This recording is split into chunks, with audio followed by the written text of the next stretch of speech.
It's the Monterey Peninsula, a place of beauty where the privileged and the successful call home. It's here we find Mazda Raceway Laguna Seca, a place that plays no favorites. Man and machine meet on a level playing field to do battle. ChumpCar teams face off for a doubleheader totaling 14 hours to find out who's got what it takes to take home the prize. It's Mazda Raceway Laguna Seca, and it's time to go endurance racing.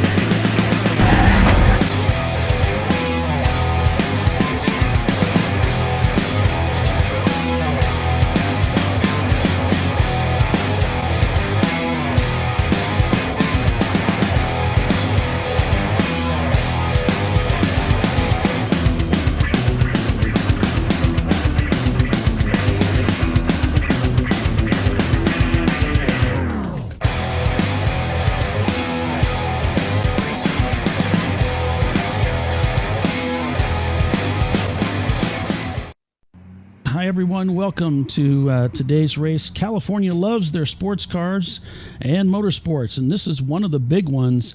ChumpCar makes its return to Northern California at Mazda Raceway Laguna Seca for round 13 of the ChumpCar World Series doubleheader endurance race in Monterey, California. It's the Wilwood Grand Prix. Hi folks, Paul Veltum, Doc Waldrop, and Bill Strong with you today for the first round of this 7-7 endurance race. Doc, welcome back, sir. Thank you, sir. It's good to be back. Where was I?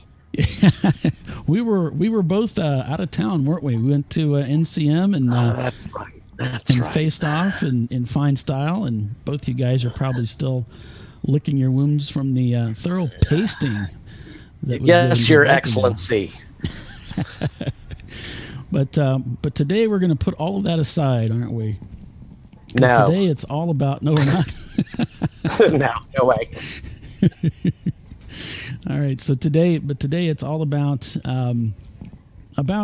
Laguna Seca Mazda Raceway. Mazda Raceway Laguna Seca's classic road course winds its way around the hillsides of the Monterey Peninsula and has long been considered one of America's best purpose-built road courses. Its origins lie in the sports car races held at Pebble Beach in the 1950s, which used public roads through the Del Monte pine forests. When racing was abandoned on the grounds of safety in 1956, organizers sought an alternative venue. The new course opened on November 9th, 1957, for a sports car event won by the Ferrari of Pete Lovely. The drivers found a fast course which climbed the hillside to its signature turn, the left-right chicane which sweeps down the hillside in spectacular style. It very quickly earned the nickname the Corkscrew. It was here that Alex Zanardi pulled off his audacious four-wheels-in-the-dirt passing maneuver on the last lap of the 1996 kart IndyCar race to take victory and seal his place in U.S. racing folklore. Some corners can appear a lot flatter to the eye than is actually the case, but not so with the Corkscrew. At the apex to turn 8, the elevation change is a 12% drop. By the time a race car reaches the apex of the right-hander, the elevation is at its steepest, an 18% drop. In total, the course drops 59 feet between the entrance to turn 8 to the exit of turn 8A, the equivalent of a 5.5-story drop in only 450 feet of track length. Sports car racing has always been the mainstay for Mazda Raceway Laguna Seca, but across its history, the track has also hosted IndyCar, Trans Am, Formula 5000, and MotoGP, to name a few. Laguna Seca has a long and storied past, from its Pebble Beach roots to its position as Northern California's premier road racing circuit. With its 60-year lineage rising from its ragged infancy in 1956 to its position as one of America's most iconic racing venues, Mazda Raceway Laguna Seca encompasses all of the romanticism of yesteryear glory with the calling for the exciting battles yet to come.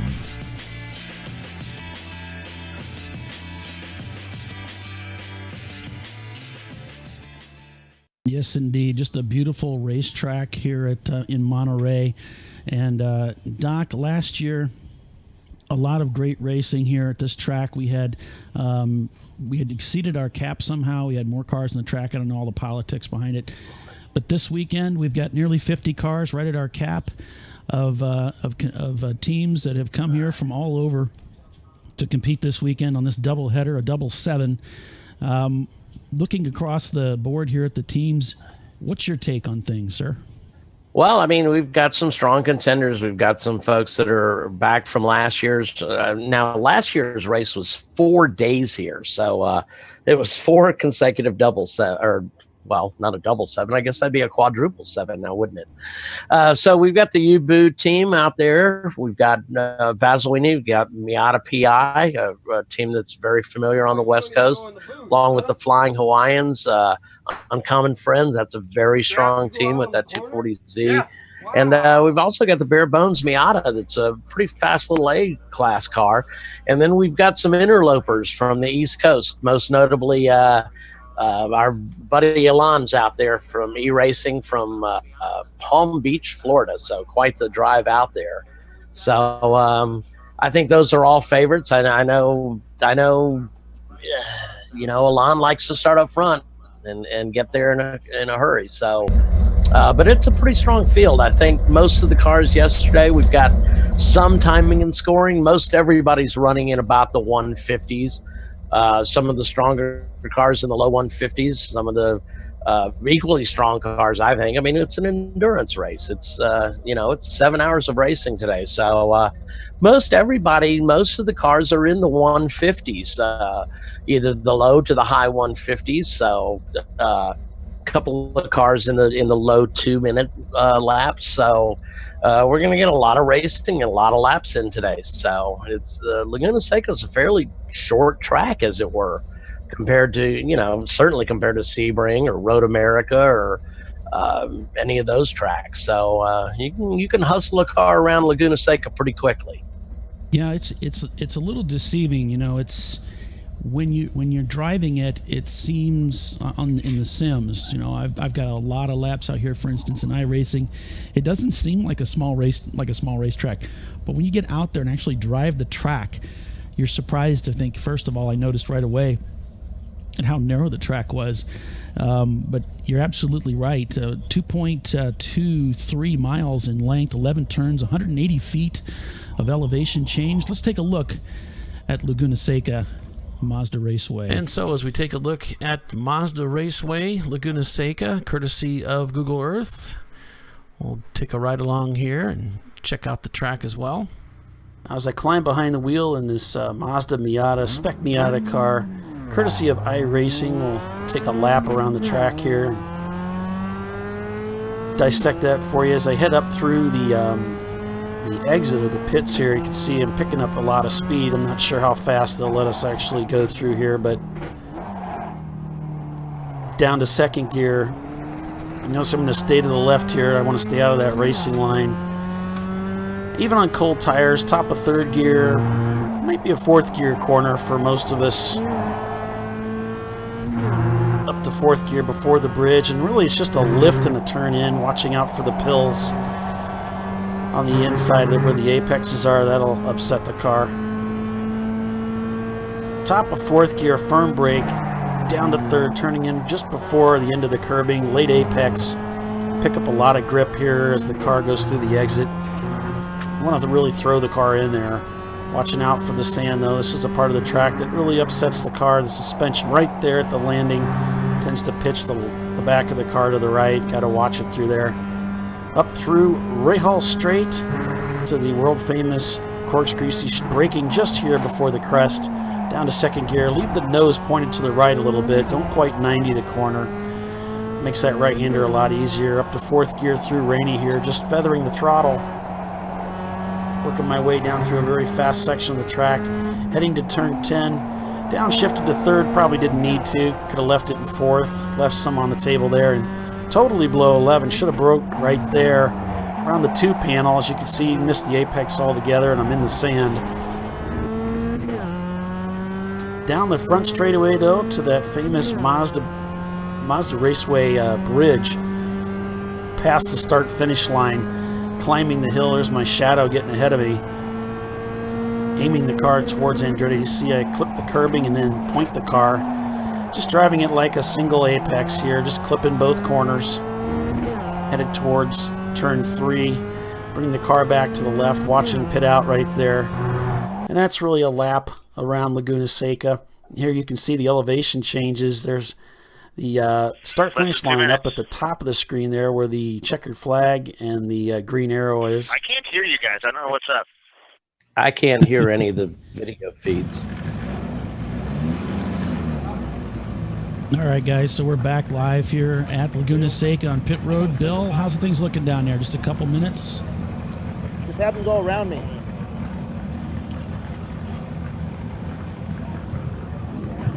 So I'm not sure. Bill Hey guys, can hear Bill us right Strong now. here live from Laguna Seca, Mazda Laguna Seca. And I'm sitting here on pit lane. Phil's about ready to release the cars. That's the in a minute or so, we're going to go single file. Right there, I recognize him. Not sure who the Batman BMW there is, though. That's at Porsche 944 on the right. And they are the #1 plate in the West Coast. The way things do, Are you guys the way not they getting my You microphone? guys not getting my We got there you, we Bill. go, Bill.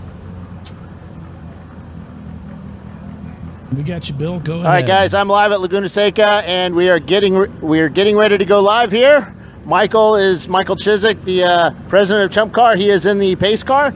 We got Phil in front of me. They're going to be releasing the cars single file out of pit lane. And we're getting ready to go live, guys.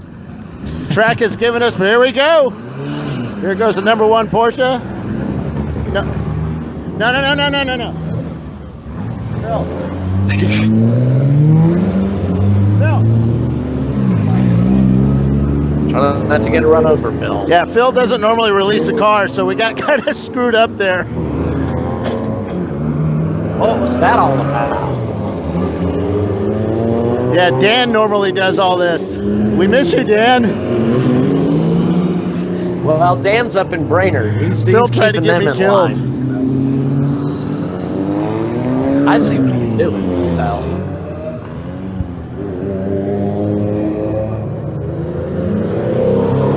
We'll have it settled for tomorrow. I'll send Phil through a course on how to release the cars. Well, how So we release the the cars? weather's here is really nice. We've got a nice sunny day. It's about 58 degrees this morning when I was setting up the cameras, and it's warmed up to about probably in the mid 60s. A real slight breeze. It's not bad. It's kind of nice. The sun's kind of hot on you when you stand in the sun. But I have my Maxxis tires ball cap on, so I should stay nice and cool today. All right, back to you guys as they go around the track. He loves that thing. Yeah. Well, how we release the cars is some debate, especially over on the forum.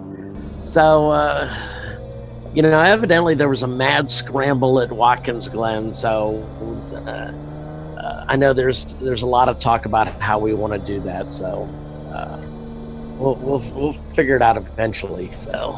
Here we are in the in-car in e-racing. Yep. I haven't got the overlays up yet, but I'm sure we'll get them sooner or later.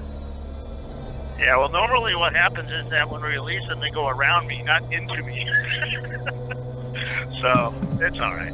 Were you feeling a bit threatened? I felt like Those I are was gonna special die for a second. inspections. Well, we couldn't get you punched yesterday, so we tried to get you run over today. Yeah, so 2.23 miles in length, 11 turns, 180 feet in elevation changes. Stick with us throughout the broadcast today, folks. We're going to have a couple giveaways. We've got a ride-along pass on one of these reconnaissance laps, the full course yellow lap that what do they call it? Pace car lap. So you get to have a ride in a pace car at an event of your choice, ChumpCar. Event of your choice, of course. We'll have that giveaway a little bit later on in the broadcast today. We're also going to be giving away $200 in Chump change, Chump cash for a confirmed new team to ChumpCar. Cars now. This is going through the base of the corkscrew here. Probably one of the most famous turns in autosports. Yeah. Just a beautiful, beautiful sunny day in Monterey, California, out on the peninsula here. Getting set for 7 hours of racing for the Wilwood Grand Prix, both today and tomorrow. It is a doubleheader. So we'll be back here again 9 a.m. local time for the race to begin another 7 hours tomorrow.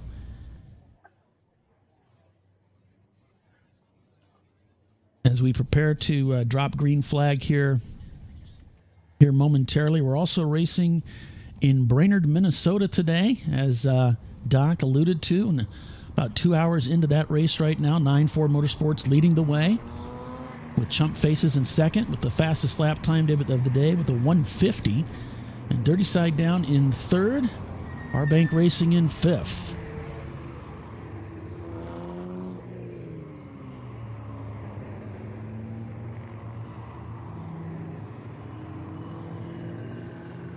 Our Brainerd race is presented by Frozen Rotors. And today's race presented by Wilwood Brake Systems.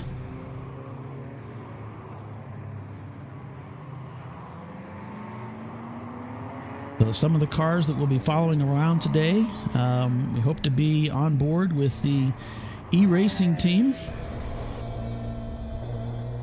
Car affectionately known as Ella. See our countdown clock in the lower left-hand corner indicating beginning the race here. We'll have about 7 hours of racing.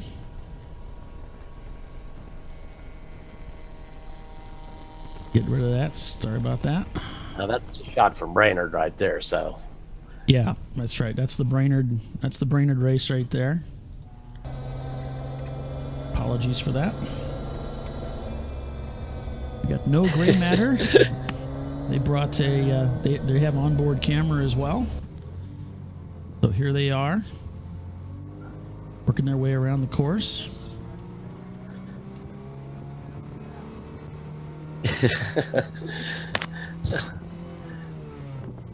Yeah, unfortunately, Pete, one of folks, my last buddies night here. we had a meeting with ChumpCar, so I wasn't able to get some cameras set up because I'm still on East Coast time and we kind of passed out.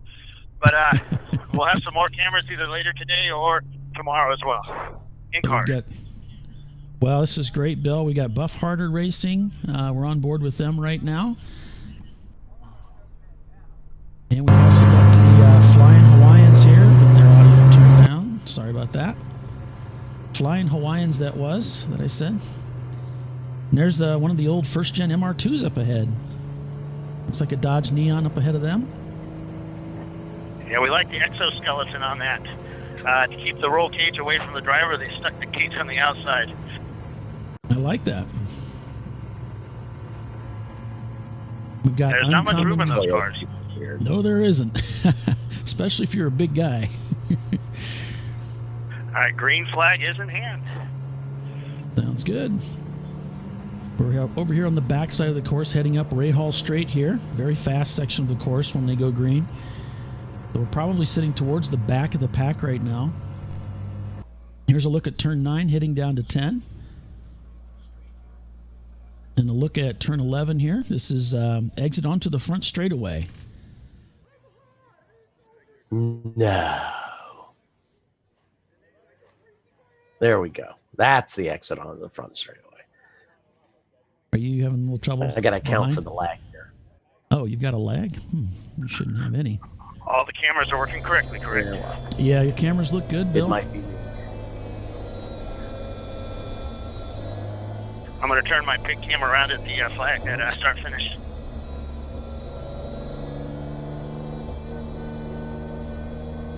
Great.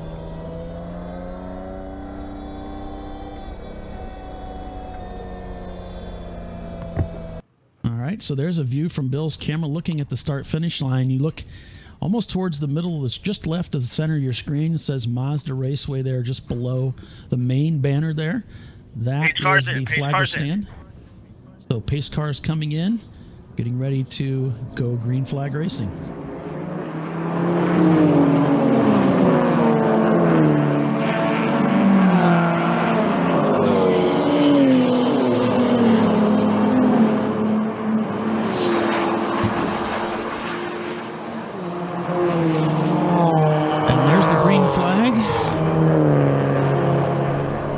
racing out here at Laguna Seca. It's Mazda Raceway Laguna Seca in Monterey, California. A sunny, beautiful day in the 50s as we begin 7 hours of endurance racing in the ChumpCar World Series, sponsored today by the Wilwood Disc Brake Systems. We sure appreciate those guys and all that they do for ChumpCar to support us. And we're on board with the BMW E30 of the E-Racing team as they're negotiating his way. This is down through turn 5, heading up to 6. This is the uphill section, very fast through this area. It's a very fast left-hander. The car gets a little upset at the landing right there. And now they begin powering up the long, look how steep that climb is, the Rahal Straight towards the corkscrew. Get ready for a huge drop off the top of this hillside as he heads down through the corkscrew. Down he descends, 5.5 story drop. Go ahead, Bill. What do you got? I say they drop down the turn here, and the Porsche's in second place with. Let's see who that is. The BMW.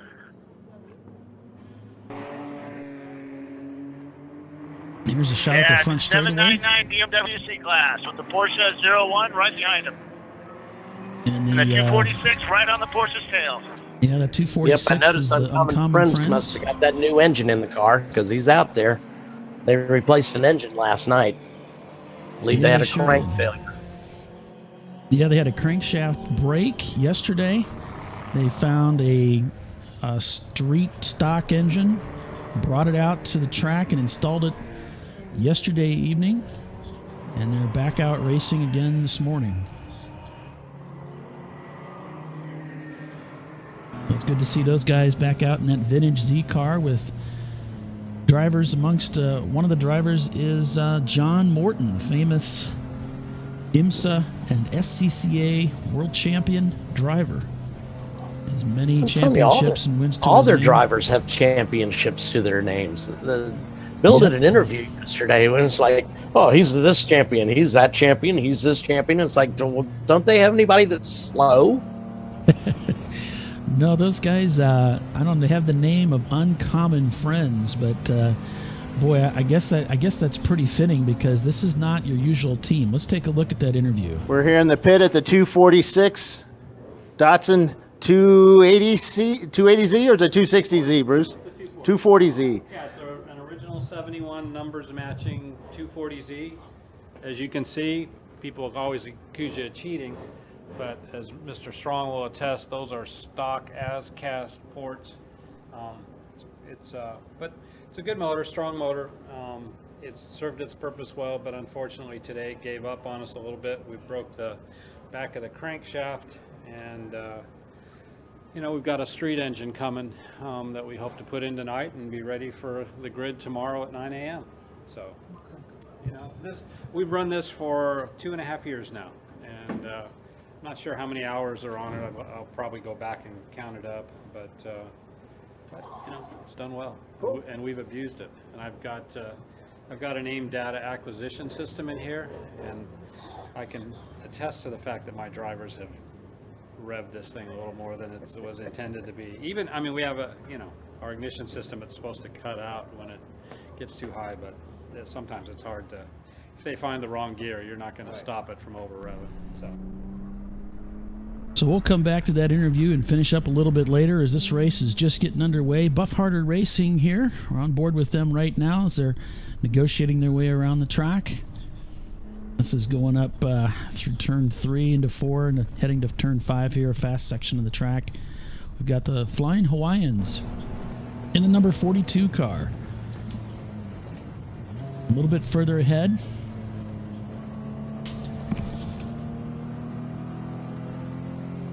It's turn 5 there, heading up to 6. And it's a 1973 Datsun 260Z. Kind of a rare bird. A lot of these guys still running the factory engines, which is normal for ChumpCar. Heading heading up to that world-famous corkscrew, you really get a feel of, this is just about where the driver's eyes are at, so you can really get a sense of what it looks like come down over this brow through the corkscrew. And this is a lot of fun through here, very fast, sort of modulating the throttle. This is a very slick racetrack. Unlike many of the racetracks we visit, this one's particularly slippery. It's known for that. Also, of course, you can see there's a lot of sand everywhere, so if anybody happens to get off... double yellow. And Okay. or the 246 past the Porsche. Yeah. So one little insight about the Datsun. They put a new engine in that yesterday. Oh, somebody's blowing oil big time as they come down the street. I could see it looked like a black VW. But yeah, the Datsun, they weren't too happy about the engine. The person that they bought the engine from said it had been gone through and it was a good engine, but they got it. There was like broken bolts in it, studs. And it just wasn't what they expected. They think it's a little down on power. So we'll find out. Well, for full course caution, we just saw Ella make a pass on the Flying Hawaiians. I don't know if he was giving that back or what was happening here, but there we can see a car disabled at the Michelin Yellow Bridge. flag is in. We're green. We're green. Well, that was quick. It must be The going to hold up 55 to him. car is in the pits with the hood up. I'm kind of So is the blue surprised. BMW 30. He started last. He got beatballed as the green flag went. Well, yeah, I'm kind of surprised they're going full green because they do have a car disabled on track. So, and there was an emergency vehicle out there with it, so maybe they're just going to do a hot pull. Yeah, you can see the emergency vehicle guys. They're looking down there. It looks like turn 3 or 4, somewhere down there. Yeah, it's just at the Michelin Bridge there. It looks like a big balloon. Hey, how are my levels real quick? My wife says I yell a lot. Your levels, you're just a little quiet. Which is odd for you. We're not Which is complaining. What's that, buddy?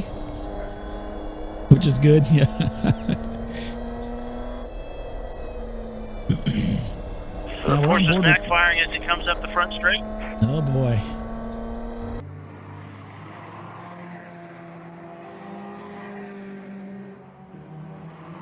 Yeah, so the car that was beatballed as the green flag went down is the 539. So most likely he got hit with sound. Ah, yes, Laguna Seca has a very strict sound reinforcement level. They monitor the hell out of it. I know E-Racing spent a lot of time redoing their exhaust yesterday. When they got to the track, they were a little bit over. So they had their exhaust exiting the right side of the car. And now they had to replummet to the left side of the car. Yeah, which was Well, not that's not good. ideal, unfortunately, because it's quite low in the car in a track like this. Just hope that they don't head for trouble. I did hear them bottom out going into the corkscrew. Hopefully, that's going to be I'm the sure touching of it. point right there. Yeah. So hopefully they can keep that under control. I mean, when we lost our exhaust at Daytona, we tried the same thing that they did with that flexible pipe, and we couldn't get it tucked up high enough.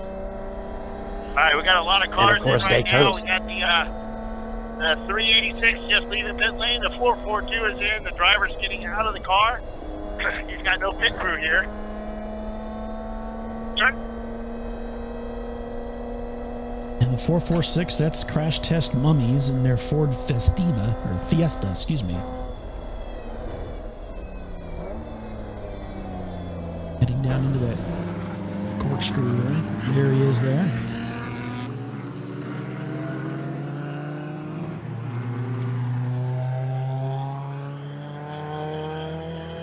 So the RX-7, the 55 is in. They got a problem with the turbo. They got a RX-7 with the Mazda turbocharged engine in it. Looks like a Miata engine. And it looks like they've got just too much oil pressure issue through the turbo.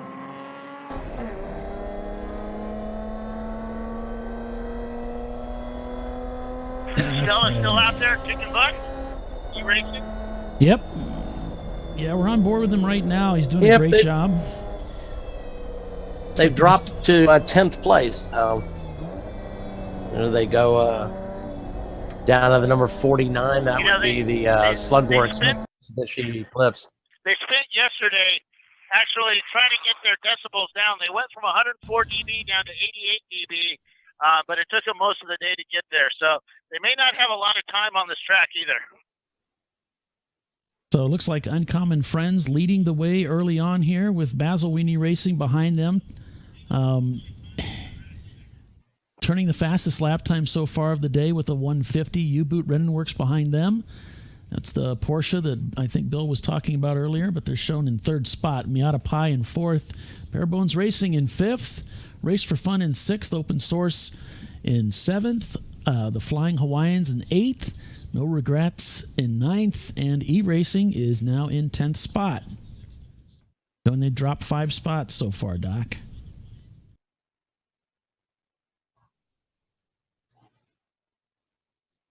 Flying Hawaiians on board with those guys right now.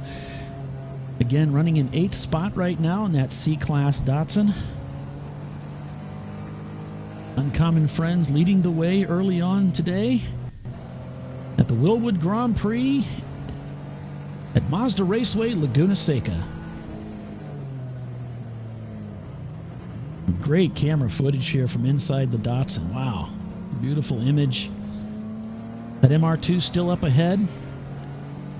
These two cars might be measured pretty well. They go by one of the Miatas on the far right there, driver's right, heading down through turn 1 here. Now down into turn 2. Noah is slowing down the front straightaway. He just slowed. He's pulling off to the right. Got him on camera. Do you have him, Bill? Noah has just pulled off the 890. Oh, no. I go to Bill's camera here. We are with you, Bill. And it doesn't... All right, it doesn't smell pretty. Oh, we can smell. Are you smelling oil? That must be it. It looks like his splitter got hit somehow. Sounds like he's trying to start the Everything's engine, pointing Bill. down the wrong way there. Oh, yeah. Must have had contact just as we went away from him.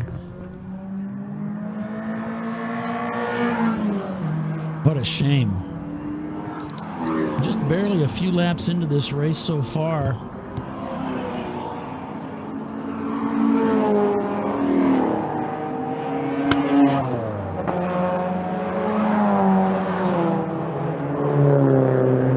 See if we'll go inside and see if we can pick up any audio.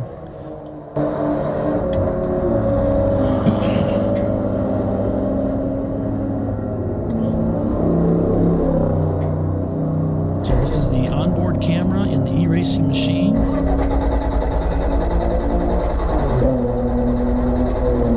He's trying to start the engine right now. It sounds like it's got good compression.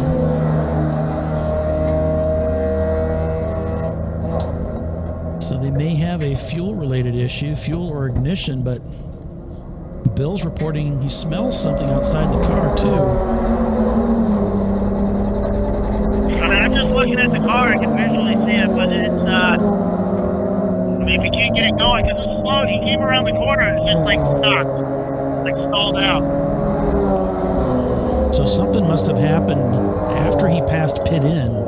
This is the worst spot to be on the track now. He can't go into the pits. Absolutely the worst spot. He's going to have to be pulled all the way back around this almost 2.5 mile road course.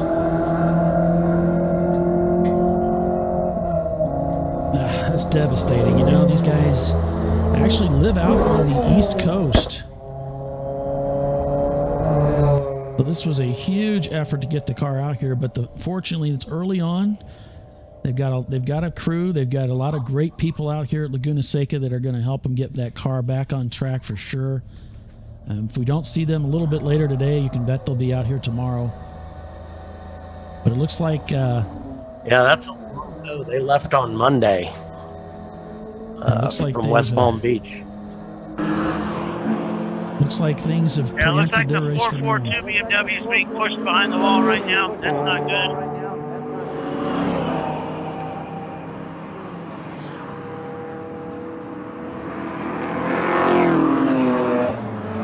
That's the 442 team.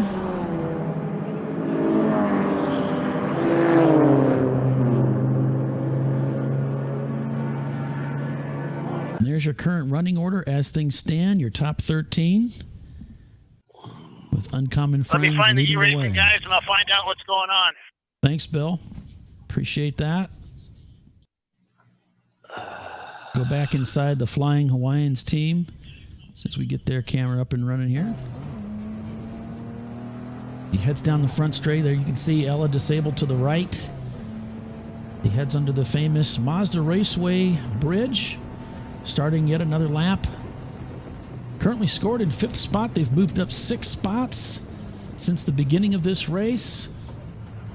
Best lap time of 1:54. Heads down through the Andretti hairpin up to turn 4. Just coming off the gas and turning in.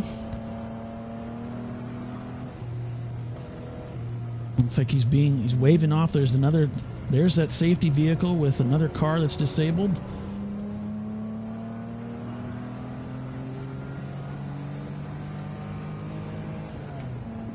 As he heads down towards turn 5 here. Chasing the U-Boot Renenworks Porsche just up ahead. That is for position. Less than half a second between them.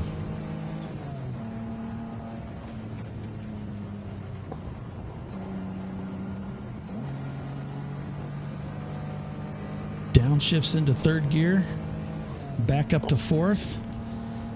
You should see him start to brake just before the crest here. Down to 3rd gear, heading up now, ready for the corkscrew. Here it comes.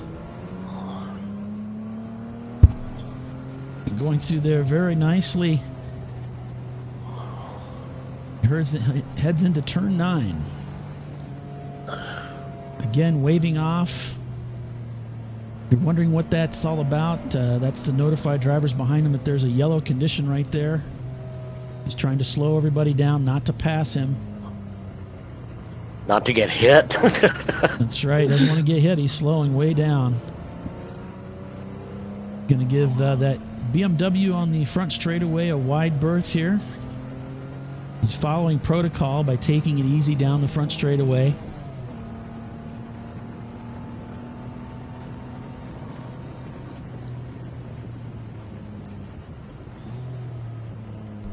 On board with the Buff Harder Racing team. Working their way up through Rahal Strait as well here. 6 hours and 38 minutes remaining in today's race. A lot of racing left to go. You're watching the ChumpCast Live. ChumpCar World Series race at Mazda Raceway Laguna Seca. You are watching the ChumpCar World Series broadcast, ChumpCast Live.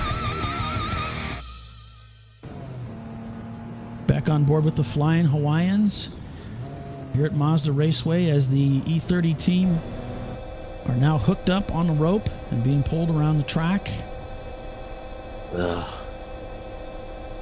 Yeah, I don't know if they have it's been a while since I've been out to Laguna Seca. I don't know if there's a cut through back to the paddock right here before you go up to the corkscrew.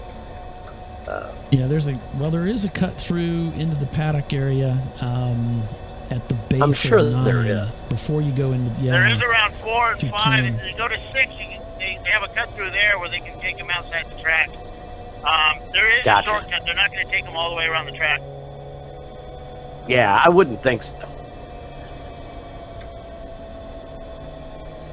Back when I used to race Laguna Seca, none of this was even there. Yeah, all that changed in the 80s when they added this section through here. Yeah. Yeah, this used to be, this is all like car club area. Mm-hmm. Like when they do the Monterey Historic races, that's where all the car corrals were. So now we're going through turn 4. I kind of expected them to turn off there. We've got 2 emergency vehicles, one on the right side, one on the left side, as we're towing. We've got a lot of attrition here in the first few laps of the race, but we'll get that sorted out, of course. So they're towing Ella down to turn 5 right now.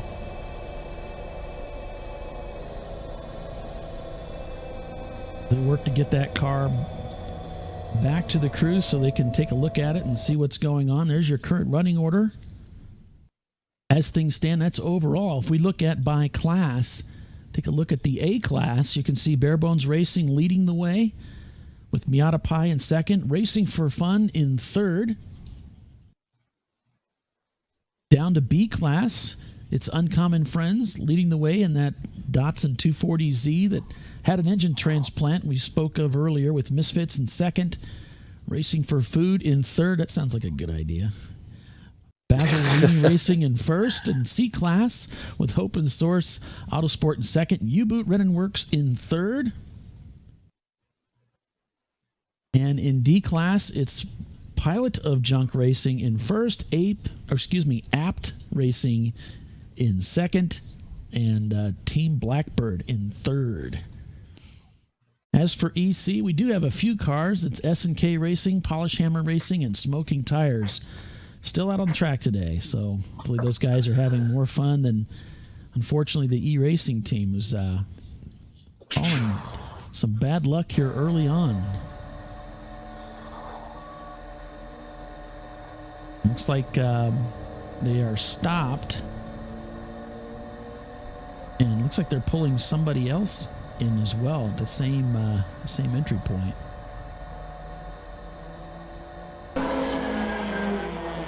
The look at turn 9, heading towards turn 10. That's Rainy Curve there.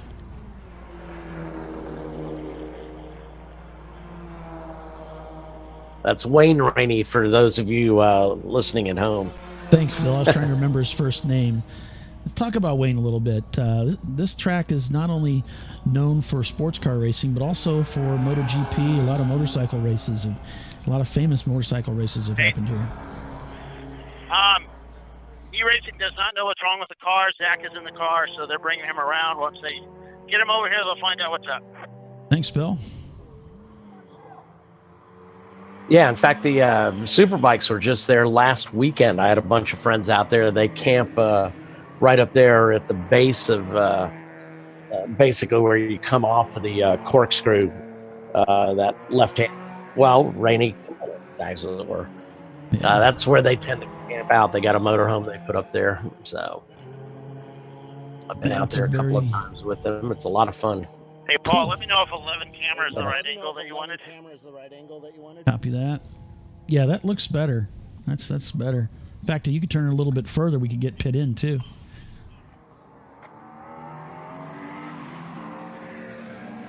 Yeah, that's great. Hey, just to let you know, people are yelling and screaming at me as I'm walking down pit lane saying, hey, are you going to black flag all these people passing under yellow? And I said, probably, yes, they will. That it's going to take some time. We just got confirmation over the radio that they will be bringing in a ton of passing under yellow cars.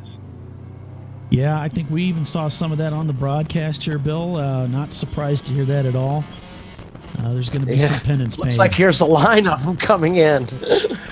That's a lot of cars on the road just this early in a race. Not looking over to the left. I don't know. So passing under yellow, not going to pay off for those fellas, unfortunately. I'm sure they didn't see it, but that's part of the game, is to keep an eye on those flag stands.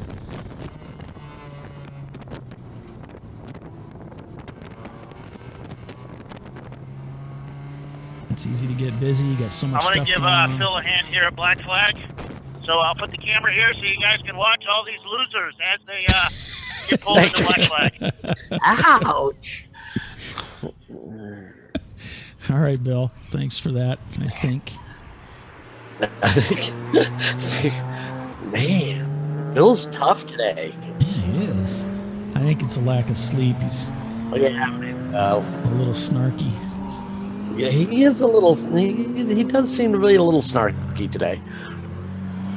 I'm still on Virginia time. I'm not getting my beauty sleep. He needs well, it. there is. Yeah, well, yeah. I was going to say there's not enough sleep available for that, Bill. There's only so many hours in the day.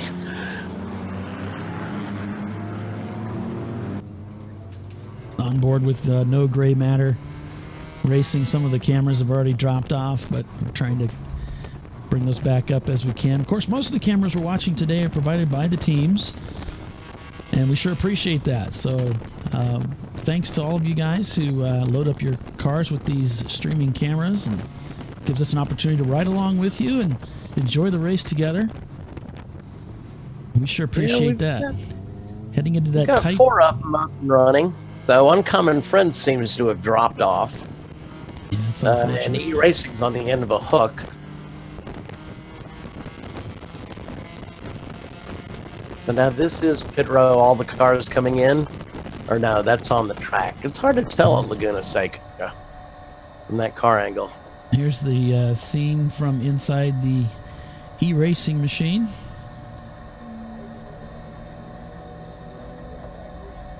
Yeah, I don't know what they're doing up there. I'm trying to turn the car I around. know at Apparently, Road Atlanta. I know at Road Atlanta sometimes, they put you on a hook and then take you to the turn 5 cut through and then put you on a rollback. And I wonder if that's what they do here as well.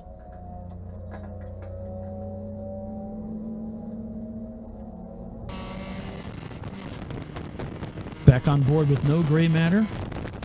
Number 255 car. That's a 91 Honda CRX SI.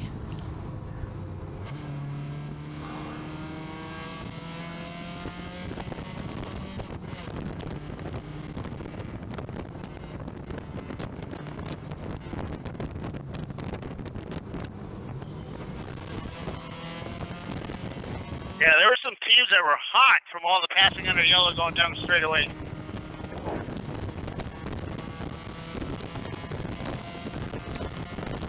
But it just takes time. The procedure is take care of the. Hold on a second.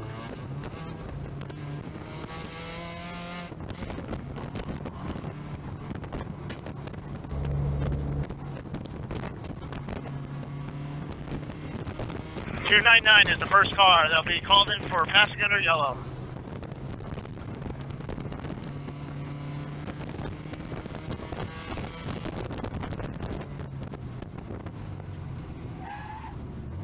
Little brake lockup going into 11, not uncommon Yeah. there. It's very tight. Probably the slowest part on the racetrack right there, turn 11. Oh, easily, yeah. But if It's you don't get more it than right- a 90-degree corner.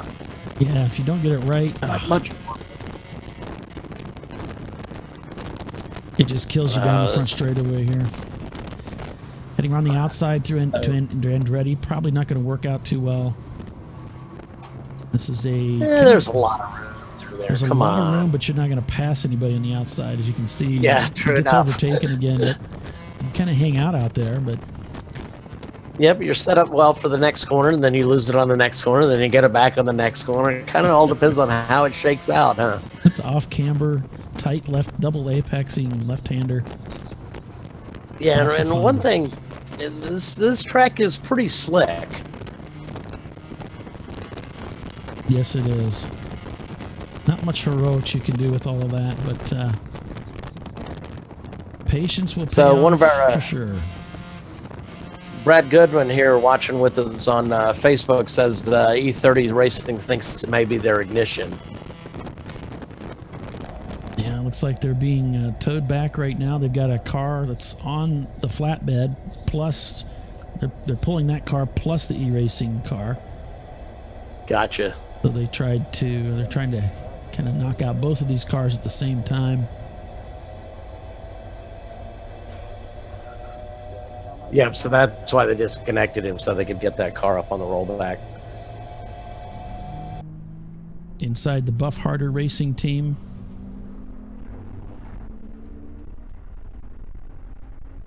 So failed ignition system possible on the Ella machine of e-racing. The team that came here from out on the they live out. I don't know exactly where they live, Doc. Is it out in Florida? West Palm Beach. Okay. West Palm Beach, Florida. I know that Sebring is sort of their home track, so Yeah, pretty much so. about as far away as you could possibly get. Now, of course, West Palm has got a track right there in their town, but there's not that many races there. Did one race there, I think, one year, but we haven't been back since. But yeah, Sebring, they get over to Sebring quite a bit. So Elan also, they also towed up to Watkins Glen, so they've been putting some miles on that on their tow vehicle. Yeah, this was a long ride for those guys, and we saw the stories of their difficulty with their trailer, with tire failures, which is really common. And we heard multiple such stories of teams trying to get to the track, going through Texas, and it's a long tow that I don't think anybody ever really wants to take, unless maybe you make a journey and make it something special. It's not just about. Come on, it's an epic trip. I mean, if you've got the time and you've got the money, I don't know. I think they were saying, I don't know. They posted a couple of things on Facebook, and I want to say the other night, even crossing at night in the desert, it was something like 108 degrees at night.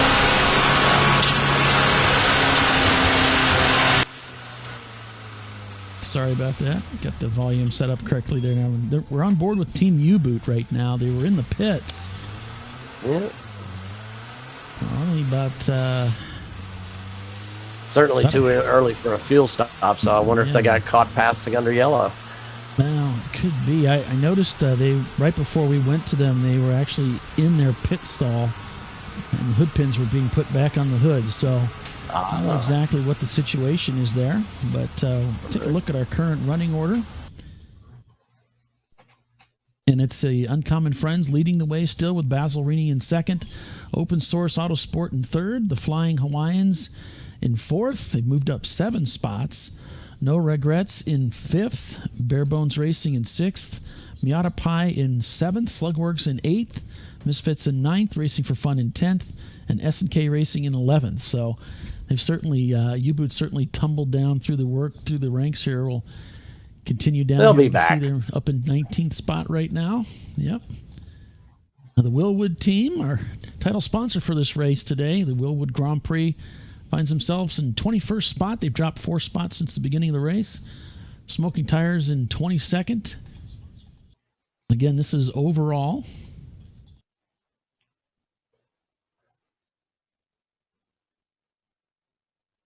You see some cars that are not circulating. Thing 2, So Calm Racing, Mission Motorsport, and of course the E-Racing team currently not circulating at this time. And we sure hope they'll get an opportunity to get back out there. Thing 2, that's another Datsun 280Z. A lot of Datsuns out here this weekend. This is one of the few areas of the country where the cars don't rot away into nothing. Is that a problem with Datsuns? Yeah. Those Datsuns, yeah. Really? Back in the day, yeah. They were really bad for that. Yeah, because we've got, about 4 or 5 of them in this race? Yeah, so the hood goes up on the E-Racing machine, and they've put it on the roof. Let's hear it first. So the first thing I'm going to do is crank the engine over, listen for compression. See, it sounds real good.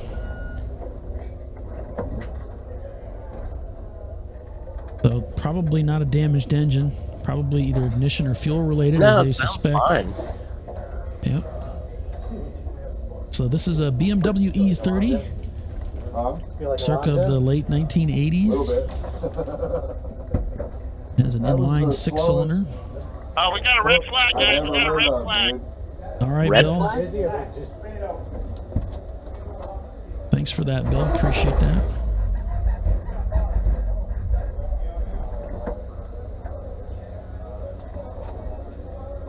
Sounds like they're about ready to get this car almost fired up again. I was going to say, we're at a red flag right now. I don't know why. All right. So Doc, you can speak into this better than I can. These cars are not a distributorless ignition. They have a single ignition coil. This is old school stuff, right? Yeah, Yep, there's a single coil. It's a relatively straightforward ignition system. I mean, it's more or less what you'd expect to see. It's not that tough, but God, when they, the problem is of course you're sitting here and you don't know whether it's fuel or electrical. Yeah, when it started, it sounded severely retarded. So Right. I think they're on the right track. Roll it over. But I mean, typically that would there's not much adjustment you can do to these things. So the biggest problem, but I mean, it would certainly be more than what they're experiencing is if they had jumped the timing belt. Right. But that's awfully hard to do. And we I mean, it suspect can be that's not the done. case. Right, but we're suspecting it didn't happen because we hear good compression. So we're most likely Yeah, exactly. looking at some sort of ignition system failure. All right, guys. So turn 5 around that area, somebody got off track, and he tried to come back on the track. I guess probably not a safe way. And he ended up collecting another car, and another car tried to avoid it. He kind of went off, but I don't know the condition of the other cars, but somebody did get hit pretty good. So that's why the red flag. Okay. So no gray matter also coming into the car garage. We'll flip through some of the cars we have here and see if we can get a visual. So Bill had explained an incident in turn 5, which is what we're looking at. We're looking at the Mother's Bridge. Pretty sure that's the entrance into 5 there. Don't see anything other than the fact that he stopped on track with another competitor just ahead. So not sure what's going on in that area. But if we get any more information, we'll certainly bring that to you. You're watching ChumpCast Live. There goes one of the emergency vehicles right there. You're watching ChumpCast Live. We'll be back in just a moment. Stick with us, folks. See a couple of cars moving up there, but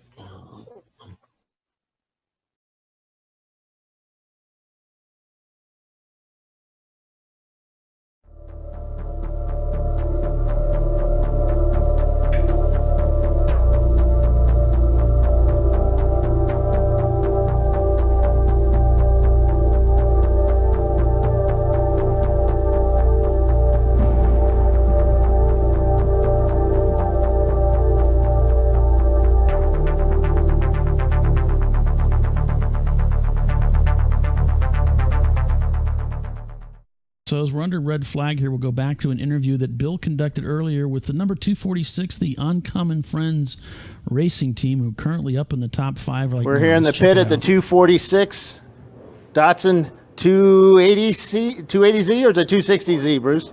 240Z. Yeah, it's an original 71 numbers matching 240Z. As you can see, people always accuse you of cheating, but as Mr. Strong will attest, those are stock as cast ports. But it's a good motor, strong motor. It's served its purpose well, but unfortunately today it gave up on us a little bit. We broke the back of the crankshaft, and we've got a street engine coming that we hope to put in tonight and be ready for the grid tomorrow at 9 a.m. So, we've run this for 2.5 years now, and not sure how many hours are on it. I'll probably go back and count it up, but it's done well. Cool. And we've abused it. And I've got an AIM data acquisition system in here, and I can attest to the fact that my drivers have revved this thing a little more than it was intended to be. We have our ignition system, it's supposed to cut out when it gets too high, but sometimes it's hard to, if they find the wrong gear, you're not going to stop it from over revving. So anyway, we're optimistic. We're glad to be here. It's beautiful, beautiful weather, as always this time of year here at Laguna. So looking forward to a good race tomorrow. I know Paulie's a little upset because he's a big Datsun fan, so. No, we'll be ready to go. We're going to run up front tomorrow. I've got a pretty good driver crew. John Morton is a legend, and Troy Ermish is a legend for racing 510s, and Steve O'Hara is a Formula Atlantic and Formula Mazda champion, and he's a 9-time karting champion, and Steve Nichols is over from England. He's a Formula One race engineer who had won world championships with Ayrton Senna and Niki Lauda, and he designed the McLaren MP44, and in his own right, he is a Formula Ford 2000 champion in England, so they're okay. I'm speechless. I really don't have anything to say. All right, man. Well, good luck tomorrow and good luck tonight. Get this fixed. All right, thanks. Yeah, I love that. Yeah, they're okay. Yeah. Not a bad driver lineup. Fantastic. Yeah. Back on board with the Buff Harder Racing team.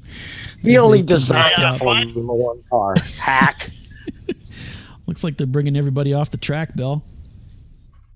Yeah, they are. Everybody, it's black flag right now. We got 539 here that was involved with that crash.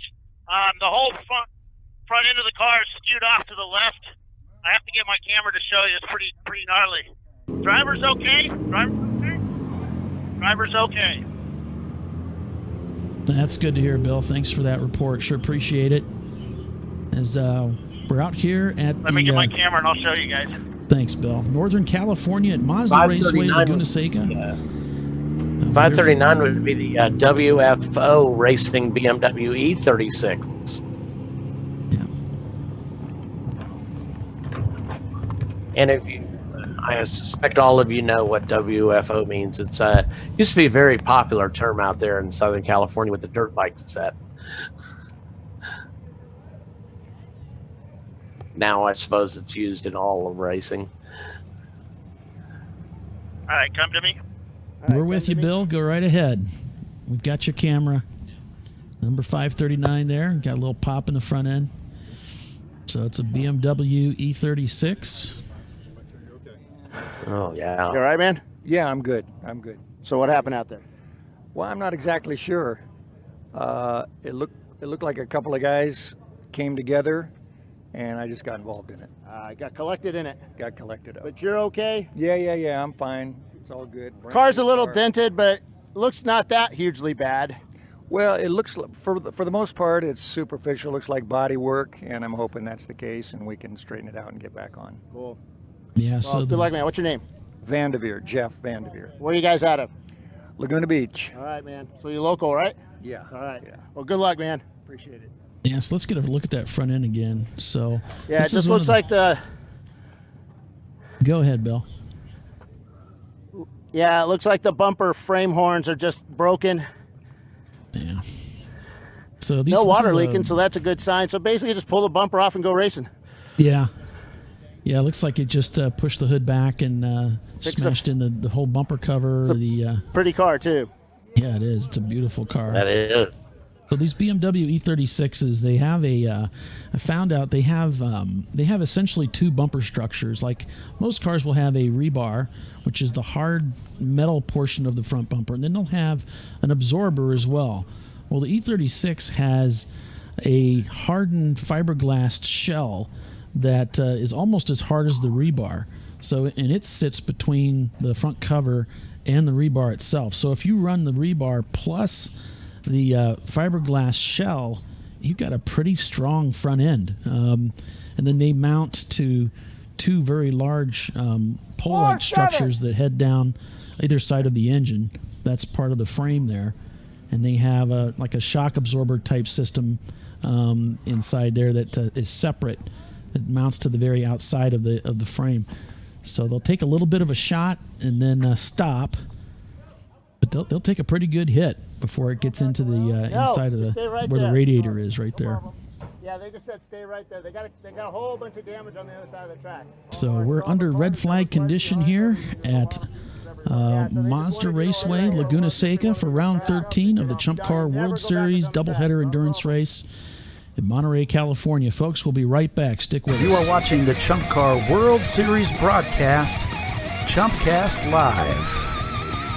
ChumpCar World Series is sponsored by RVA Graphics and Wraps, a custom graphics shop that specializes in the design and production of the best quality made-to-order vehicle graphics. And by Lifeline. Lifeline uses the latest technology in motorsport fire suppression and extinguishing and is the leader of in-car fire safety systems using Novec and AFFF foam. and Wilwood Disc Brakes. Wilwood Engineering is a global leader and manufacturer of high-performance original equipment disc brake solutions. And Cool Shirt Systems. Cool Shirt's personal cooling systems, vests, and garments offer comfort, safety, mobility, and durability when performance matters. And Maxxis Tires. Maxxis Tires International is committed to delivering high-performance, affordable tires to the world. And Frozen Rotors.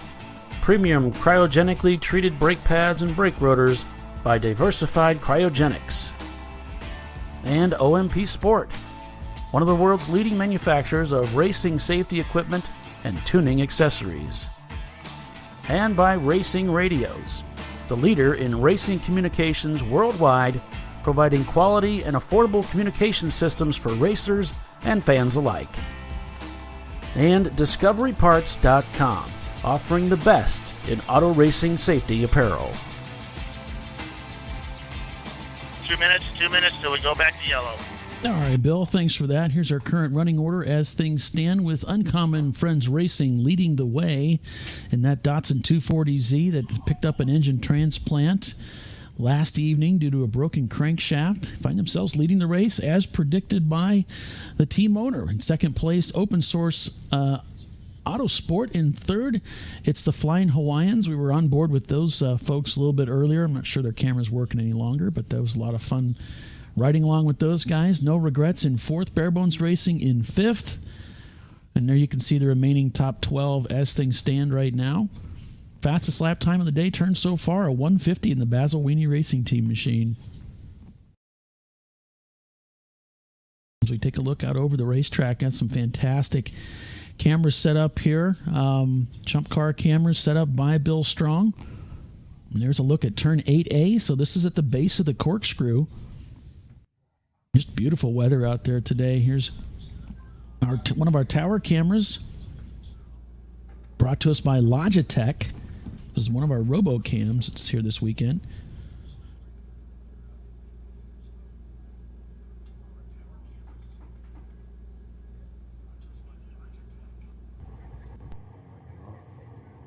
And our front straightaway shot. Cars are starting up.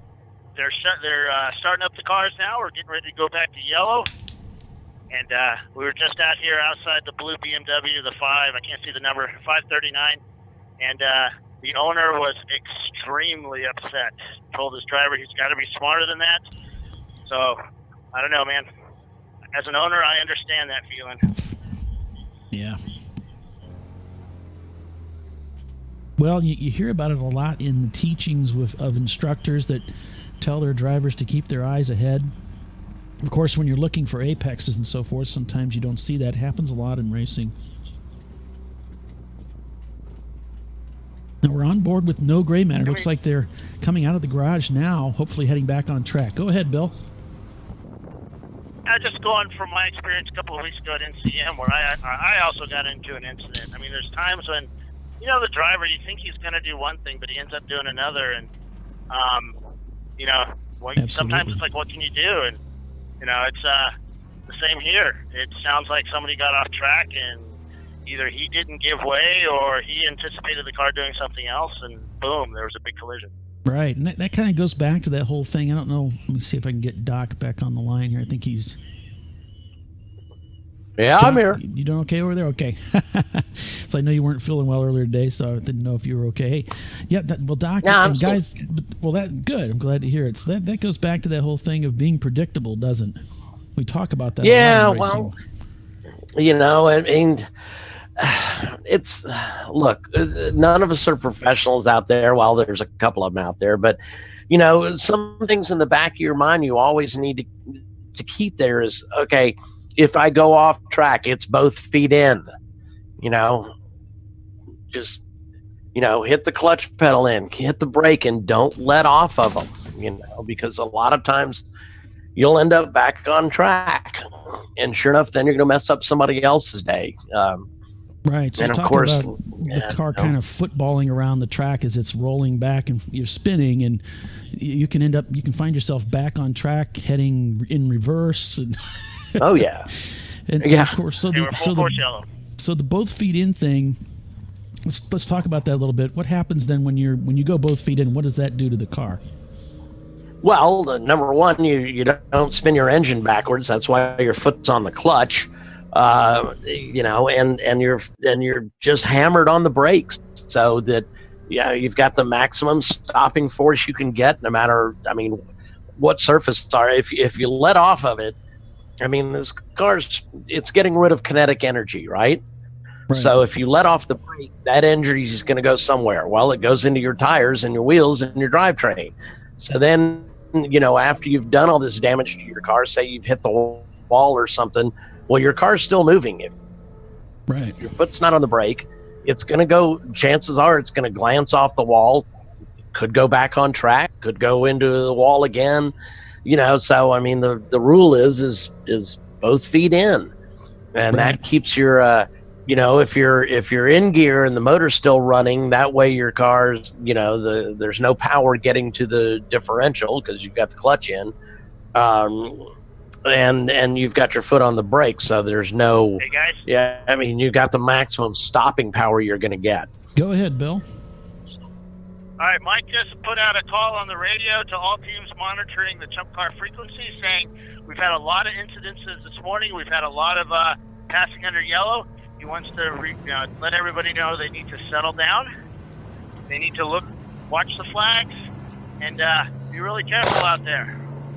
Yeah, and we've talked about this at some of the other events, Bill, and about when we have these Fridays, when we have time to practice, make sure you send your drivers out with a mission. Don't just send them out there just to get to know the track.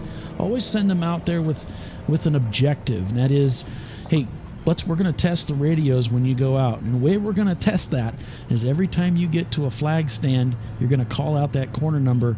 I want you to get some muscle memory going on. I want you to see those flag stands and know where they are, so that way during a race, you're watching for those flag stands. If you're a faster car, if you're a faster driver, you expect to be passing a few cars on every lap or more, then that's especially important. For you to make sure that you know where those flag stands are, because you're going to be the one making a lot of passes, right? But it's really important for every driver that's out there to be cognizant of where those flag stands are, and especially if it seems like suddenly the guy in front of you has gotten very slow all of a sudden. That may be a sign. You better look for maybe a flag he's stand. slowing down for a reason. And it may not be because he's just wanting to do you a favor. Yeah. But and really, we shouldn't be having this much of a problem with passing under yellow here, because we don't have as many cars on track as we had last year. And a lot of these drivers are familiar with the track. So, sometimes we do need a little bit of a wake-up call. Hey, pay attention. We've had several cars off this morning early on, so just be aware. We're on board right now with the Flying Hawaiians machining. One of the things that I was thinking about, Doc, as you were talking about both feet in, is it reminded me that also when you go both feet in, not only to all of those things, that benefits that you talked about, was that the car continues in its direction. So if the back end, for instance, if you're traveling at a high rate of speed and you begin to turn and the back end starts to come out, if you lock up at that point, you're just going to basically slide off the track. You're not going to end up spearing the barrier on the left side. As the car slows in a sideward slide, it eventually picks up grip, and then suddenly the car's not sliding anymore, it's driving into the barrier. Yeah. But if you're both feet in at the time you lose control, guess what? The car never does that. It never does go into the barrier, because the wheels aren't rolling to send you that way. So you just slide off the track. You're going to have flat spots no matter what. So you're past that point, guys. Yeah. It's better to flat spot those tires than flat spot the other side of your car. And end up in the pits like the other fella, with the owner coming up, making him feel worse like a schlep than he already does feel. Right. For bending up this guy's car. It's a safety thing. It really does pay off. It keeps you from footballing around the racetrack and ping-ponging off the guardrails, and it's just bad. So we're heading down into turn 11. Miata country out here. Lots of Miatas. Great little race car. I've kind of changed my We are viewpoint. green. We are green. So we're full Big course clump of green cars here. going down the front straightaway. Northern California at the Mazda Raceway Laguna Seca for round 13 of the ChumpCar World Series doubleheader endurance race in Monterey, California. It's the Wilwood Grand Prix. I'm Paul Veltum with Doc Waldrop and Bill Strong. For this first round of this doubleheader race weekend, we're on board with the Flying Hawaiians. Now that we're back under green flag, we'll some tight racing going on here. We'll go back and take a look at that running order as things stand right now. You can see Uncommon Friends leading the way in that Z. In P2, Open Source Autosport, and P3, the Flying Hawaiians, the team we were just on board with. Look at that. Open Source Autosport picked up 10 spots. But if you look down a little bit further, Sapline Racing has moved up 27 spots since the beginning of this race, the fastest lap time of 1:55. Just goes to show you don't have to be the fastest team out there to really move up in the rankings if you're driving smart. Man, pretty awesome. Stay on track. Yeah. Taking a look here at the base of the corkscrew. Fantastic camera shot here that Bill put in for us to watch. So yesterday while I was up there watching the camera, setting up the camera, you can whoa, turn 11. A Porsche's wide, just spun on the inside. Set the 919 Porsche to the outside. Nobody hit anything. 124 is back underway. Yeah, we just copped the tail end Boy, of that, it was Bill. way sideways as he went into 11. That's a heavy braking zone down there. You're coming in there at a very high rate of speed. You really got to get it shut down. Of course, this track is a little slick. That was a great save because he was sideways as soon as he hit the entrance to 11 and just carried the sideways momentum. And basically, instead of going off the track on the outside where he would have been collected by the Porsche, he kept it on the inside and just stuck it to the wall. Didn't hit the wall, but just stuck it around, and it was awesome. It was a great save by that driver. Awesome. That's great to see. Well, except for the fact that he should have never spun right there. Well, there's always that. I guess that was the Team Tufa racing the Porsche 924. Yeah, speaking of Porsches, here's Team U-Boot currently find themselves in the garage as they are... Yeah, they've been there for a while. So we're up to just under 6 hours now remaining in today's race. Very early on in this 7-hour race. Checkers at 4 o'clock local time, 7 o'clock Eastern. We got to sleep in this morning. Like these West Coast races. Yeah. Yeah, I do too.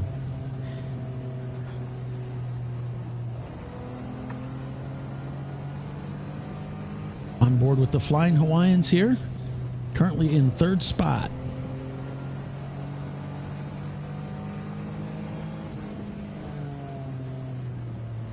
Uncommon Friends leading the way in their vintage 240Z. Buff Harder Racing here.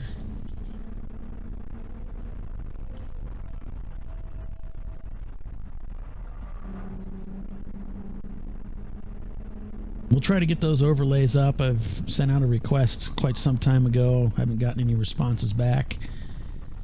Trying to get those overlays up for you so you can see where everybody's placed at. But quite a pass heading into the corkscrew down the inside. Whew. We're on board in the Buff Harder Racing Team machine, catching up with looks like one of the Miatas. Buff Harder Racing is a 2003 Mercedes C320.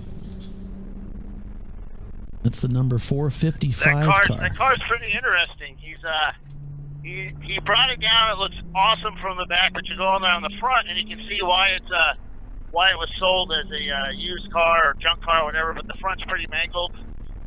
Looks like he got into a pretty good accident at one point in his life. But he's got it all duct taped up and out there racing. Cool. And we've got another camera that's come online here. I'm going to see if we can...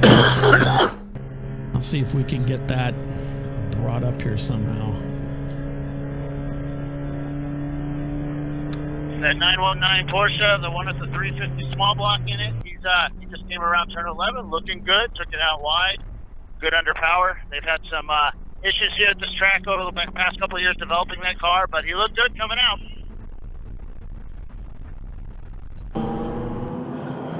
Yeah, it's a great shot from Bill's camera there.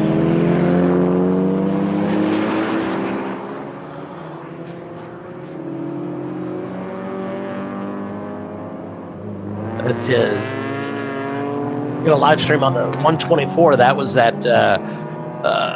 Tufa Racing team that was involved in that little incident up there at the last turn. Oh, okay. All right, 178's being black flag for smoke, and they want to check out the back of this car to make sure there's nothing hanging down. 178? Don't show 178. 178. Alrighty, well, let's see what Race Monitor says for 178.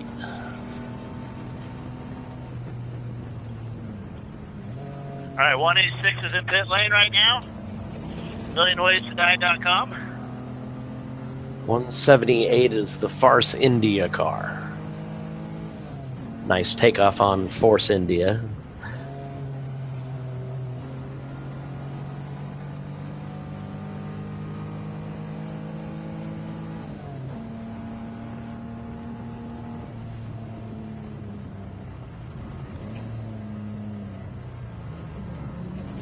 I raced here about a year and a half ago at Laguna Seca with our yellow 79 Toyota MR2, and one of the things that was the hardest part, everybody thinks the corkscrew is kind of scary, and that would be the hardest turn to take. That was actually pretty good because you let gravity help you out most of the way.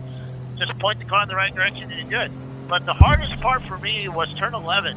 It's such a hard turn to kind of figure out, especially in traffic, because there's basically, it seemed like there was only one line.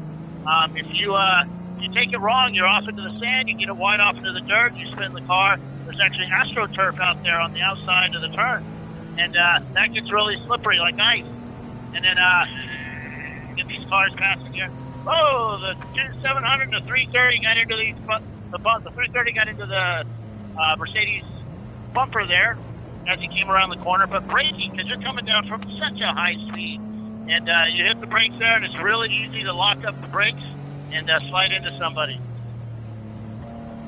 Oh yeah, you really entered that last corner at a high rate of speed. You're coming down from the rainy curves, and they're not really corners. I mean, and the last one going into it, the right-hander is actually banked, so you can carry a tremendous amount of speed down there, and you're coming downhill the whole way.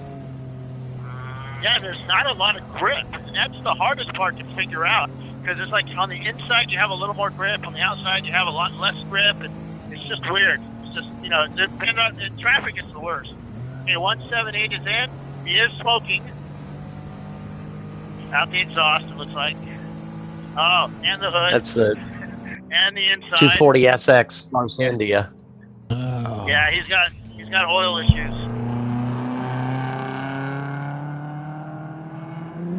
Just can't catch a break, these Datsuns. Come on now. At least we got one in the lead. There's a sign I never thought I'd see in California with Bubba Burgers. Oh, yeah. Yeah, I would think Bubba he's blowing Tofu oil out the bottom. there. We got oil on the pit end.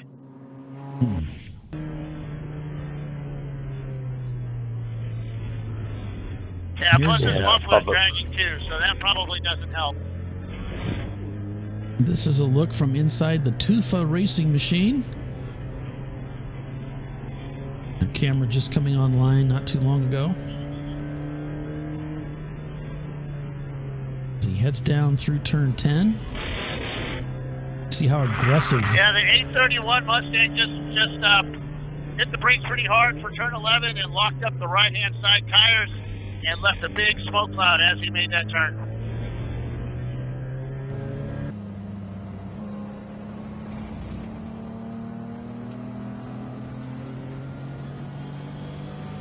This is on board here with the Flying Hawaiians team, currently in P4. Moved up 7 spots since the beginning of this race, with a 1:51 being their fastest lap so far. While this race is going on, we're also racing at Brainerd International in Brainerd, Minnesota. Race that is presented by Frozen Rotors.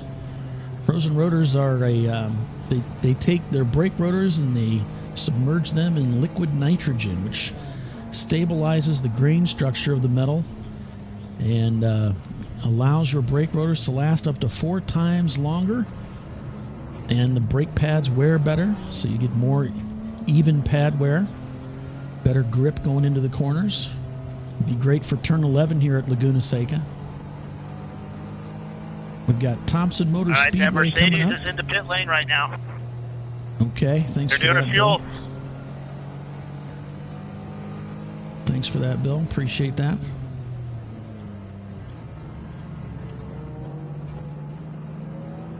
We'll try to catch up with them as they come into the pits for a pit stop.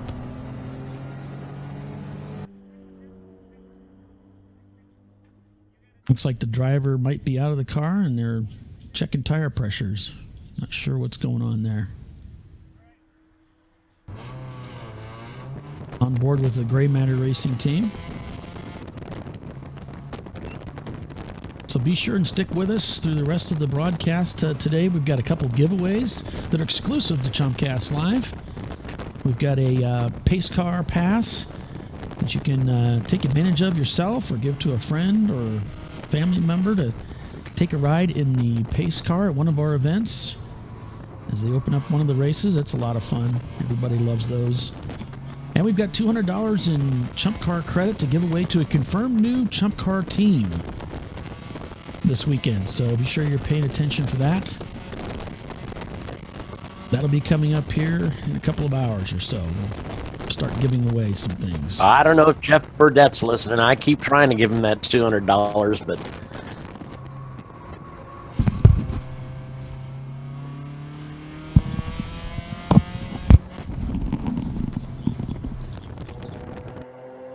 look at turn 11 here. We were just talking about a little bit earlier. You can see how its tendency is to come out wide. that's at 914. What engine's he running in that thing?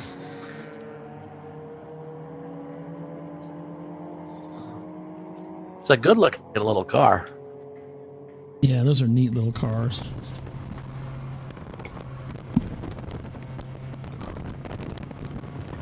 Guy here in Atlanta drops flat 6s in them, and they go like stink.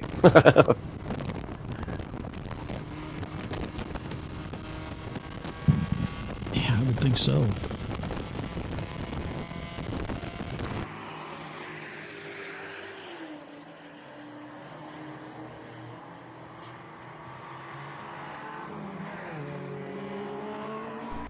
So we've been watching for the e-racing team. I haven't seen them look at the current running order. Looks like they're still in the garage at this time.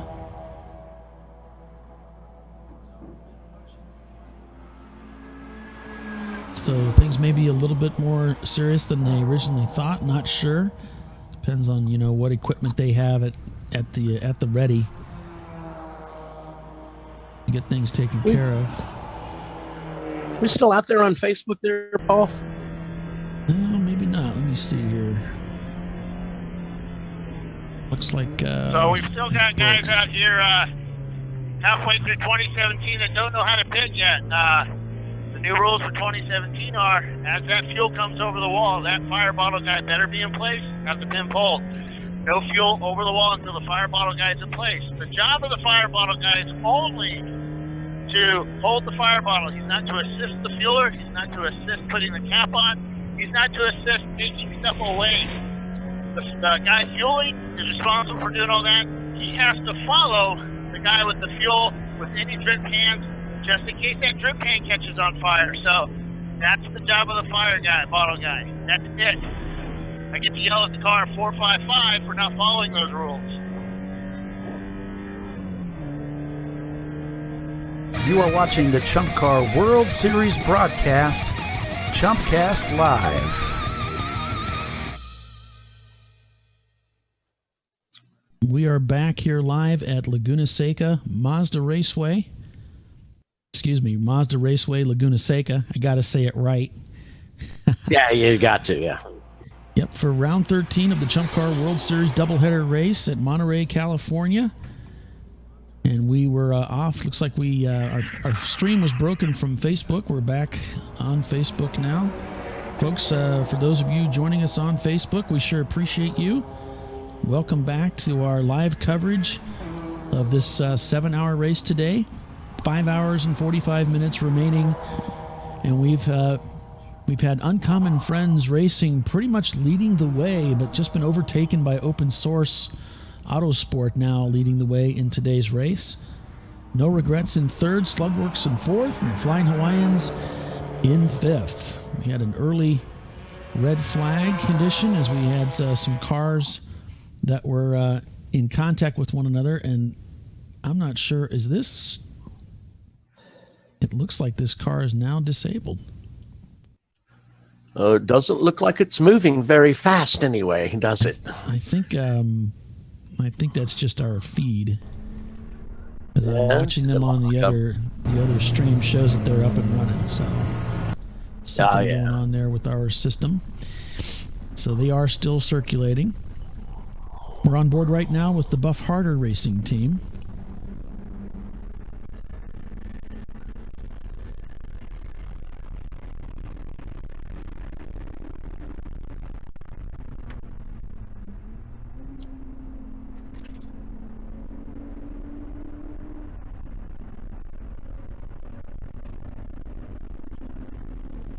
I'm sorry, you looking for me? I had my headphones off.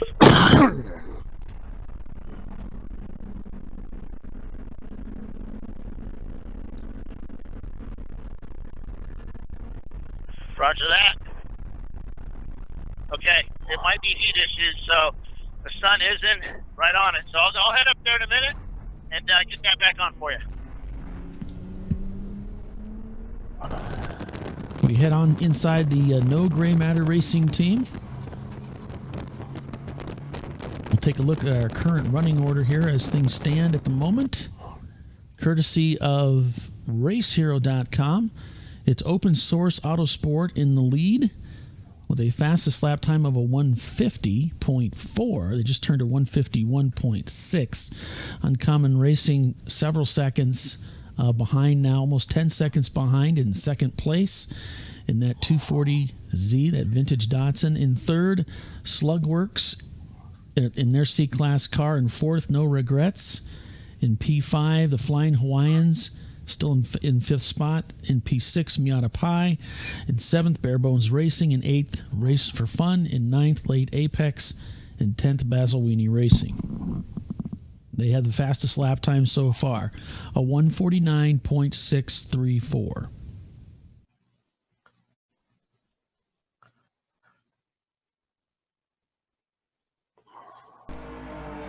As we look out over turn 9, we see a car sideways, sliding off and almost slid back onto the racetrack there. Fortunately, they did not. Scrubbing all their speed off on the outside, which is... It's a very fast part of the racetrack. It's a scary spot to lose control of the car. Fortunately, you can see there's a lot of runoff there. That's one of the things I really love about ChumpCar racing is that most of our cars are, just a little warmed over street cars. They're not really fast enough to get us into a lot of trouble. You can put just about anybody in the car. And, I disagree with that. Yeah, I said most, Bill. So anyway, and so the benefit of that is, of course, some of them can't get out of the garages. So, but we won't talk about that too much. Yeah. Well, the ones that can get on track, the ones that do end up on the racetrack for a significant period of time, like throughout the entire race, which I know is for some faster cars is rare, but for those that are a little bit more reasonably designed, When they do lose control of the car, they're not likely to find themselves into a barrier, especially at a place like Laguna Seca. So that's great. It's a safe racetrack. It's a safe place to go racing and have a lot of fun. Did you say bear? You have a lot of deer issues out east. Apparently I've struck a nerve, and I'm just going to back up right now, and we'll just talk about something else. Well, hey, folks, by the way, Charlotte is back on the schedule for the 2018 schedule. Yes. So if you're interested in racing again at Charlotte Motor Speedway, we was off the schedule for 2017. We were there back in 2016. We're back again this year in 2018. Make sure you check out the schedule. It's going to be a lot of fun. It's going to be a big turnout. It's going to be great. So plan accordingly. I may actually come out of retirement to do that one. Come out of retirement. Well, there goes the neighborhood. But that's 2018. We still have a ton of racing here in 2017. Thompson Motor Speedway. We're barely halfway through the schedule. Yeah, Thompson Motor Speedway, a 12-hour race, just $600 if you're out west. August 26th and 27th. Make sure you plan for that. Also, if you're up here closer to where I live, up here in Indiana, up in the central area, or even in the east, Gingerman Raceway, another $600 race. It's an 8 and a 7.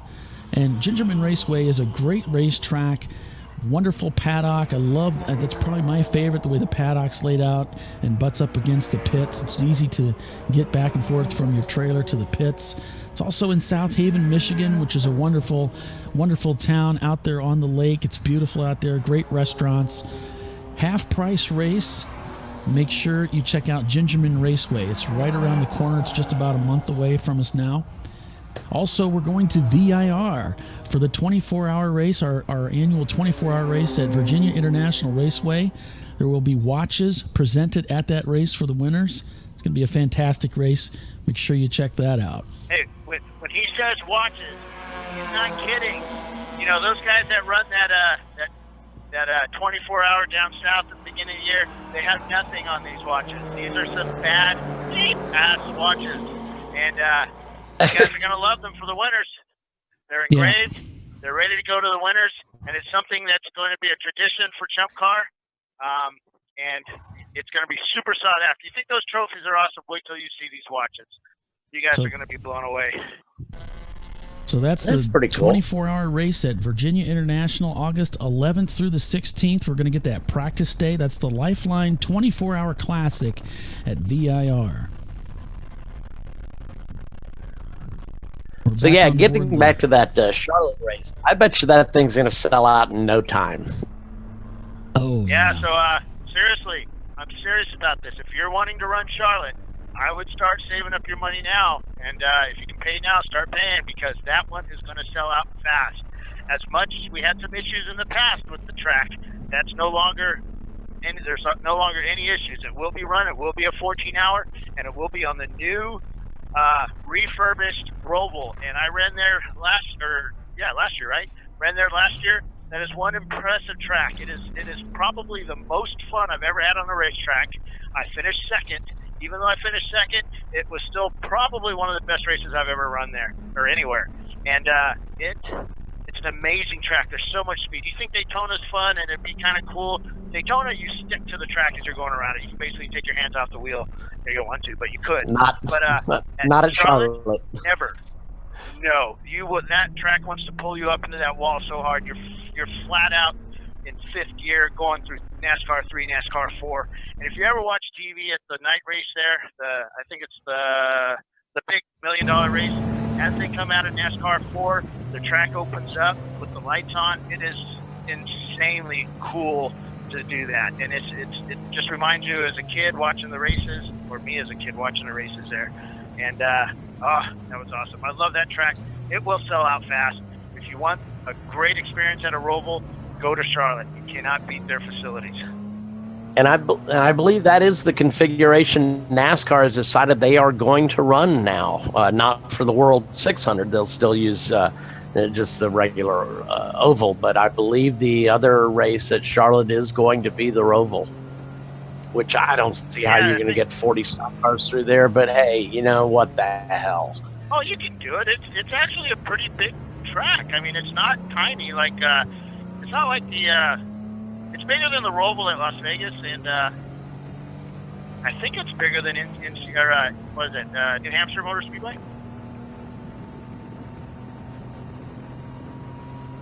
Oh yeah, I mean, there's no question about it. It's a first-class facility. I think those guys are going to go nuts there. It'll make for good TV, man. Oh, absolutely. Wow, it's beautiful. But yeah, we're corkscrew. One of the things. I mean, go ahead, Bill. It's just telling you how beautiful it is up there in the corkscrew area. And yeah, it's just a beautiful day to go racing, isn't it? Oh man, would love to be out there. So if you're interested in ChumpCar, there's so many opportunities for you to get involved, not only from a volunteering aspect, but also from a racer's standpoint. You can head out to the ChumpCar you guys website. You guys are all in a bad connection. I don't know if it's me or. No, I'm getting a corkscrew camera overheated. Are you getting some I can hear you, Bill, but I can't hear Paul. Oh, okay. Yeah, Paul's having an issue again.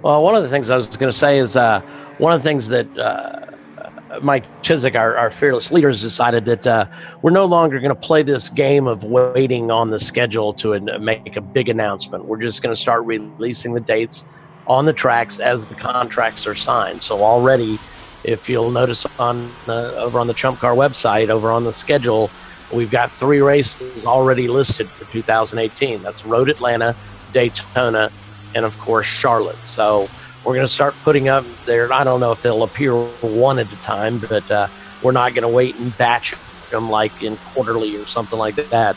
As soon as the contracts are signed, we're going to get those races up so y'all can start planning your schedule.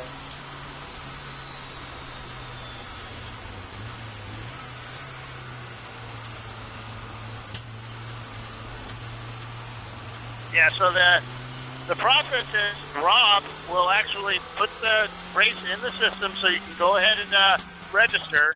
And then once he gives me the okay, then I put it live on the website and then post it to Facebook.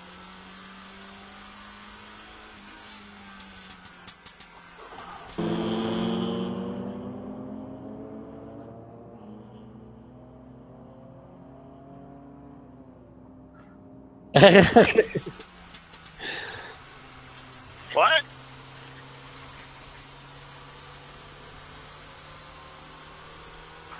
Oh, I've got the corkscrew I'm just following the cameras by hand. I'm following the cars by hand, sorry.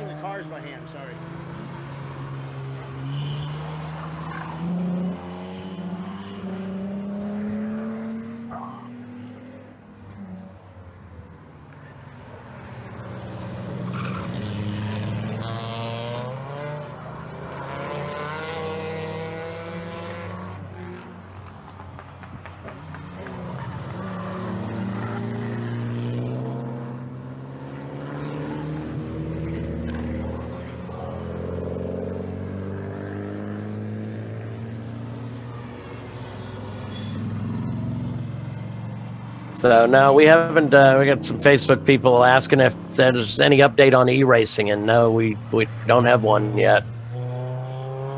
Yeah, I went down there. The car was still in the garage. I didn't get over to talk to them because right now we need some volunteers. So if you're in the Laguna Seca area, San Francisco area, come on down and help us out. Give you a few bucks to do it. Give you some race credits if you need that. And for your next race, just come on out. Have some fun, guys. Help us out. help us in pit lane. Whoa! That guy got a little squirrely going through that corner there. How are we doing on in-car cameras?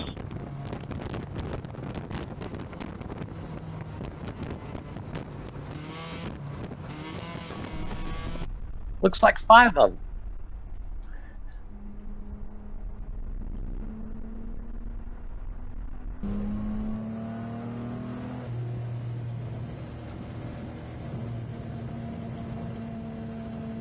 Whoa! Sorry, the Toyota Celica, and I forget the number of the camouflage one, just went way wide off into the sand, and he got off into the they have a new paved area where the drainage is, and he was bouncing and jumping and doing all kinds of crazy stuff right there. Just having a good old time out there, huh? You can hear the scraping and crunching of that oil pan on the concrete, or on the blacktop. Here comes the number 1 car.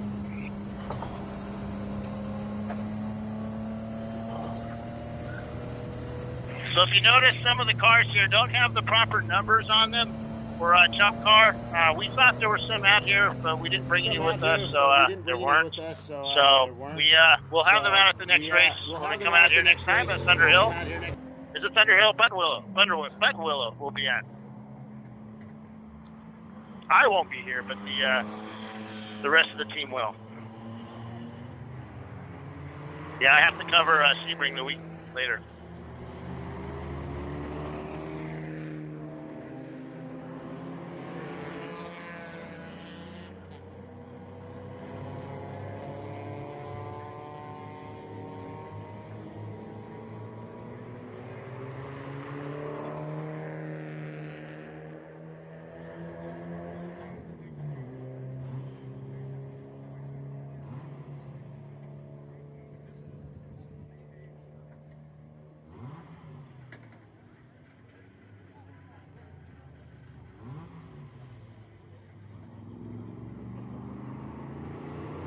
It's a little early coming in for pit stops, but not all that uncommon either.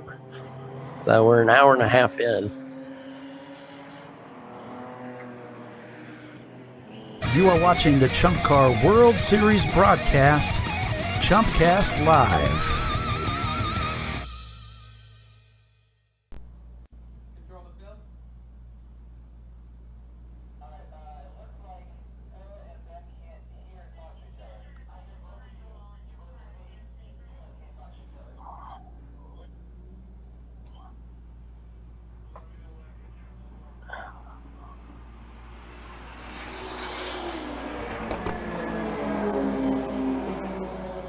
Slugworks just came down the carousel with the Datsun right behind him.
Pretty cool as we sitting up here at the carousel Well, Slugworks has pulled away from the 246 car. He's got about a 20 car lead on him now, with the Porsche in between them now. The Porsche number 1.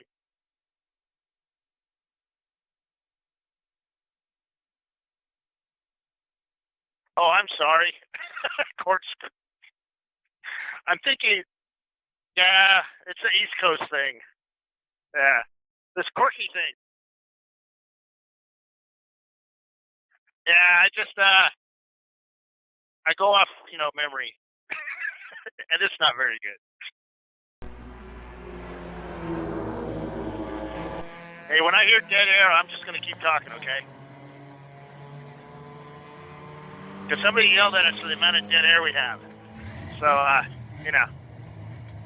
start talking about Troy here pretty soon. Except we're on the West Coast. Most of these guys probably don't know who Troy is. But I believe Troy's coming out here for the December race. And running with Jerry Anger, I think. And Anger, I think, is bringing out a super secret weapon that's part of the old Schumacher taxi guys. They were out here with me when we came out here a year and a half ago to the with their Miata. They did quite well. So Jerry's added a few more horsepower to that Miata, I think.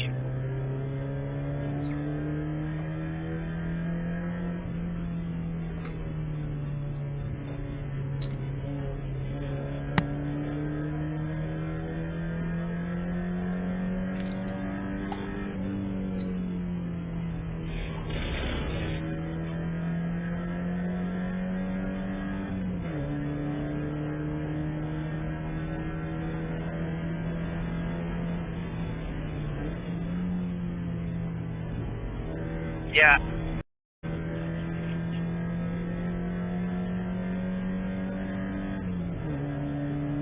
And if you want to come up and help us out this week, and just come out to the track and talk to either Mike Chiswick or Andrea at registration. They'll get a hold of me on the radio, and I'll come down and put you to work up in the tower, putting basically feeding Paul information as it comes out of the FCCA workers or the track workers radios. So that helps Paul and Doc do their job better. You're like the eyes and ears of the track. I'm out fixing radio or fixing cameras and doing my live stuff out here, so you would be part of the team. So if you're listening and you want to help us out, come on out. We'll give you a few bucks for it. You can sit in a nice non-air conditioned room and a desk with a computer. It's fun. It's not like Coda where it was air conditioned. Oh, come on. What's the temperature out there? Oh my God, dude, I am actually sweating. It is actually probably close to about 68 degrees.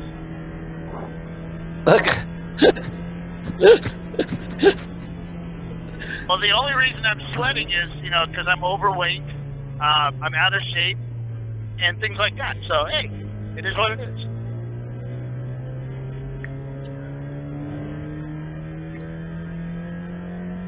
We all cut black.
Okay, so that's why there's a deal on the event thing that says "and drag race."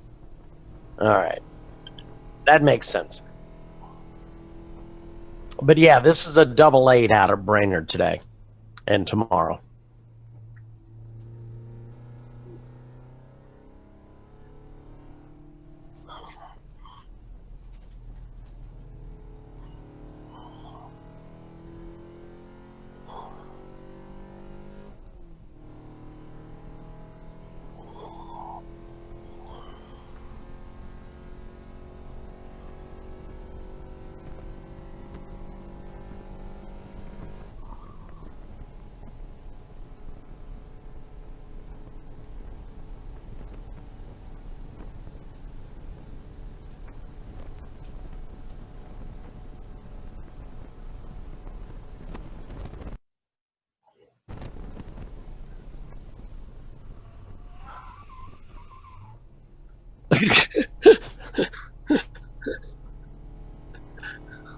Probably.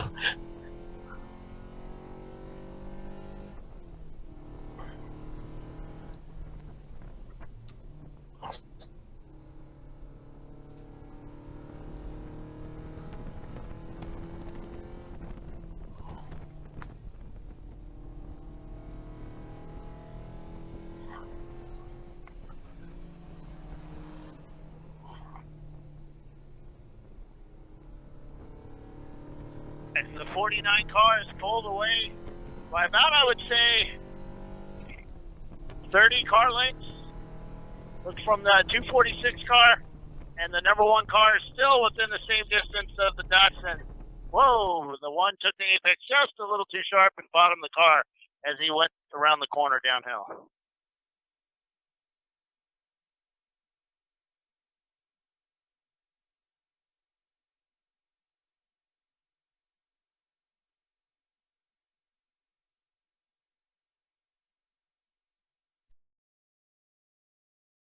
Yeah, you can.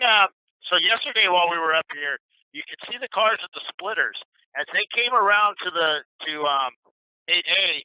You could just hear the splitter hit the curbing, hit the apex, the tiger's teeth. If they hit it just too hard, you could just hear this huge scraping sound. And then as they came down to the bottom, you could see where the splitter was scraping as well. But you can see where the sun hits the track, right, where they polished the track there from the splitters hitting it. The same at the bottom.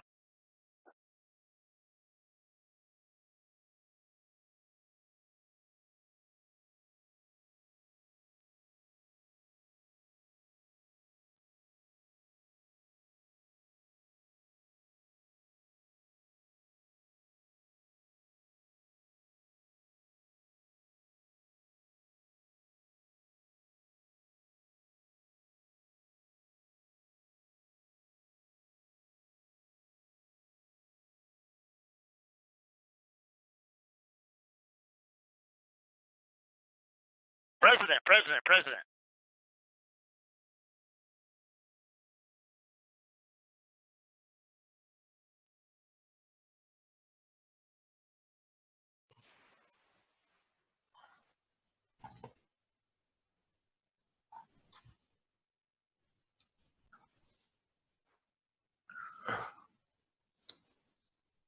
Yep.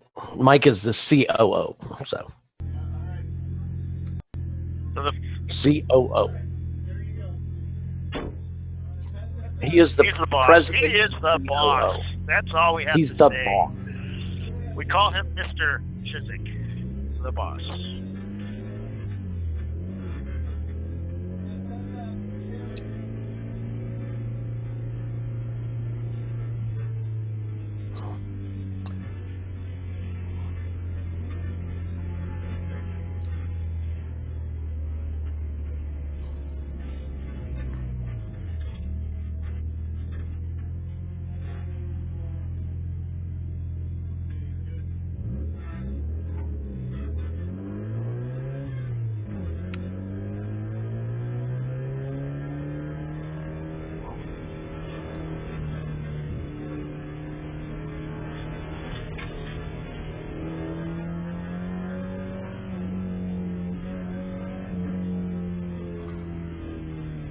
I'm sitting like over our here YouTube monitoring. channel and like our Facebook page. Yes, I like like them. That helps us out. Subscribe to our YouTube channel. Yes, subscribe to our YouTube channel. Whoa, the 330's off course down in 8. He got his left tire off into the sand, recovered, and made it out there. Problem was he was in a group of cars when he did it, so everybody looked a bit scared there, skittish. So, but he's back on. Everything's good. That's the 49 bare just goes bones. by. And he's the pulled, bare he's bones pulled Miata even running farther in away from that 5th group of place. cars. Here comes the 246. Or we have too much to say. Lord God It's Almighty. better when we just talk over each other like this because it just makes it more fun and professional.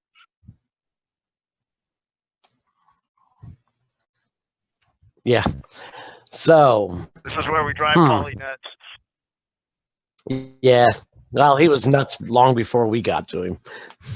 You're not going to pin all of this on us. I hope you are. I don't know. I'm sitting over here following Facebook and it says we're live.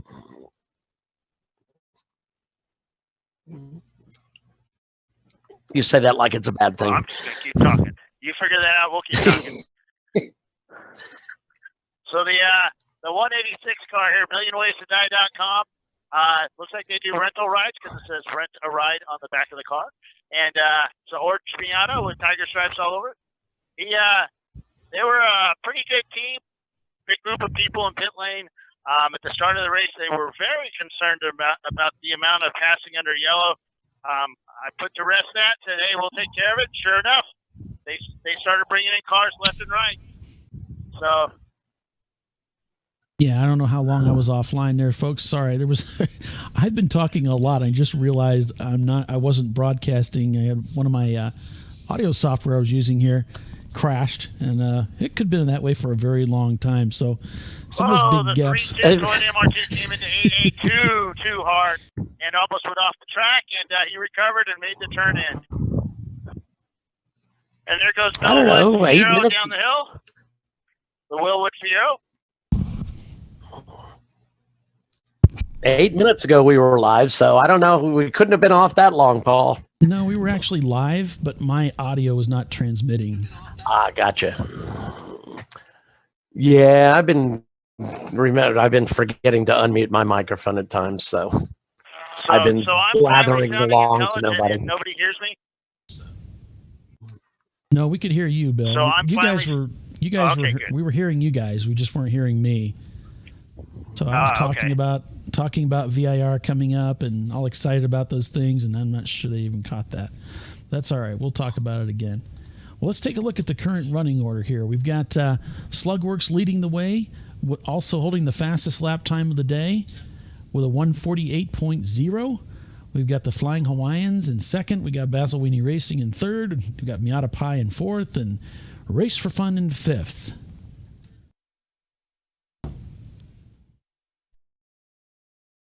We'll go back on board inside the No Gray Matter Racing Team machine.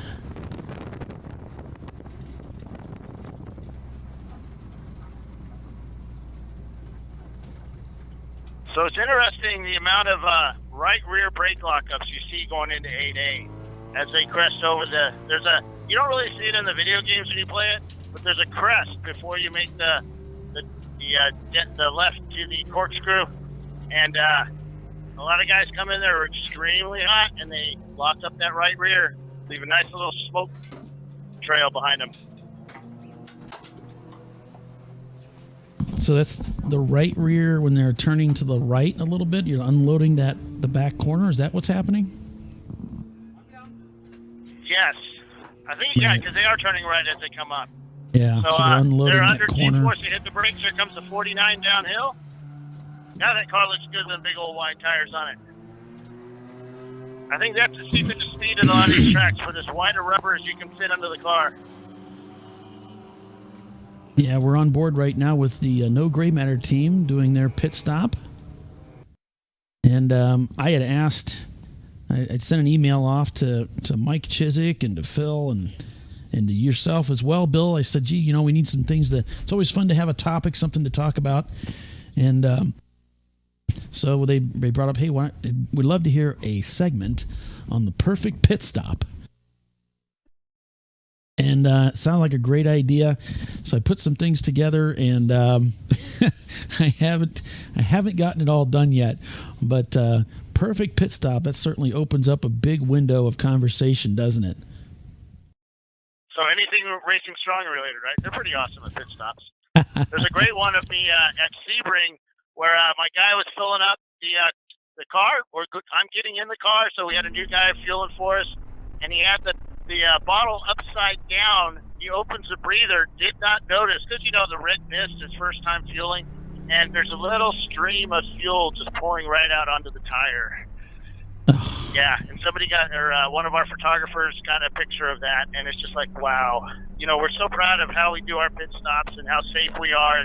There's a picture of us with a common mistake.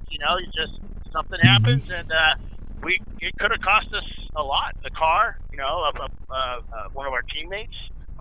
Should have said teammates first, but teammates, car, somebody else. So you got to be really careful on your fuel stops. That stuff is extremely dangerous. Yeah, and that's really something that we're going to focus on with this. We're putting video together along with a monologue, so we'll be able to talk through the various phases of a quality pit stop. Of course, we're looking at the safety aspect as well as efficiency, because efficiency is part of the safety. The less time you have your people out there on the track, and whoa, that was a close one coming up in towards the corkscrew here, very fast around the outside. We're on board with the Buff Harder Racing team heading down through the base of the corkscrew here now, tracking behind a Miata going left as he heads into Rainey. But of course, we're going to be focusing on the safety aspect as well as the efficiency. The less time your drivers are over the wall, the better. So Buff Harder Racing team now heading into turn 11. All right, we have ahead. a safety car. They're pulling off the 446. Let's take a little Fiesta. They're pulling him down the hill. So it's extremely dangerous right now as these cars come up over this blind hill, and that car is being towed. Lord. There was a lot of questions Ride your about brakes, that car. buddy. People were talking about the Fiesta. Yeah, he wasn't. There's a lot of questions about that car because it sounded really iffy in the paddock. Supposedly it's a 4-cylinder, but I swear that thing sounded like a 2-stroke. So people were talking, one of those, we don't know if we want him out there. But he lasted this long, it seemed like. Yeah, well, one of the things. Go ahead, Doc. One of the things I notice is, whenever whenever you're getting towed, ride your foot on the brake, please. Yeah, absolutely. That's something that typically is announced at the drivers' meetings, and we know some people don't hear that, or maybe they aren't real clear on what we're talking about.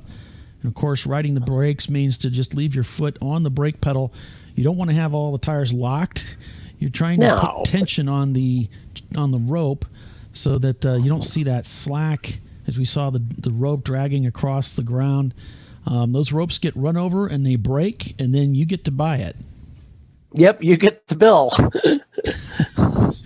But it also give you whiplash. I mean, I suppose it wouldn't really because you're wearing equipment, but it will jerk the tow hooks out of the cars because you're of the back and forth lashing of that rope as they're trying to pull you, and you're getting jerked back and forth. Just ride the brakes a little bit, and you're just guarantee that wrecker has more torque than your car. Yeah, your little Fiesta isn't going to hold up too well. You're gonna lose.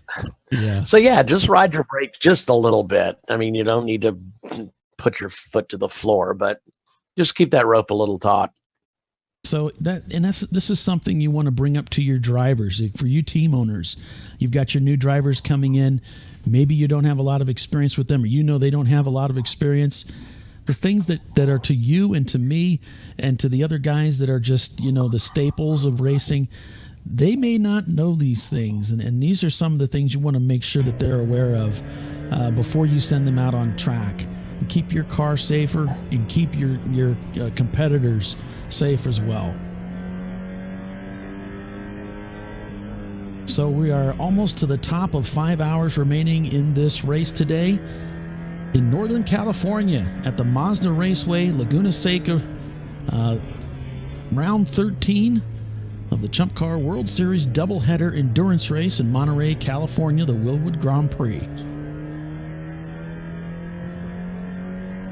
You're on board with the Tufa Racing team. I believe they came out a little bit late in the day. This may be I'm not sure if this is a test session for them this weekend or if they're really going after it. I'm looking through the current standings,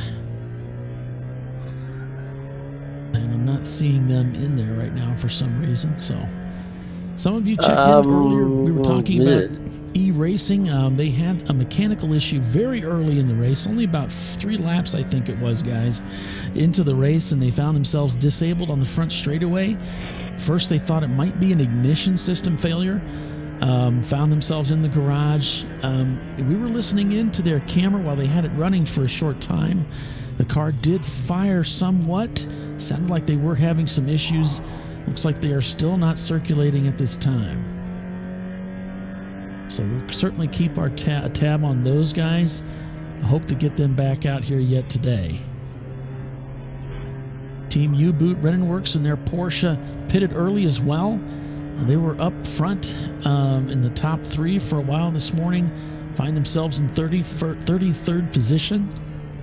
They've dropped 31 spots since the beginning of this race. Slugworks leads the way. Team Tufa's out there, Paul. They're running in 32nd position. They've only got 35 laps on the bumps. Okay, so yeah, they haven't been on track for very long, but they're out there slinging it. Yeah.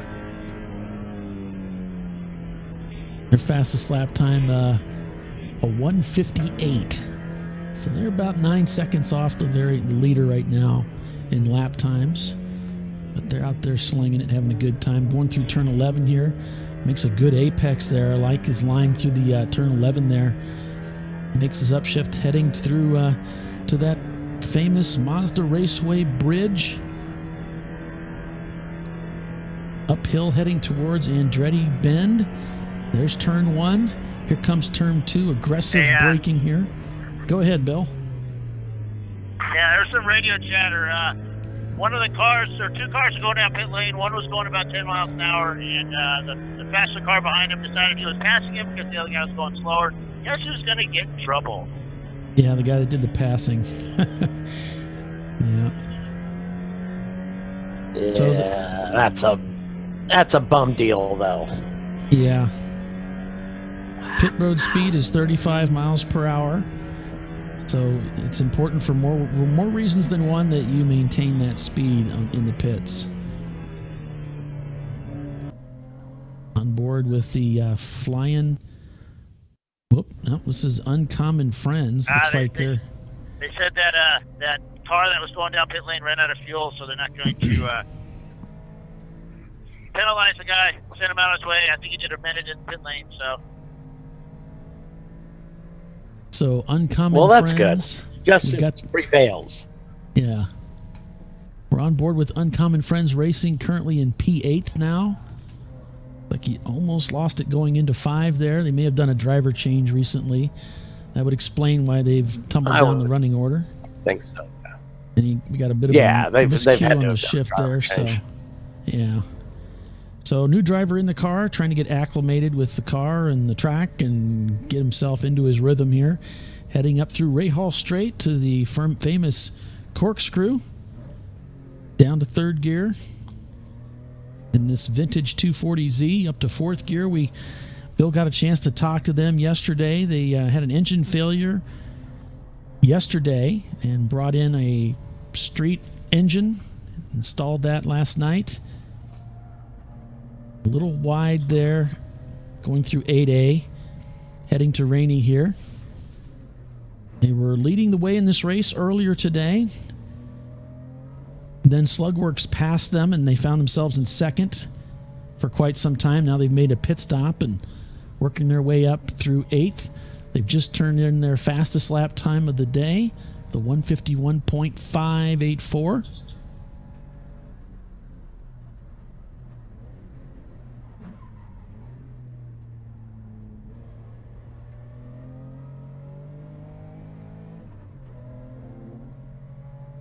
Up to 4th gear, it looks like.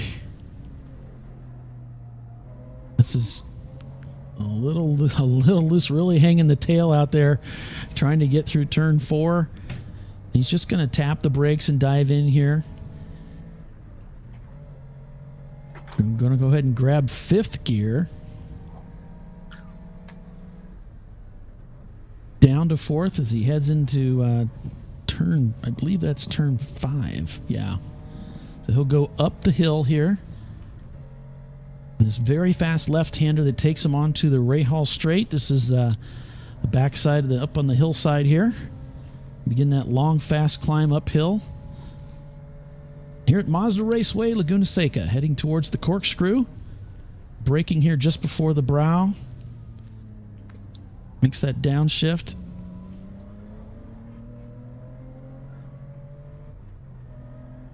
So we were on board with them. They've got John Morton is one of their drivers this weekend, along with several other drivers. Troy Ermish will be driving for them this weekend. Very notable drivers, championship-winning drivers. So really just kind of a who's who of sports car racers. One of the cars loses it right in front of them going into 11, just slides out of the way nicely. Going through 11 there. Well, that was decent of you. Yeah. Looked like a vintage MG. We got the full panoramic view, the full. he did a complete 180 and then some. So we've got a lot of great cars here this weekend. Porsche 931. We've got Miatas, BMWs, a Mitsubishi Eclipse. We talked earlier about quite a few Datsuns. We got a lot of neons. Toyota Celica GT, Pontiac Fiero. Porsche 924S. What else? We got that MGB that we just saw earlier. That's from the Nuggeteers. A couple of VWs, a Jetta and a Scirocco out there. Ford Mustang GT. Chevy Monza. Yeah, Misfits 2.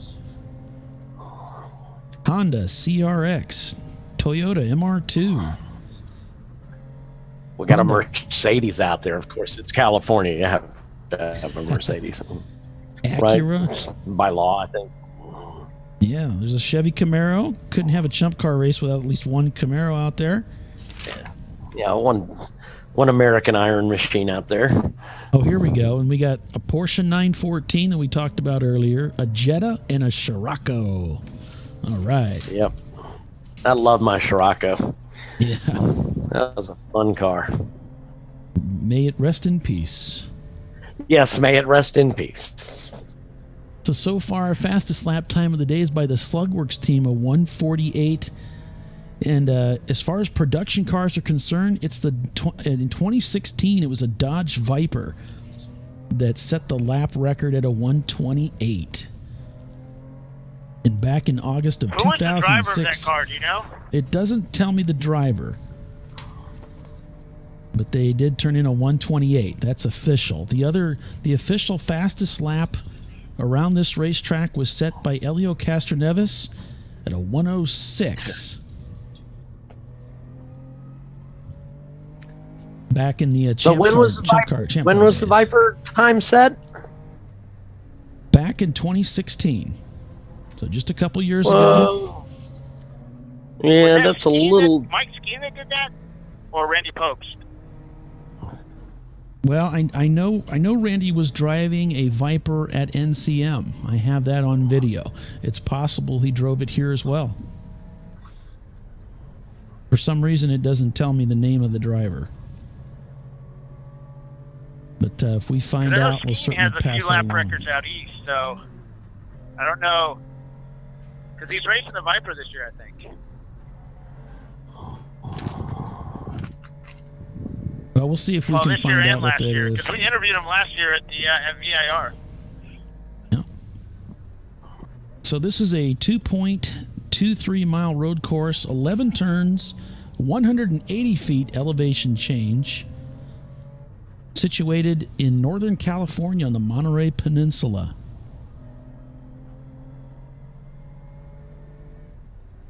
Out here in Northern California, just a beautiful racetrack, fantastic weather.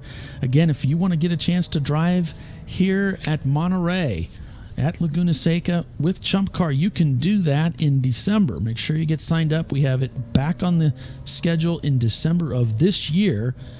And when I spoke with Mike Chiswick, our COO, we had 15 positions still open. That was less than a week ago.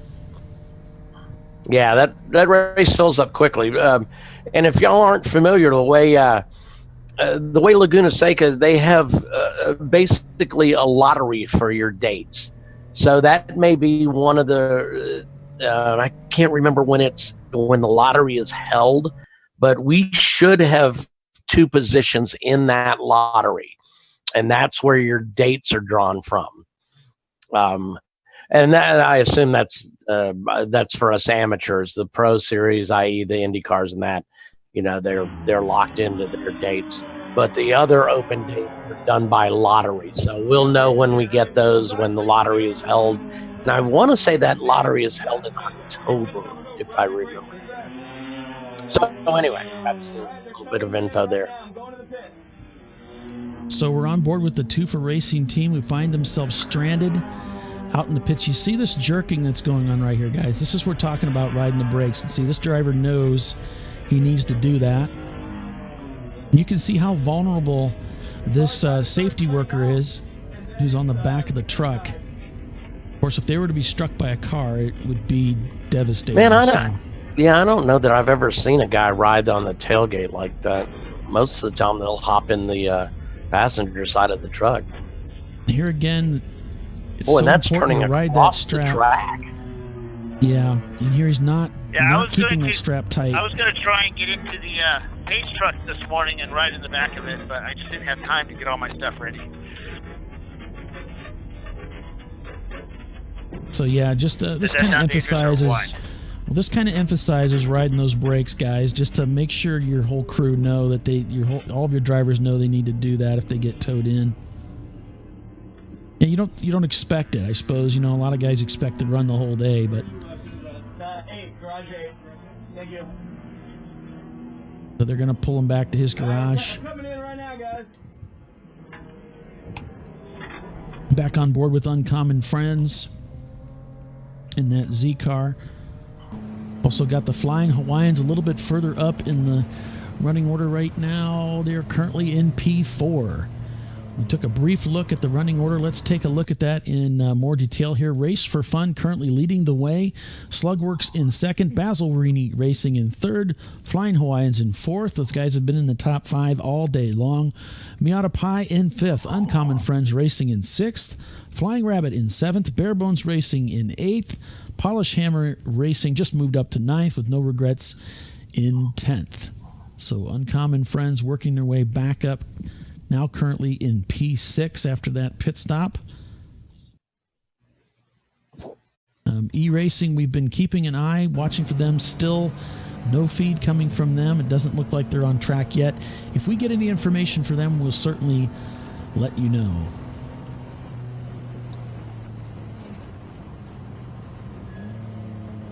So thank you, everybody, for joining us on Facebook Live and on our website and our YouTube channel. That is the ChumpCar World Series channel. If you're I'm sitting over on Facebook. Not a lot of people commenting, but a lot of people watching. Yeah, so please share our feed if you would, please. That helps us out in the metrics that we have with Facebook. Please share our feeds with your friends so they can see what's going on. You have an opportunity. All right, Lyndon Coolman says Randy set the track record there. Oh, okay. Well, thank you for Lyndon. Chris at the other track. Okay. Yeah, so those that don't know who Randy Popes is, he's one of America's winningest drivers, wasn't it? But he's one of the most prolific drivers in America. Does a lot of stuff for one of the magazines, all their Motor Trend. They're stick for that, yeah, Motor Trend. Of course, with Johnny Lieberman in there doing the video stuff. Also, he runs a ChumpCar. He has a nice little Volvo. It's not a wagon, is it? No, it's a 4-door Volvo that he runs up and down the East Coast. And he's really fun to hang out with. He will help you out in an instant. He'll give you tips on how to do the track faster. He got behind us at AMP at Atlanta Motorsports Park and told me exactly where I lost like 10 seconds on the track.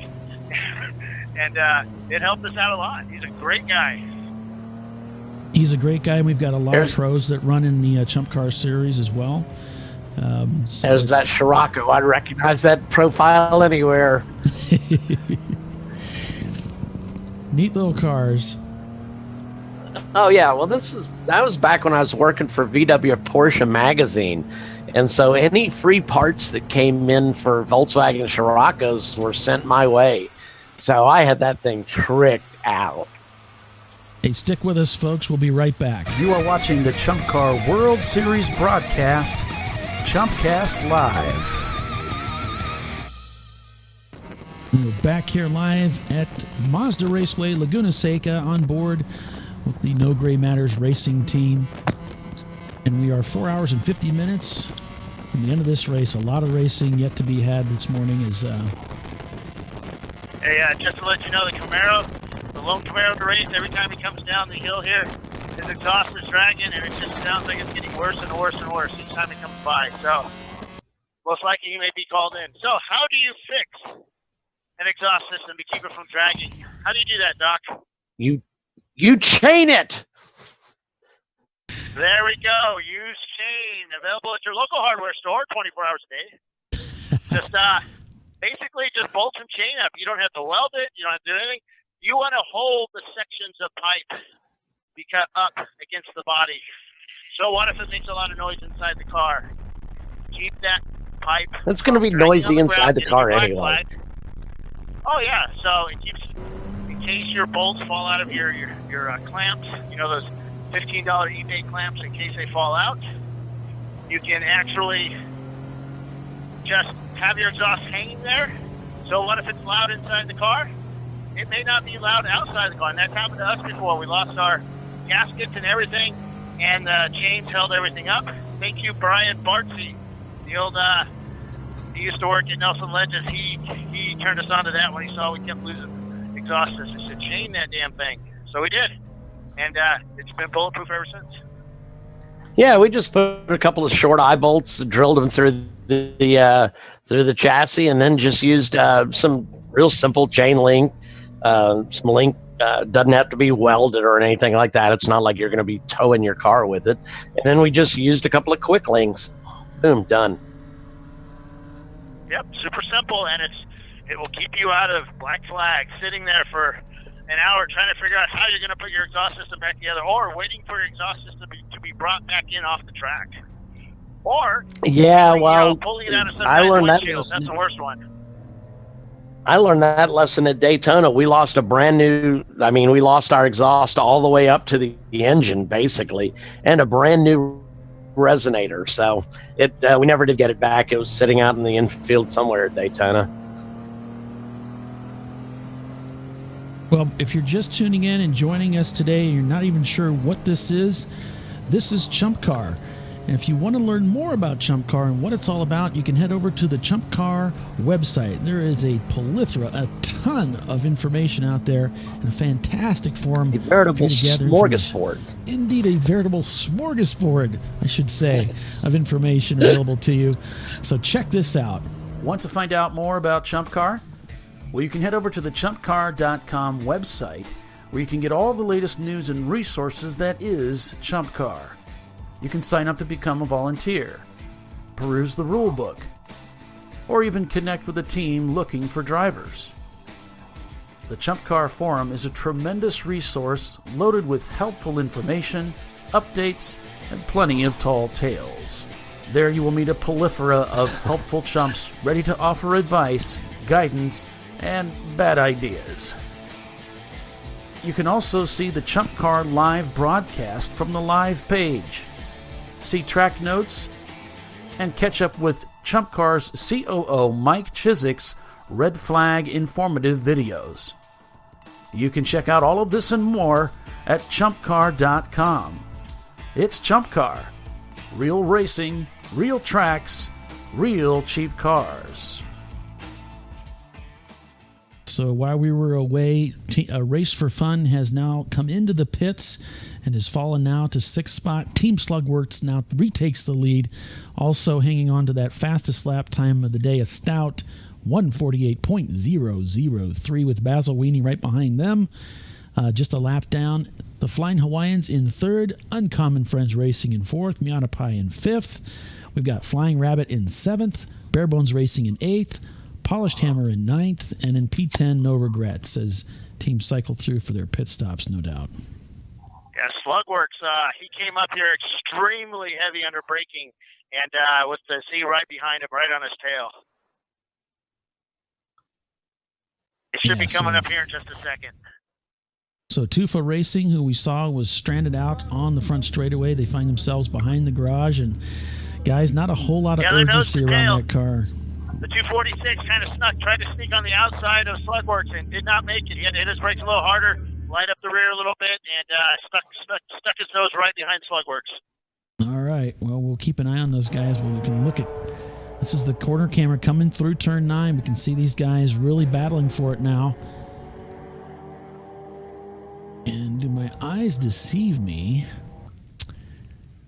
All right, I'm getting a lot of radio chatter about black flags and contact.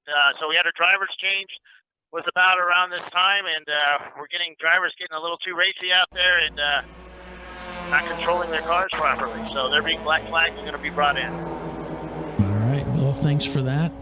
Appreciate it. What were you seeing there, Paulie? I thought I saw a white BMW with red and blue stripes on it. That'd be pretty dang awesome. I will keep a lookout. But it doesn't. I will keep a lookout. I'm looking at timing and scoring. It looks like they're still not circulating. Yeah. So I must have been mistaken, or it was another car, obviously similar livery. Not an uncommon livery. It's beautiful. Yeah, well, I mean, a lot of people run that. Okay. They run that white look with the typical BMW racing colors, which is the red, the light blue, and the purple. So.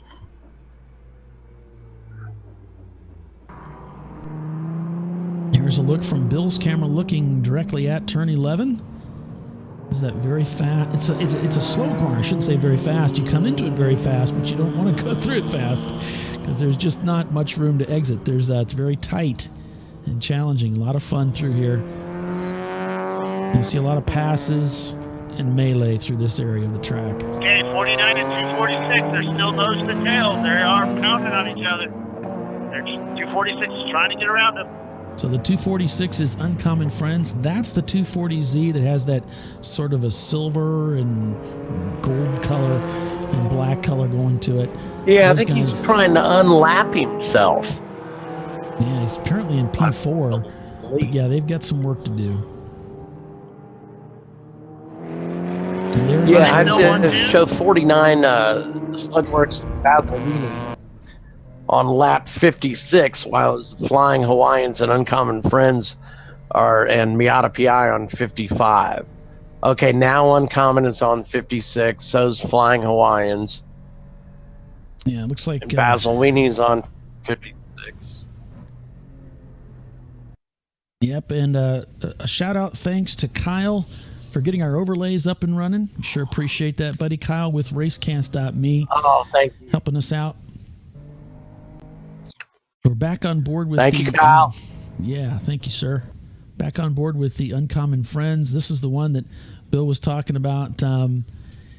If some of the drivers that are a part of this team are unbelievable talent, and so you're going to see the back end of the car being hung out, and they're going to be completely comfortable with that. Doing some driving that you may not see from other Chump drivers. So one of their drivers was the designer of the McLaren MP4, I think it was, and also Ayrton Senna's head guy. I forget, not crew chief, but the head engineer for Ayrton Senna. Crazy, isn't it? So sometimes, yeah, we're out here in California. There's a lot of talent out here. So it's amazing. It's pretty amazing. Can't swing a dead cat without hitting a racer. Yeah. We're on board right now with the No Gray Matter Racing team. We got a yellow down at the bottom of 8D. I heard something skidding, of course, as I walk away with the cameras. Yellow's back in. A lot of dust. So it looks like the guy might have got off and got back on. All right, Bill. Thanks for that. On board with Team U-Boot. These guys were up quite a bit higher in the running order earlier today. They found themselves with an early pit stop. And this is one of the Porsches out here racing this weekend.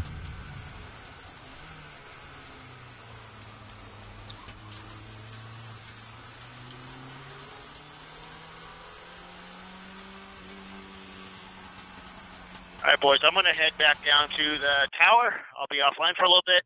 I'm also the official the official unprofessional photographer on site. So I've got to upload pictures, and I'll be back on a little bit, unless you need me. All right. Thank you, sir. Appreciate that. Finally, we got rid of him. God, that took long enough. I'm kidding. Oh, he heard you. He heard that. I was hoping so. All right, sir. Hey, so for folks that are, I'm going to continue talking because I'm driving, and I can talk and drive and text.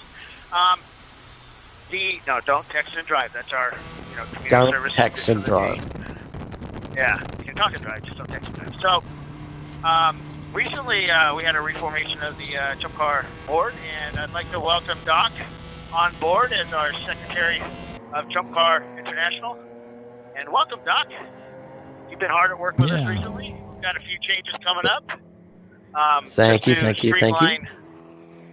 Streamline the company and make it more efficient. And what else? Sorry, I'm driving too. Yeah, I think one of the things you're going to see is some rewrites of the bylaws, because right now, man, they're extremely hard to read. Well, it's inside the e-racing. They're putting the wheel back on. Yep. Oh, good.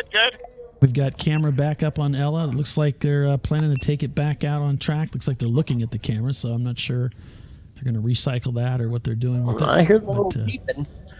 Yeah, maybe just making sure it's on, which it is. We've lost a couple of our in-car cameras, unfortunately, so we apologize for that. But we do have a few still running, and it is. E-racing is listening. Y'all are looking good, guys. Leave it alone. Don't touch another button. So they're going to send him out. Because invariably, I get to messing around. I'll turn ours off. So they're rolling through the paddock. They're going to be getting that car back out on the racetrack here shortly with 4 hours and 38 minutes remaining in today's race. It is indeed. They're going to be mixing it up with all of the other competitors that are out there today on this fantastic racetrack in beautiful Monterey, California. It is such a privilege to be able to race out here with ChumpCar. And if you want to race out here with us this year, you get a chance to do so in December. You can get registered on our website, chumpcar.com. Make sure you take advantage of that. It's going to be a bucket list track. It's not going to be something you're going to want to miss.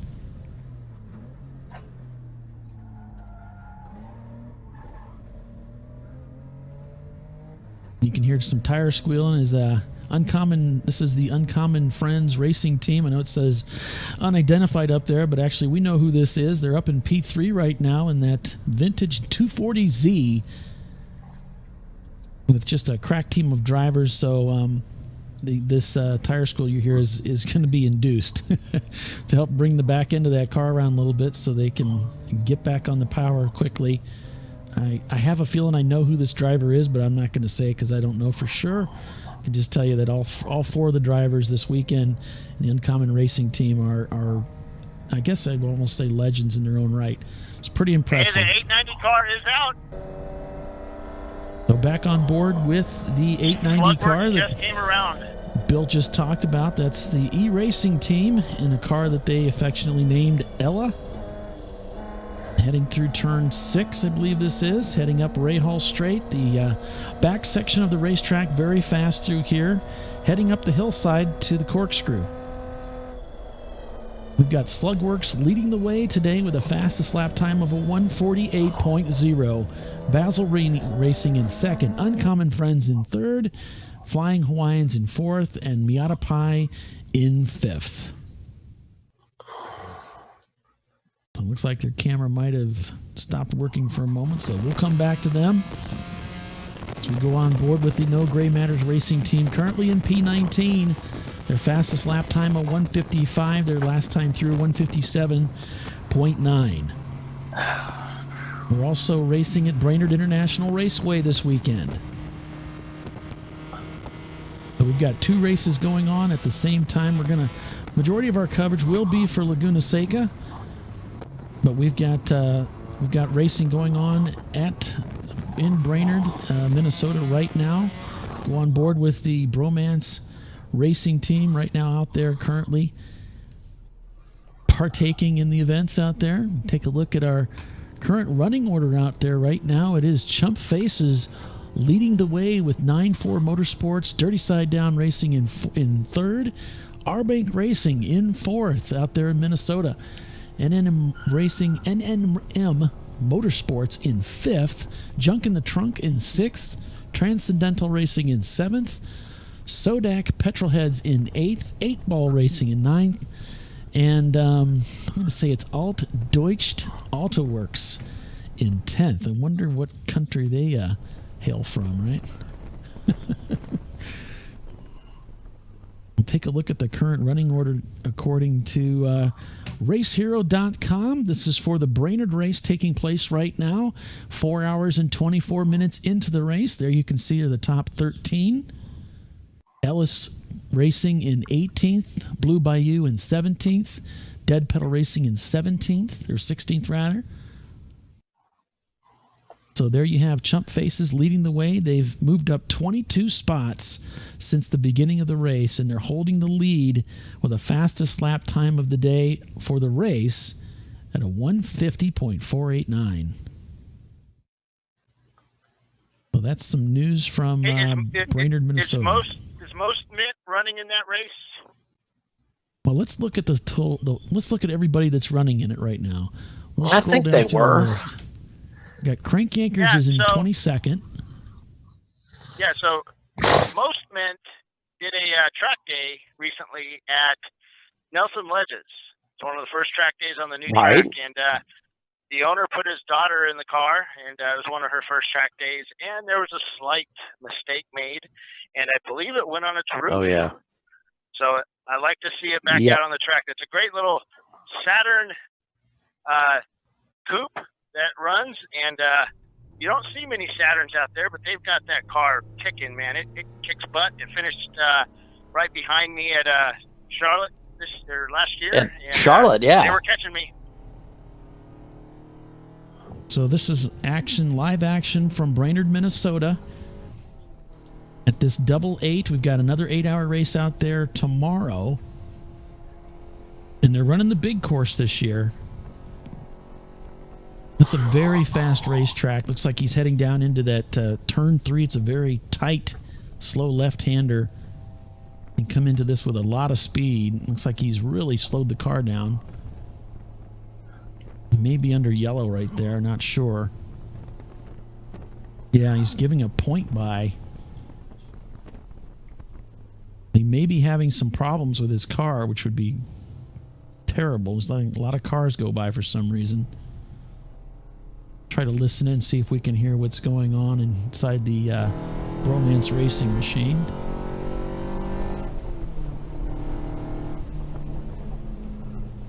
Looks like all the cars have slowed down a little bit. There is the R-Bank Racing Saab 930 Turbo, which is currently in 4th spot right now, working their way through the field.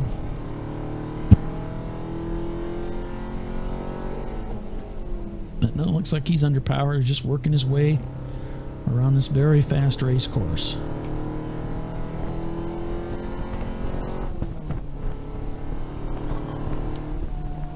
So Team Tufa has pulled out of the garage. They are back on the racetrack here at Laguna Seca. You can see them negotiating traffic, working their way around. Looks like Andretti Bend. Yeah, that's turns 2 and 3, heading up into 4 now.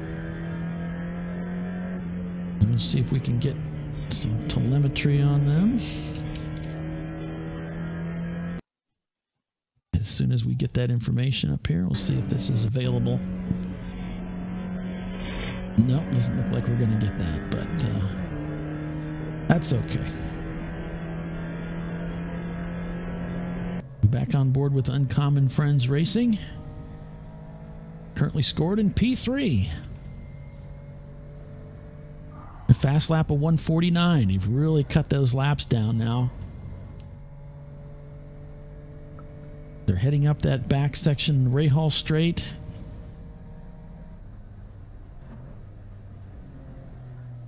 So yes, E-Racing back on track now after a lengthy stay behind the wall as they were working on that car, dealing with some mechanical issues. This is heading down through the corkscrew, which is interesting because Flying Hawaiians, the other in-car camera we have, would be right behind them. Not Flying Hawaiians, Uncommon Friends. So we'll keep an eye on these guys, and looks like they're oh, he's already passed him. He's going through 11 now. Okay. So heading down the front straightaway in that Z car that is currently in P3. Their last lap through now, a 151.656. They are one lap down from second place, which is Basil Weenie Racing, which is a lap down from the leader overall, which is Slugworks Racing.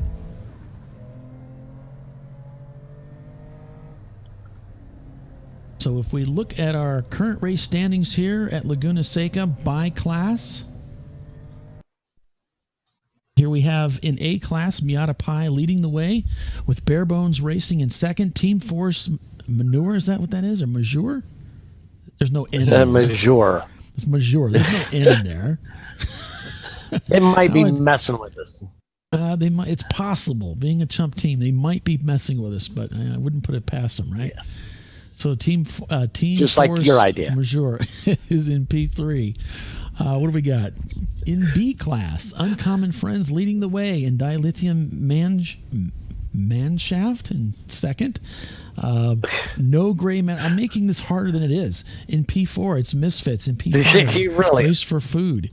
And I'm good at doing that too. Slugworks in first place, leading C class. Basil Weenie Racing in second. The Flying Hawaiians in P3. That's in C class. And in D class, we do have 6 competitors. 5 started the race today. Team Blackbird leading the way with Men in Black in second and Apt Racing in third. In EC, we have currently 3 teams, Polish Hammer Racing and S&K Racing, and then Smoking Tires in third. But they're not showing circulating right now. I don't know if they may be in the pits. Not sure. But yes, for those of you, and I know E-Racing has a lot of fans out there, they are back on track now. Yeah, we don't know what the issue was. Yeah, we're not sure. We know it was some sort of mechanical,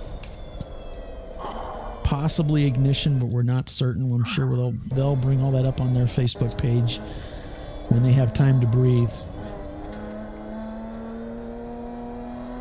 So their fastest lap time of 155.5. They just turned into 155.6. So they are cranking them out. Yeah, those are respectable times. They'll come down. They haven't done all that many laps. Again, yesterday they had some problems with their exhaust. They were over the sound limit. They had to rig up some exhaust underneath their car to get below that dB meter. And so they didn't do a whole lot of laps yesterday. So the laps they did do, they were pretty competitive. I mean, they were in the let's see what I got for them. They were in the mid 150s. So, and that's pretty much where everybody started the day. A couple of teams got down in the low 150s as the day progressed. And then today we've seen a couple of 147s, 149s. So as people settle in. Yeah, so they're going to be this will probably be more of a test day for them to make sure the car is sorted out well for tomorrow. I'm just glad they got it running, man. That's a long way to tow to have problems. Absolutely. I'm sure they're all glad to see the car back out there. We are too. A look at the base of the corkscrew here. Yeah, that's one of the benefits of, I love road racing for that. It doesn't matter what series you're in. It seems like you always got some good camaraderie and people willing to help. ChumpCar is certainly no different. Hell yeah. So if you need help, even at people you don't know will come over and offer to help you out. So it's just great. We're all kind of in this thing together. We love racing, and it's just a lot more fun when everybody's out there, Doc. Yeah, absolutely. So, one of the first things we do when I get the pit row assignments is I'll go through and I'll mark out where every E30 is pitted. So if we do need a part, we can send somebody down there, hey, go ask so-and-so if they have this part. And invariably, if they have it, it's yours. It's just, like you said, it's a lot more fun when all the cars are out there. Everybody realizes, none of us are going to make a fortune doing this. None of us are going to. Roger Penske is not sitting out there looking for his next driver to ChumpCar race. So you might as well go out and have some fun. Absolutely. So you're watching ChumpCast Live, folks. Stick with us. We'll be right back. You are watching the ChumpCar World Series broadcast, ChumpCast Live. Yeah, so welcome back to Northern California at Mazda Raceway Laguna Seca for round 13 of the ChumpCar World Series doubleheader endurance race in Monterey, California. It's the Wilwood Grand Prix. This race, our title sponsor, Wilwood Brakes. We sure appreciate those guys. Fantastic products, fantastic service out there. If you need help with brakes, they're a great one-stop shop. You can get anything you need out there. So make sure you check those guys out. Also, Frozen Rotors, our title sponsor for our Brainerd race. They dip their brake rotors in liquid nitrogen, which stabilizes the grain structure of the metal, increasing the life of the brake rotors up to 4 times untreated brake rotor, and also promoting more even pad wear for more consistent bite and longevity of the pads as well. They too are a one-stop shop for brake pads and rotors, so make sure you check out those guys for us. We sure appreciate them.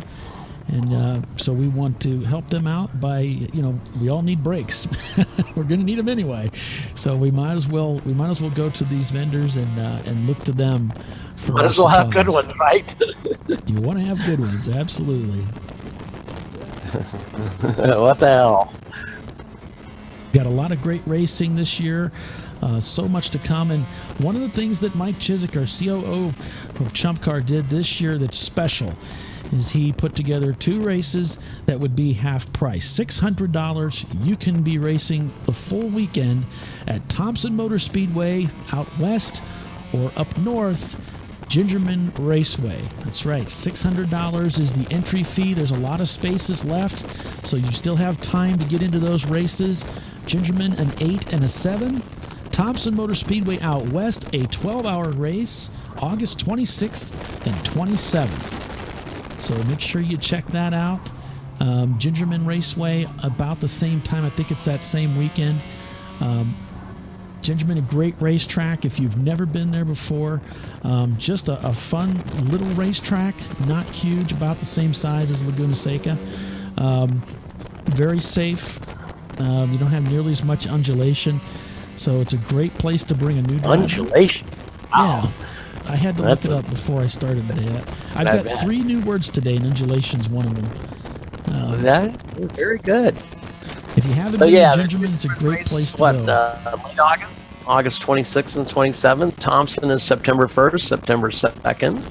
Thanks for correcting me on that. So it's September 1st and 2nd for Thompson Motor Speedway. Thompson. And then Buttonwillow, we just had a change to that. It's it was a 24-hour race. Talked to a lot of the racers out west, and they said, look, a 24, we're just kind of not ready for that. So it has been changed to an 8+7 on September 9th and 10th. And really need teams to sign up for this race. As we, there's been some things going on the West Coast. We're trying to change things around, get things back on track out there. And, we're not certainly not giving up on the West. There's been a lot of BS about that. We're not giving up on the West. That's ridiculous talk. So mostly started by people that wish they were as strong as the ChumpCar series. So, but we do need you to sign up for that race. Get on out there. Absolutely, and I think that what we're hearing, the feedback, it's encouraging to me because I'm not involved in scheduling. I have nothing to do with that, but I like hearing that there's feedback coming from the West, so that the officials and ChumpCar who do make the schedule, do make those key decisions, can act and say, okay, now we understand you're struggling with the 24. We're going to make a change to make it more palatable for you. But of course, that comes with, it's a give and take thing.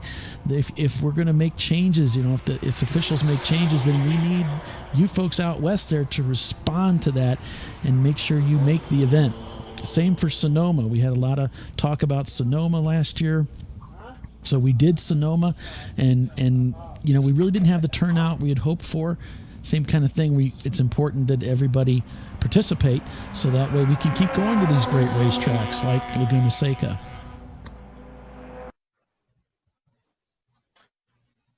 So yeah, ChumpCar certainly is not giving up on the West. It's a very important part of their schedule, and they're doing all they can to beef things up and provide a lot of opportunity. Great racing out there in the West. We certainly want that for everybody out there. Well, and it's going to take some time. I mean, this is what happened out there didn't happen overnight. The recovery out there is not going to be overnight. So just bear with us. Please hang with us. Send us your input. I mean, you can email any one of us. You can post on the forum. I'm on the forum quite a bit. I think Mike is. I know Bill is. So all the boards on there. All our emails are listed. Mine's doc.waldrop, WALDROP, at chumpcar.com. So we're all out there listening, and we want to hear what you have to say. Yeah. So 4 hours and 18 minutes remain in today's race. We're on board with the e-racing team. The camera's kind of cutting in and out a little bit, so we're not able to stay with them for very long. But you can see they're back out on track and giving it heck and having a good time. Car moving along really well now. So they were about 3 laps into this race and found themselves stranded on the front straightaway. Had to be towed back behind the wall. They had some mechanical issues they had to deal with. And that took them out of contention for today's race, but at least they're going to be back out there now, turning laps and having a good time with it as they prepare for tomorrow.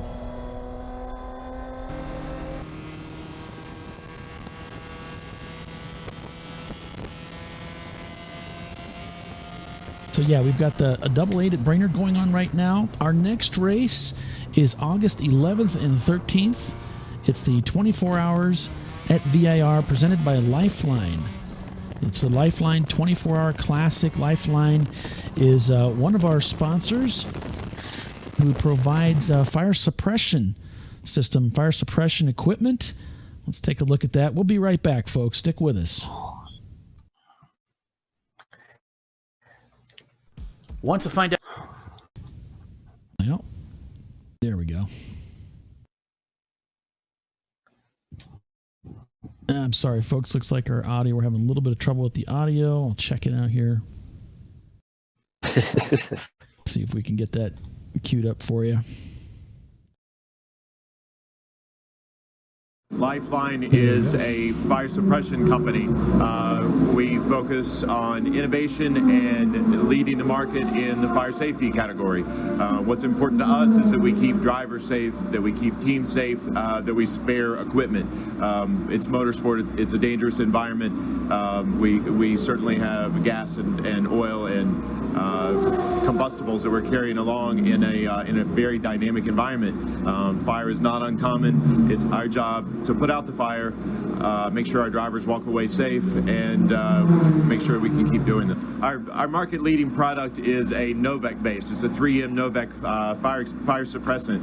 And what really makes us special is the delivery system. This new 8865 3620 system puts that Novec, two separate systems, puts Novec in the cockpit, Novec in the engine bay in less than a second, immediately engulfing the area with a fire extinguishant. So by flooding the area that quickly, we're able to actually put out fires, save equipment, save our drivers. Obviously, that's the most important part. This is the new Lifeline 8865 certification system, our 3620 system, which has a separate cockpit and engine deployment.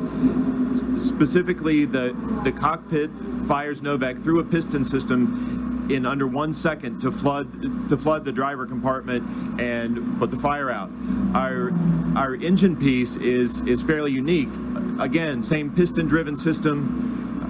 Floods the engine bay with Novec, and then a couple of seconds later fires a coolant system to prevent reignition. So not only do we put out a fire, but we also prevent a fire from reigniting. It's interesting as we continue to develop, as we continue to push and innovate. We're really working hand in hand with both motorsports and military. So what does a Wayne Taylor race car that's going around the track at 180 miles an hour have to do with a personnel carrier? Very harsh environments, as we're at Sebring and this car is banging around, and the stresses on this fire system, again, to make this piece live, so that it's available, so that it will put out a fire when it's called upon.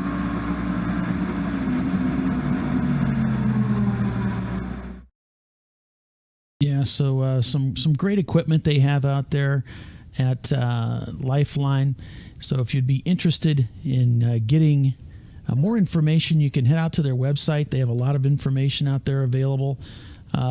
We did purchase some of those for our project. We did purchase a Lifeline system for our Project E30 car or E36 car, and I got an opportunity then to work with that product, get it installed in the car, the Novec system. It's pretty impressive stuff. If you noticed from the video there, it floods the cockpit with, it's basically a gas, so they're not even using that foamy stuff, which can tend to daze the driver a little bit, because you get this spray of foam in your face in that moment when your adrenaline's already through the roof, you're scared, you're trying to get out of the car. You don't have that with the Novec. It's a gas product, so it's very exciting to see them get involved in the sport. Of course, as a sponsor for us for the big race at VIR this year, so we sure appreciate them. So you can head out to there, check them out. If you want to do a Google search, the website is a little bit difficult to find, so you do a Google search for Lifeline Fire Suppression, and you can check them out.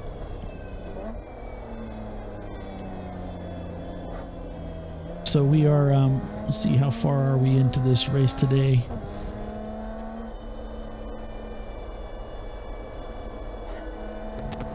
There we go, 4 hours and 12 minutes remaining in today's race as we go back on board with the No Gray Matter Racing team, currently in P16th with Lee Berry at the wheel.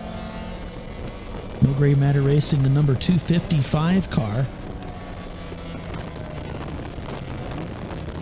And that is the Honda CRX, as we talked about earlier. Paul. Yes, sir.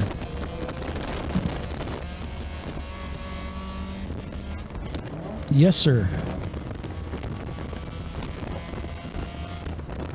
Well, I'm noticing here. How many cars do you think are entered for the 24 hours so far? Oh, I have any idea? I don't know. It's a big racetrack. You don't know, do you? But we're getting a driver change here at the E30 team. 80. I'm going to go big. Can you put 80 cars on the track? Pretty close, 73. 73, okay. And we're a month out, so. It's going to be huge, folks. The big race, that is our big race for sure. I'm so excited about this. I can't wait to see it. Doc, are you going to be going down there? Or I guess it's over for you. So that's Matt Swafford there. Looks like he's rattling around in there. I believe so. What's that? It's over for me. Yeah, and it's a little bit up and over, northeast of me. You must be catching me on a delay, Doc. Are you listening to the feed, or are you listening to I'm Ring catching about Central? every third, fourth word you say. Okay. Check. I have no earthly idea what I'm listening to anymore. I think you're listening to the feed instead of the Ring Central. Our link looks like we lost the stream there for e-racing, but they are in the pits doing a driver change, going through the typical motions there, putting some ice in the cooler and putting in a new driver. What they hope to do this weekend: get out there and turn some laps. So I'm watching your stream, which I assume was. Yeah, you just don't want to be listening to it. They're on their way back out now. They're coming down pit lane to pit out. Thanks, Bill, for that. Appreciate that. So e-racing heading back out onto the track now. It looks like their in-car camera is offline. Unfortunately, we won't be able to follow along with them unless that comes back up, which wouldn't expect it to. But we're on board with the No Gray Matter Racing team, currently in 16th in their Honda. As they head down through, they're just past the corkscrew here, down into Rainy. Very fast section of the racetrack. Lots of fun through here as they head into 9, or into 10 rather. Brings them back through this section here, and as they go into turn 11, that's the final corner. It's a very slow left-hander. Looks like that camera might be offline right now. Let me check another camera here. There we go. There's Bill's camera. That one's up and running. Yeah, it looks like our tower camera might be offline. Camera's Bill. offline? Looks like the Tower? Yeah, which is unusual. It's a pretty reliable system we got up there. Something might got kicked loose. All right, just restarting the stream now. Thank you. So this is a view at turn 11 from Bill's camera down there on the pit wall. This is the wall that separates pit road entry from the racetrack. In the last corner onto the racetrack, you see they come through there pretty slowly because it's a slower corner on the track.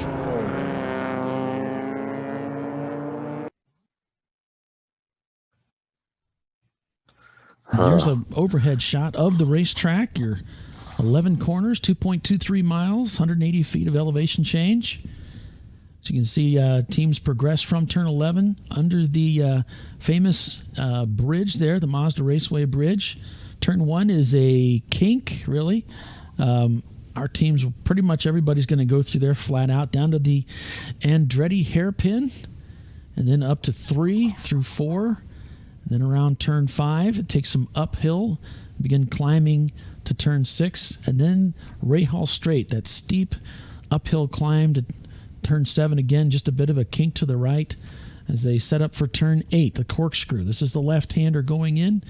8A is at the base of the corkscrew. That's the right-hander. And then down to turn 9, Rainy curve, very fast to this section, lots of fun, very high speed, down to 10, and then on to turn 11, an aggressive braking zone. Yeah, 10's actually a banked turn. That's beautiful down there. We haven't get a chance to really see some of that. We'll see if we can get some I suspect if 10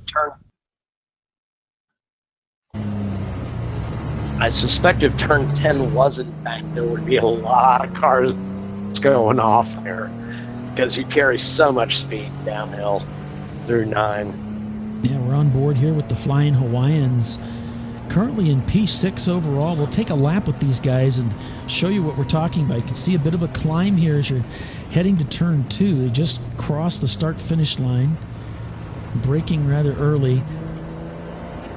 I think the audio might be off a little bit with the video as we're heading through Andretti hairpin here.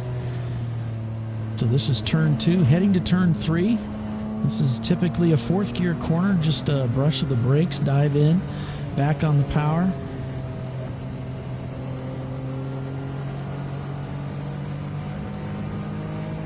then just a lift usually, maybe a touch of the brakes as you head through turn 4.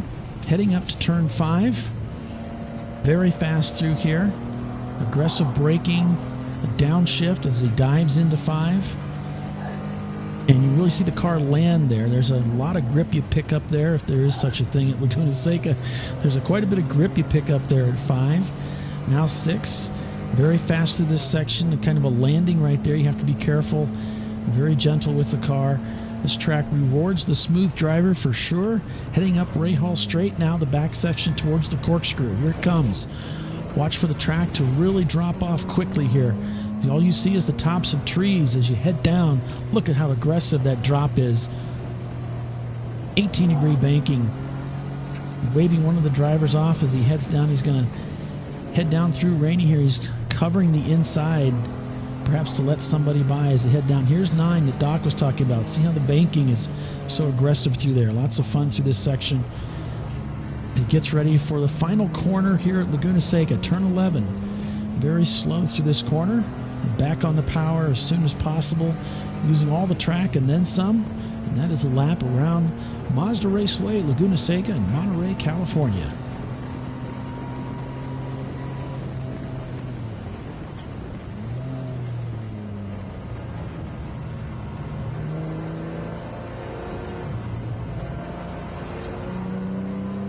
So looking at some of the other cameras we have here, folks, we've got no gray matter as well. They currently find themselves in 16th spot. Let's take a look at our current running order as things stand. It's Slugworks Racing back in the lead of this race, with Uncommon Friends Racing in second, and that vintage 240Z with a crack team of drivers find themselves 2 laps down from the current leader, with Basil Weenie Racing in second, Polish Hammer Racing in fourth, Miata Pie in 5th, the Flying Hawaiians in 6th, Barebones Racing in 7th, Team Force Majeure in 8th, Bucket List Brigade in 9th, and Sapline Racing in 10th. Just came across that start-finish line there. That's what you see, the gray highlights that come across the timing and scoring information. So just coming up to the top of 4 hours remaining in today's 7-hour endurance race here at Mazda Raceway.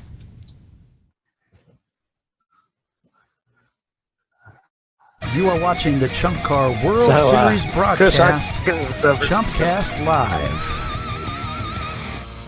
Go ahead, Doc. What you got? So I was chatting with Chris Huggins. He's over on watching us on Facebook. So he was asking about how the 24 hours of Virginia coverage is going to work. And the plan right now is to trade off between Bill and I think, are both going to be at the back. Paul's going to be at his studio in Indiana. And I would imagine the way it's going to work is Paul's going to take over the majority of, like, at the beginning and the end of the race. And Bill and I are going to fill in the nighttime hours, because the in-car cameras, they work great, but at nighttime, you kind of mixed results on that. So I would suspect we're going to do a lot of pit row stuff and things like that. So he says, well, that's very brave of y'all. And it's like, brave, stupid, same thing. Yeah, so I'm bringing down my race car trailer without the race car, and that's going to be our media central. So basically it's going to be our bedroom and changing room and restroom and dining room and, massage. We're going to have a masseuse in there. We're going to have an open bar for all the media personnel. Of course, most of my media personnel are under 21, but hey, it is for us. It's going to, we're going to have a little media center set up inside the tower, and a whole bunch of live cameras all over the track and in cars, just everywhere. We've been working on this for quite a while. And we'll have it all set up, ready to go. The poker room, of course, will be open. We'll be running in shifts. Yep. We'll be remote cameras. We'll be grabbing some power from people's rooms, in the hotel there, and to run some cameras. So they don't know it yet, but we're going to be hijacking all kinds of areas. So it'll be fun, I think. A good experience for you folks watching. But hopefully there'll be a lot of you. We still have some open, what do you call that? Sorry, I just had a mind look. I need some more water. But we have some. I think Mike said we were up to 90 cars or 80 cars. So there were a few positions open up still. So if you haven't ever raced a 24, come on out. BIR is a great place to do your first event. Yeah, and boy, we're on board here with the Buff Harder Racing team, and there's some tight traffic going on right now. Big Miata battles going on. There's some great racing taking place inside the Mercedes here. And this is really exciting to watch. And Bill, I'm just giggling. Rich is on Facebook. We're kind of talking about the John Allen Special 3-car juggernaut.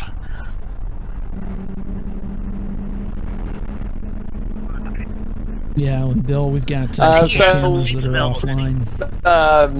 Pete's telling us that it was the fuel. Pete's telling us it's a fuel pump that was in the e-racing car that was the problem. I don't know whether it was the high speed or the low speed pump. Okay. Yeah, I'm not even. I don't know. I, for one, can relate. Are you even seeing an image on Facebook? I'm trying to. What I'm picking up on Facebook is just a black screen, so I'm glad to see that. No, I've got it on my. I had to change devices. I used to run it on my MacBook Pro. I couldn't see the feed. I put it over on my iPad. Now I can see the feed and I can chat with folks. So yeah, I've got the same in-car that you've got up on my desktop, looking at your desktop. Cool. All right. Yeah, I can see it. For some reason, my phone's not doing so well today at keeping track of that. That's great. Yeah, so Bill, I just wanted to let you know we've got the cameras up at the front part of the track, turn 11. So coming off the tower, and your camera, both of those are now offline for some reason. So I just wanted to let you know about that. Most likely heat the batteries. It's warming up out there. I've got the heat shields over, but I don't think those work as good as we thought they would. Yeah, there's only so much you can expect, I guess. Kind of like me. There's only so much you can expect. So let me turn my. I was gonna say. I've transitioned over to the front straightaway camera. All right.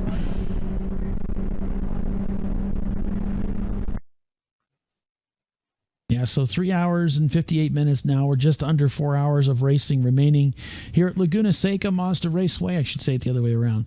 Mazda Raceway, Laguna Seca. It's actually technically that way. So I got to correct myself. My apologies to the track and the park. Oh, well. That's why they pay me the big bucks, I guess. So back on board with No Gray Matter Racing, currently in 16th. Lee Berry at the wheel, heading down through the corkscrew here in that Honda CRX. I would love to drive a front-wheel drive car out here just once. What a riot that would be. Oh, my gosh. Oh, no. Are you crazy? Yes, I am. Hey, I drove Robin's car. I can drive anything. That was a riot. Hey guys, I'd like to welcome the Toyota MR2 Owners Club folks over from our Facebook page. We have a lot of folks over in England where they have the home of endurance racing. Now, don't they have a big endurance race going on over there this weekend? I believe they do. And we have some English guys over here racing, and I know some of them kind of wanted to be over there, but we like to welcome those guys watching on YouTube with us. We just had a big group come over. Cool. Yeah, it's great. Oh, I see. I see what's going on here. So, yeah, I don't think there's a problem with that camera out there in the tower bell. Looks like there's a problem with my software. So, yeah, that's what's going on. So, okay. Yeah, I see that you have it on now, so keep it there. Watch this. I'm just capturing a screenshot there. We can see one of the teams in the pits right now. I got a driver, looks like he's walking away from his car to talk to somebody.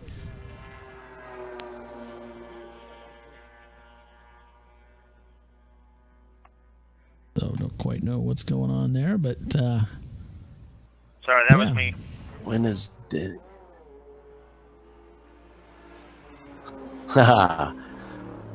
Tom with the Enterprise cars asking when's Daytona. He's over on YouTube, watching on YouTube. Right around the same time it usually is there, Tom. It is going to be Yeah, I'll answer him just on there 2018.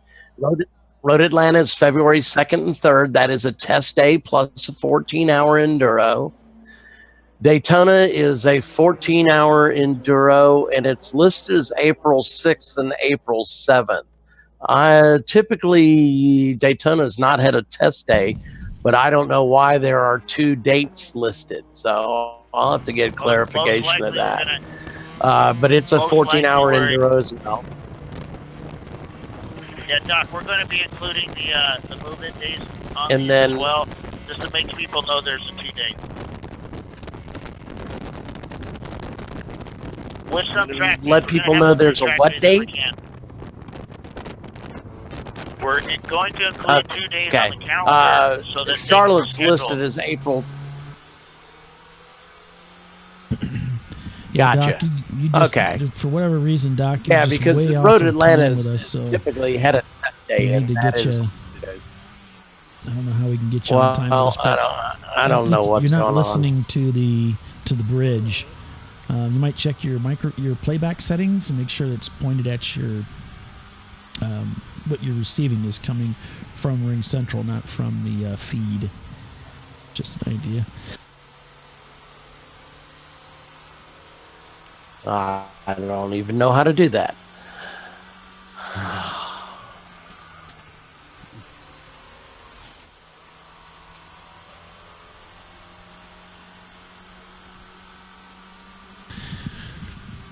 Sorry, I had to got a little choked up there. Just I get so emotional. It's just so hard. No, I'm kidding. But if you Paul's look just at going your crazy trying to control all this. Yeah, Richard thing. yeah, it's in your microphone settings within the bridge, and microphone and speaker. It's the speaker settings within the bridge. So I don't know. You might not know where that's at. I get it, but that's where it's at. So where are I we don't here? have any idea. All right. I don't know. So we're on board with the Team U-Boot Porsche 924. These guys were up here leading the race earlier today, or nearly leading the race. They were up front and found themselves with some unexpected problems. They got those resolved. They've been out there winging on it ever since. I don't expect them to really recover from the downtime, but they're giving it their best shot. Take a look at the current running order as it stands right now. In A class, Miata Pi with Barebones Racing behind them. Team Force Majeure in third. Going to B class, Uncommon Friends Racing leading the way with Dilithium. I believe it's Dililium. Yeah, that. Current Manshaft in second. No Gray Matter Racing in third. In C class, Slugworks, Basilwini Racing, the Flying Hawaiians in third. In D class, Team Blackbird in P2, Men in Black in P3, Apt Racing. So those are our D class cars, and then Polish Hammer Racing and S&K Racing in second, and Smoking Tires in third in EC. So that's our current running order as things stand right now. If we look at our overall, this is all courtesy of RaceHero.com. We sure appreciate you guys for allowing us to get this information from your website. It's Slugworks leading the way overall. Fastest lap time now down to a 1:46. They are killing it. Uncommon Friends Racing in second, Basilwini Racing in third, Polish Hammer in fourth, Miata Pi in fifth. So there's your top 13, 14 competitors in this race so far, and just under 4 hours remaining in today's race out here in Northern California. So stick with us, folks. We'll be right back. You are watching the ChumpCar World Series broadcast, ChumpCast Live. Yeah, so back on board with the No Gray Matter Racing team and their Honda.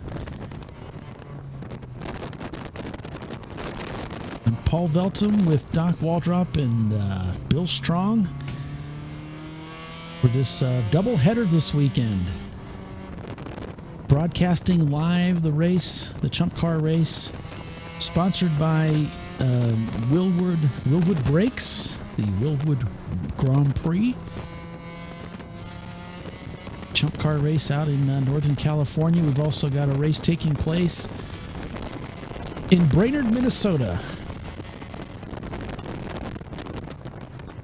We can take a look at that. We'll get behind the wheel of the Bromance Racing Machine and see how things are progressing out there. You can see the weather's quite nice out there this weekend as well. Chump Faces leads the way with 9-4 Motorsports in second, Dirty Side Down in third, Arbank Racing still in P4. In P5, it's NNM Motorsports, Junk in the Trunk in 6th, Transcendental Racing in 7th, Sodak Petrolheads in 8th, 8-Ball Racing in 9th, and the German team, it looks like Altdeutscht Autoworks in 10th. They're 5 hours and 9 minutes into that 8-hour race. Running the big track in Brainerd, Minnesota.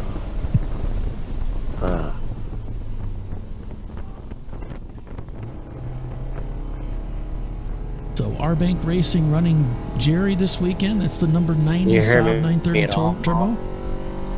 I'm sorry, what's that, Doc? I was wondering, can you hear me at all? Oh, I can hear you. I can hear you just fine. There's just a big delay in there. Just a few seconds. Yeah, we got you. All right. So that's what's going on out in... what's going on. I've used my same settings I always use, but... Okay. It's... I don't know, buddy. I don't know. We'll figure it out. Probably once we restart everything tomorrow, it'll be fine, right? That's the way it usually is.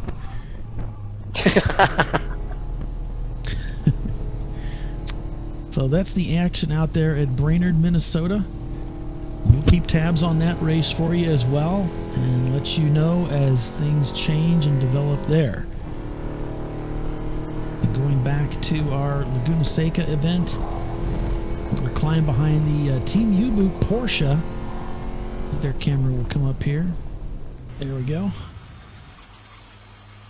So these guys, this is one of the Porsches that's here this weekend. They were doing really well at the beginning of this race. They were up front, and it's not unusual for them. They are usually very strong out here. Currently find themselves back in 24th spot. They've dropped 22 positions due to an apparent mechanical that they had very early on. So not likely they're going to be able to really recover to make much of a race out of this today, but they're going to get some great track time. Make sure the car is perfectly sorted. They've been on track now for the majority of this race, though. They've got that German car just singing away here. We've got some of the cameras that Bill placed out at the racetrack in several locations. We've got one that's up at the top of the corkscrew looking down at 8A. A fantastic vantage point there. We see the cars progressing down through the world-famous corkscrew. And there's the MGB that's out here this weekend, heading down through there. I think I saw the E-Racing machine, that BMW E30 going down through the corkscrew there. You can see some of the drains, and you can also see some of the new pavement that's been put in to the outside of the curbing there, that progresses down through to the base of 8A. and that is to better cap off where those drains are at, which are, we have to have the drains there for runoff, of course, but that they can really unsettle the car if you happen to go over the curbing there. And there's been some... I don't know why. It's not like it ever rains there. Perhaps when it does rain, it's really nasty. I don't know. But I can tell you this. If you look off into the distance of this camera, you can see the rolling hills there. Laguna Seca, I was privileged to go out there with ChumpCar last year, and it is absolutely gorgeous. I mean, it is just a beautiful, beautiful place. It's a bucket list track. We've had several teams from out east where I'm at that have towed all the way out there. E-Racing has done it. Crank Yankers Racing has done it. Many teams have done it. Bill's done it. It's worth it. It's one of those bucket list tracks you want to go to and drive on. Just like so many of the other racetracks that we race at in ChumpCar. We go to COTA. We're going to VIR here in a month. We go to Road America, Road Atlanta, AMP. We go to Sebring. We're hitting all the big tracks. So if you want to drive at these world-class premier road courses in the United States, and this is your opportunity. You can go to ChumpCar.com, check out our website. There's a ton of information out there. Always people willing to help you get started. Perhaps one of the best things you can do is just go volunteer for a race, and you learn so much that way. And we're always needing volunteers, always. So if you have an inclination to get involved in road racing, get your buddies together, that team that you're developing, get them together, come out, volunteer for a race. We'll put you to work. You'll learn a lot. We'll put a little bit of money in your pocket or maybe some credit towards a race. So it just goes a long way towards helping you getting started in your sport. ChumpCar is certainly one of those organizations. I don't think there's a better one out there for getting you started in racing if you're interested in doing so. It really caters to the new guys that are coming in, even though the majority of the teams that race in ChumpCar are seasoned veterans. It's a great place to get started racing. Been doing it myself for a number of years. Don't plan on leaving. What do you need to actually start racing? Well, that's a good point, Bill. We should probably talk about that. What does it take to get started in racing? Well, once you kind of get your feet wet and understanding what the sport is about and how you can get involved, one of the things that's really cool about ChumpCar is that you don't even have to have a car to get started racing. You can just all you have to do is get involved with a team. As a matter of fact, I'm talking to a gentleman here in Fort Wayne named Josh Collins, who's interested in getting involved in ChumpCar in developing his own team. And I got to talk to him a couple of weeks back, and I said, hey, what you ought to do is just rent a seat. Just get started. Rent a seat from some team that takes new drivers. There's a lot of them out there.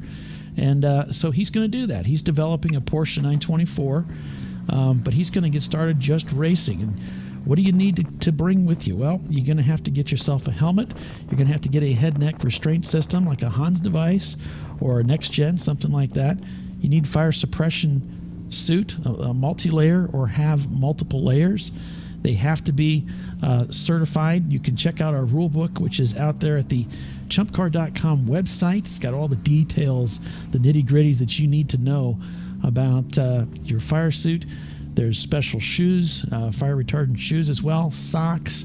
There's a balaclava if you're wearing if you have a beard.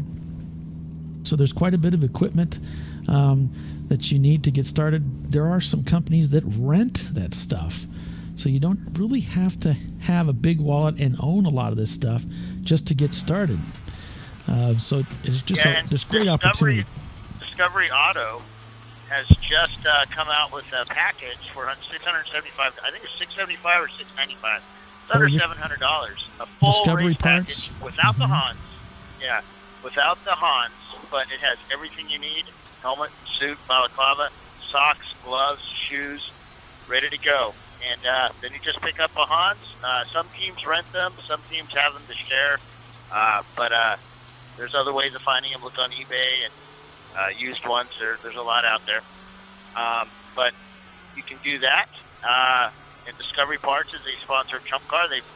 We have a link on, I believe I put it on our Facebook page. So scroll down a bit, you'll see it. We'll have a link on the website here when I get home. Just got it up live. And so that's a good way. What kind of special driving training do you need?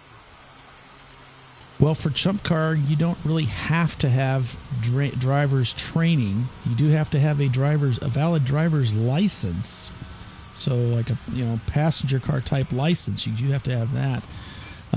So, if you've never driven in a race before, there is a required driver's meeting that you attend, driver's school rather, before the race. I think it's safe to say we all suggest that you do have some sort of on-track experience before you get started in racing. It's just going to make things a lot easier on you. But as far as requirements, that's one of the things about ChumpCar that makes it unique and really special is you don't have to have a experience under your belt to get started in ChumpCar racing. So what are some of the ways you can get your toe dipped into? Maybe you're not quite ready for this level of racing. You're not sure about yourself yet. Well, there's other forms of the sport that you can get involved in, such as autocross, kart racing. You can look into those forms of the sport before you get into wheel-to-wheel competition if you're not sure you're ready for it. And autocross is a good kind of a precursor. It's not wheel-to-wheel competition, but it will give you some experience at car control in a controlled, safe environment. And the SCCA is a great platform for that. They have a lot of experience putting on autocross events. They're safe and very affordable for you to go out there and get some car control experience. So that's an option for you, but it's not a requirement to start racing in ChumpCar. There's also a lot of books and materials out there available. Ross Bentley has written several Speed Secrets books that you can get your hands on, and those get passed around the paddock a lot. Just about every driver in the paddock has read Ross Bentley's books. You can pick them up from Amazon or your local bookstore.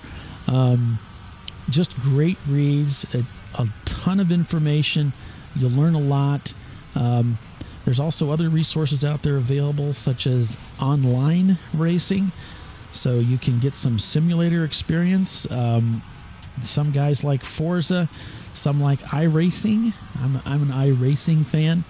It's more structured like a road race experience with practice qualifying and racing. And you're racing on real racetracks that, like Laguna Seca, that have been scanned in. So you really get a chance to learn the track and get a feel for what it's like to drive the car around the track somewhat. I say somewhat because it's, obviously not like being in the car, but it's close. You've got some force feedback. You've got the visual. So it's a good way to at least get acclimated with the racetrack and get a feel for it. So there's a lot of opportunities there. iRacing is not terribly expensive. It's a little pricey to get a good wheel pedal shifter combinations, about $300 from Logitech. You can get a G27 or some of the newer stuff that's out there, spend a little more money. eBay's a good option, that just like Bill talked about, for getting some of that equipment. You need a computer, a screen, and the pedal kit with the steering wheel and the shifter, and you can find a lot of guys online that you can learn from them some driving techniques, some advanced driving techniques like how to rev match, how to heel toe, downshifts, how to left foot brake if you want to go up to that level, some of the higher level techniques. So there's a lot that you can learn that way from iRacing or similar type of simulators. But one of the coolest things about iRacing, I think, is just that the majority of the racetracks that we race at, Laguna Seca, Road America, Road Atlanta, Sebring, Coda, just keep naming them off, Sonoma, all of these racetracks are available. All of those racetracks, like just spoke of, rather, are available in iRacing for you to practice at. Not every racetrack that we go to. Gingerman's not in there. NCM is not in there yet. I'm rooting for it. I really want to see that out there, but it's not in there yet. You can't replace the real thing, but those are some great tools to help you get started in racing, and there's a lot of us drivers that use them. Go ahead, Bill. So the other thing I get a lot is, hey, I've got this, insert your favorite car you've ever owned. I've got a whole bunch of them in my yard. I've got a couple in my garage, and I want to go racing with it. And I want to build a super high horsepower car with wings and splitters and side skirts and huge air dams and turbos and 600 horsepower. And I'm going to kick butt at ChumpCar. What do you tell those guys? I know what I tell them. Keep the car as stock as you can. Yeah, it's you would think that if you the common thought would be, well, if I just get, I don't know, a Ford Mustang with a 5-liter and I'm just going to go and just mop up. I'm going to kill everybody because all these guys drive around with these old Miatas and these old Porsches. They're not going to have the power to weight ratio. They're not going to have the handling. I'm just going to kill everybody with a high performance car. But there's some issues that come with that once you go up in power, now you're consuming more fuel. And unlike a traditional club race that's maybe 45 minutes long or a 30-minute long race, these are 6, 7 hours, 8 hours, 10, 12, 14, 24-hour races. And we have to make pit stops, and we have to refuel the car. So the more power you have, then the more fuel you're going to use. So there's this whole balance. It's all about finding a balance in how much power you're going to have and how much fuel you're going to use and how often you have to make pit stops and all of that plays into strategy to be successful. Now, if it's just like you said, Bill, hey, I got all these cars laying around, I just want to go racing. Well, there's nothing wrong with that at all, But as far as thinking you're just going to put a powerful car on the track and kill everybody, you'll find out that it doesn't quite work that way. And that's one of the reasons we want you to get involved in ChumpCar as a volunteer. We want you to come out to the track and watch the races, become involved. You begin to see the cars that do better and tend to finish up front more often. It won't take you long before you figure out why that's happening. So keeping the car stock, some guys don't mind working on the car a lot during the race. I don't. I want to be on the racetrack. I don't want to work on the car at all. The more you modify the car, the more you become the engineer. And now you have to deal with anything that comes up. But if you keep it closer to stock, hey, if the car isn't overheating, if the car stops, if you can get the brakes and the cooling system and the oiling system through the race, then you're going to find you're going to do rather well because you're going to be on track more than the other guys. So that's part of the strategy, is keeping the car on the racetrack.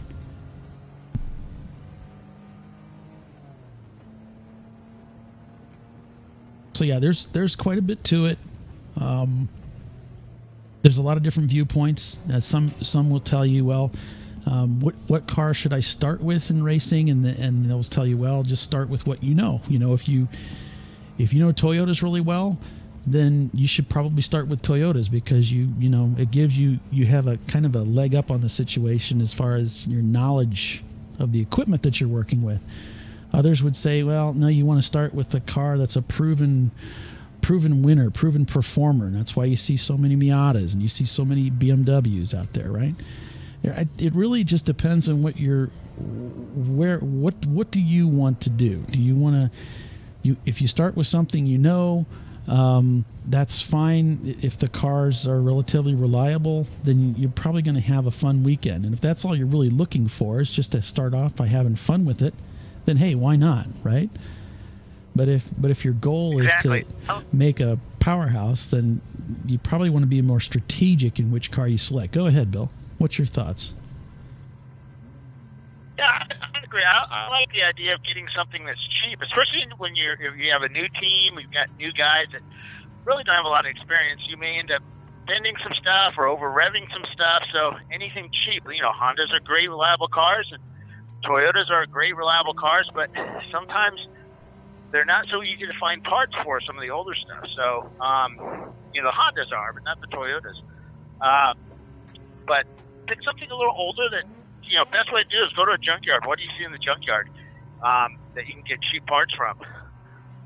That's a good idea. Or salvage yard, not junkyard, salvage yard, sorry.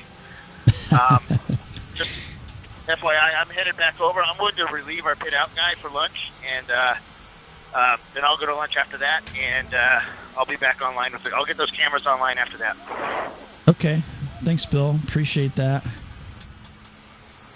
But yeah, so getting into chump car racing, I really think that the best way to do it is go to a track, go to a race that we're holding, and hang out with a crew. Or see if you can help work with a team or volunteer with us, and see what you can do. I mean, help them fuel, hold the fire extinguisher, and learn from them. Because there's a lot of teams here that they'd love to have help. Yeah, last year when I was out at, I went to, I had a great opportunity, Bill. I went to Gingerman Raceway, where we're going to be going here in August for our $600 race, and I got to drive along with a brand new team. They were new to racing, and the team owner was Greg Platt, and they decided to start with a Mazda Miata. Great choice. And so I drove with them throughout the weekend, and Team U-Boot almost losing it going into coming out of turn 11 there. Gathered it up nicely though. So anyway, I got a chance to speak with Greg, and I got it on video. I want you to listen to this interview if you're interested in getting involved in ChumpCar. Listen to Greg's words about getting started. Okay, so I'm here with Greg Platt, team owner of Premature Accelerators, brand new team, the whole team new to wheel-to-wheel racing, new to ChumpCar. He's here with me now. You've had a fantastic first weekend. I mean, you've got to be pretty happy with the way things turned out. So as a new team, and there's always people that are looking to start new teams and want to get involved. So what's it like putting a team together and getting involved in racing? Well, first of all, the car ran good. It ran real good. Sorry, I just don't know what to do with my hands. No, but seriously, so we're a new team. We've been working on a 93 Miata for, unfortunately, about a year and a half. We had a couple of little minor setbacks. We purchased a car that was already done from a team out west, and unfortunately when it got to us, there were some things that we weren't overly happy about. So as far as like getting into wheel-to-wheel racing, my biggest thing for our team was safety.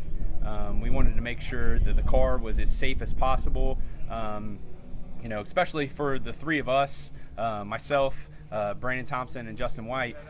We had zero wheel-to-wheel experience, so we wanted to make sure that we were safe. So we ended up cutting out the complete cage that was in the car, installing a new cage, installing a Halo type seat, which I highly recommend, using high-end Schroth harnesses, basically going with everything that was safe. So that would be my first thing that I'd have to say as far as getting into anything. Is just safety is key. So how did you get led into this point where you are today? How did you, what was like the process of how this all happened? Well, it's actually kind of funny. I was kind of chatting with Brandon, and we talked about potentially starting a ChumpCar team. A couple of our friends. Why ChumpCar? Why ChumpCar? When we looked out there, from a cost perspective, I originally wanted to build something to run like NASA or SCCA, and from a cost perspective, it's hard to do. I'm a young guy. I've got a family. I've got a kid. In ChumpCar, it's a team effort.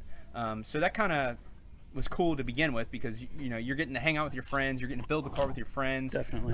But the major thing was you're splitting the cost. Yeah. You know, instead of just a one-man deal, like I would have been doing with NASA, you know, it's split, you know, 3 or 4 ways. The cost and the work. Yeah, and the work, absolutely. You know, that's a huge point there. You know, when you're building a car by yourself, you're out in the garage every single night. When you got a little bit of help from other guys, team owners or teammates, or you know, even renters that might even pitch in a hand, it makes a significant difference. Yeah, and I think for me, I know it made it a lot more fun. Absolutely. You know, if you're in the garage by yourself, you're miserable. I don't care who you are. It gets to the point where, you know, you're not having any fun. When you have a couple guys out in the garage with you, you know, and you go grab a pizza and have a couple beers, and you know, you're joking around, you know, at the end of the night, you're like, you know, you're getting stuff done and you're having fun. Yeah. So fast forward to today, you go out, you spend the whole weekend racing, endurance racing. You guys are out there, 777, 14 hours. What's your take on it? It was awesome. I mean, I'm telling you, I don't think I've ever done anything more fun in my life. It was a little nerve-wracking at first yesterday. Anybody that kind of watched anything that was going on, it was like traditional. It was really downpouring. You know, it was crazy. So for somebody like myself who's never wheel-to-wheel raced, going out in the rain, I was, you know, a little nervous. But once we got past that, and fast forward to today, all dry. I mean, it was a really good time. You know, ChumpCar runs things really well. The staff, Mike and his staff, they did a really good job of, you know, helping us out and making sure that, you know, any little thing we might have needed. There was a transponder issue on day one, and Mike stepped right up and took care of us and helped us out on that. So I definitely appreciate that. And they made it easy for us to make sure that, you know, we had the ability to go out, you know, and, you know, we tried our best to make sure the car was prepped. So luckily from that standpoint, we ran 14 hours of racing without any major hiccups, other than the transponder and some rookie driver mistakes and having some offs. Yeah, all in all, you guys got the vast majority of the time you're on track. Yeah. I mean, it wasn't like you were sitting. The transponder issue was the only time that we, you know, was called mechanical failure, whatever. Right. And that, you know, that's not on us, I would say, you know. So we spent a lot of time making sure the car was prepped, right, and just came out and just had a really good time.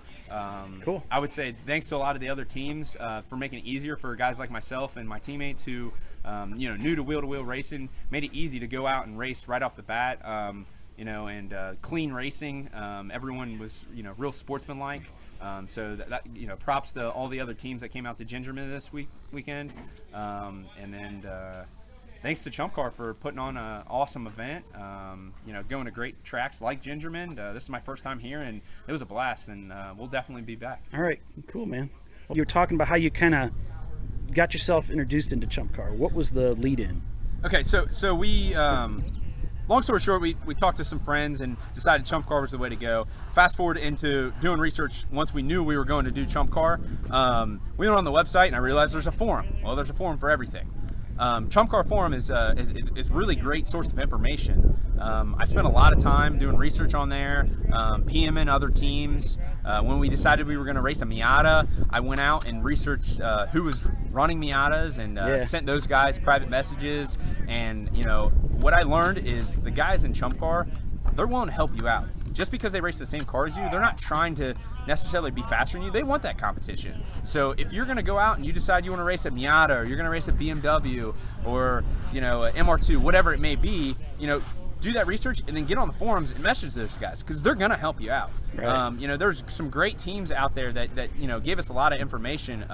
One in particular, Justin with Thing 3 Racing. He spent a lot of time via text message or private message or whatever, helping me out with, you know, answering stupid questions, and you know, I definitely appreciate stuff like that. So you know, if you're gonna get into this, definitely get on the forums, because it was a huge help. Yeah, definitely. All right, cool. Hey, thanks again for that. No problem. Everybody appreciates it, I'm sure. All right, take it easy. All right, so there you have it, guys. That's one of the key ways you can get involved in ChumpCar racing. One of the other things you can consider is, you know, they're always needing volunteers, and I spoke with Victoria's Secret Racing, a team that did not appear at this race, and they told me one of the things they did was they just decided they were going to come out and work a race as a team, find out what it was all about, and they decided to do that, and they did. And by the end of that weekend, they had decided this is what they wanted to do, and they knew what kind of car they wanted to bring to the track, and it was going to be a BMW E30. Good choice. So that's going to do it for us again here at Gingerman, and hopefully an interview with Greg you find helpful. So until next time, we'll see you later. You are watching the ChumpCar World Series broadcast, ChumpCast Live. So we're back here at the in Northern California at Mazda Raceway Laguna Seca for round 13 of the ChumpCar World Series doubleheader endurance race in Monterey, California. It's the Wilwood Grand Prix. This race, our title sponsor, Wilwood Brake Disc Systems. We sure appreciate those guys for sponsoring this weekend. We are on board with the Team U-Boot Porsche 924, who find themselves down in 25th spot right now. They had some mechanical issues earlier today, but still working on this racetrack. You can see they're working their way up to looks like turn 5. Turn 6 looks like there's some emergency vehicles off. They've yellowed the corner as they head up onto Rahal Straight. Now one of the cars moving out to make a pass as they head up towards that famous corkscrew. Around one of the other competitors, Team U-Boot in a Porsche, of course. You can see how closely he sits to the steering wheel. I had a chance to sit in Josh Collins's 924 about a week ago. He's the gentleman I just spoke of earlier who's building a car for ChumpCar. And yeah, it's a small car. There really isn't that much room in there to work with. And maybe, they can move the seat back or do something with it to pick up a little bit of room. But yeah, there's not a lot of room inside those cars. A little bit closer to the steering wheel than I want to be. At 6 foot, 200 pounds, or 6'1", 200 pounds, I like to sit back a little bit further. You can see he's using one of those wink mirrors just up by his head there, which I happen to like. I'm not sure that's actually, they don't call all of them wink mirrors. It's just a segmented mirror. It's got like 4 mirrors there that are all facing just sort of at an angle, so you have a pretty good visual of what's going on behind you. He's off into the sand there, going through 2. Common mistake if you get on the power too soon, trying to push it. He's trying not to lose sight of the people up ahead. It's a track that's reputable as being very slippery. As I look through turn 8, looks like the emergency vehicle towing back one of the other Porsches back to the pits. As we progress down around this racetrack, he's now heading up to, let me take a look. This is turn 6 up here. You can see the landing right there. The car really gets upset through there. You got to be careful. You want to go through there very quickly, but you got to be careful not to go through there so fast that you lose control of the car. Braking before the crest for the corkscrew. Over the curbs. Down through 8A. And there's a shot of 8A right there. The base of the corkscrew, just a beautiful racetrack. So some fantastic racing taking place here with 3 hours and 17 minutes remaining in today's race. Paul Veltum here with Doc Waldrop and Bill Strong. Take a look at our current running order as things stand. We've got Slugworks in first place, leading the way.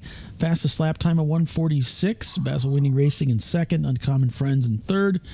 Team Force Majeure in fourth. Miata Pi in fifth. So we've got Uncommon Friends Racing now in the pits. We had a camera on them earlier today, but that camera is no longer working. Doc, I finally got your mic unmuted. Can you hear me okay? Are you ready to...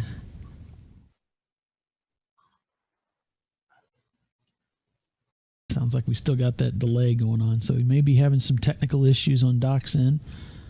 But hopefully we'll be able to get them back up. And as I was just speaking of Uncommon Friends Racing, their camera just came back up online as they're in the pits making driver changes. There they are there. So getting waved back out.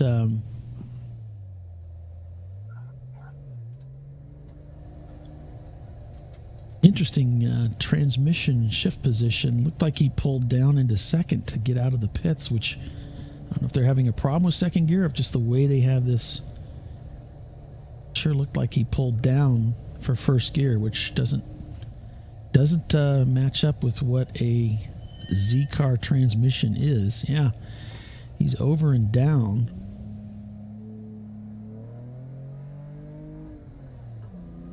Interesting. Not sure what to make of that. Didn't look like he was pulling out in second gear. I mean, the revs were up. Not quite sure.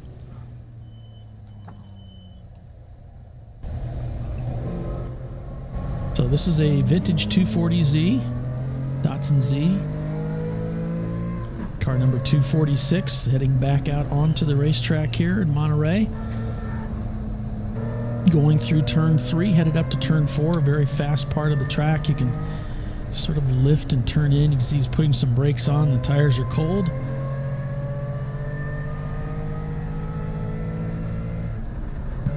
So today's race started off well enough, but we did go to red flag early on. There we have a car off at driver's right at turn 5, I believe that is. So we went to red flag and we brought everybody into the pits while we cleaned up a little bit. We had a couple cars get together out there. Some damage. All the drivers were okay, of course. Then we restarted the race. We had several cars that had passed under yellow. So rather uncharacteristic, really. We had to bring all of them in for black flag penalty. So they served their penalty, went back out. And since then, things have calmed down.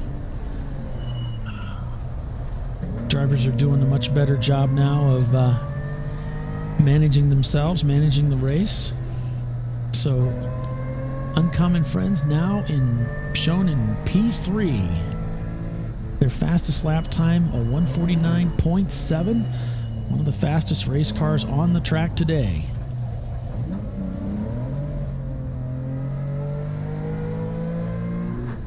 Back out onto the front straightaway here with 3 hours and 14 minutes remaining in this 7-hour endurance race.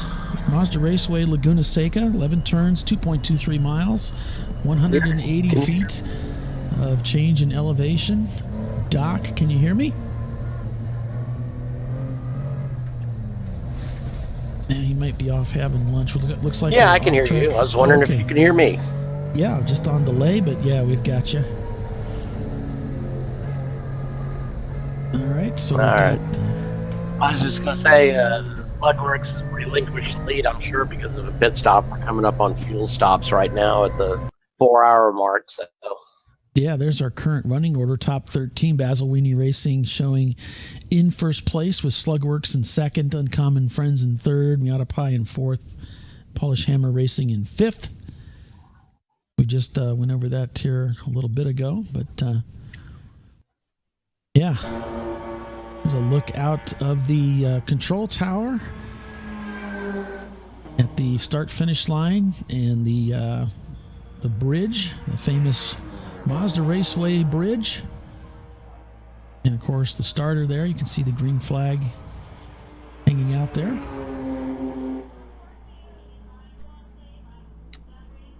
And we have a camera at turn 8A. So there's a look of some of the action going on there. There's the 918 going through. So some of the cars that are not circulating at this time, Team Mazur, who's currently in P6, on second thought in 14th, No Regrets in 24th, Men in Black, No Gray Matter Racing, So Calm Racing as well.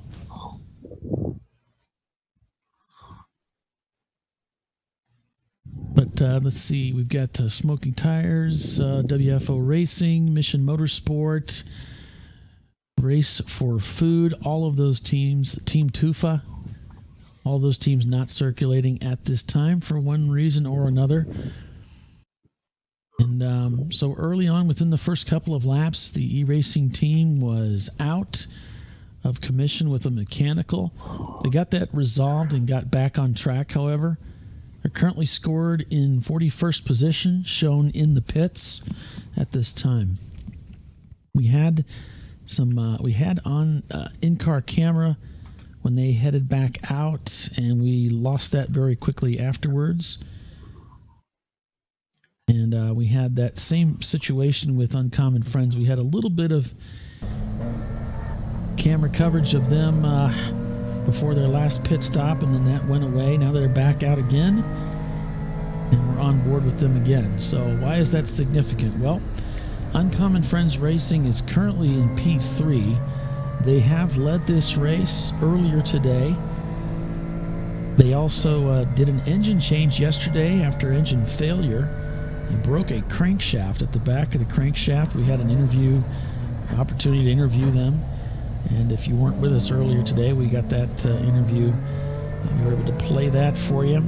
But they got that engine replaced and have been back out today and really haven't had any issues with it. Been competing strong throughout the day today. Well, one of the things we love to do here at ChumpCast Live is we have our giveaways. And one of the things we're going to give away right now is a free pace car ride pass. So that's right, you receive a pass for a ride in one of our pace cars at a ChumpCar event of your choice to start a ChumpCar race. And it's a great gift, it's a great idea. If not for you, you can give it to your wife or one of your kids or your dad or a friend or whoever. And I even like it. I'm a racer and I like going around the pace truck. It's fun.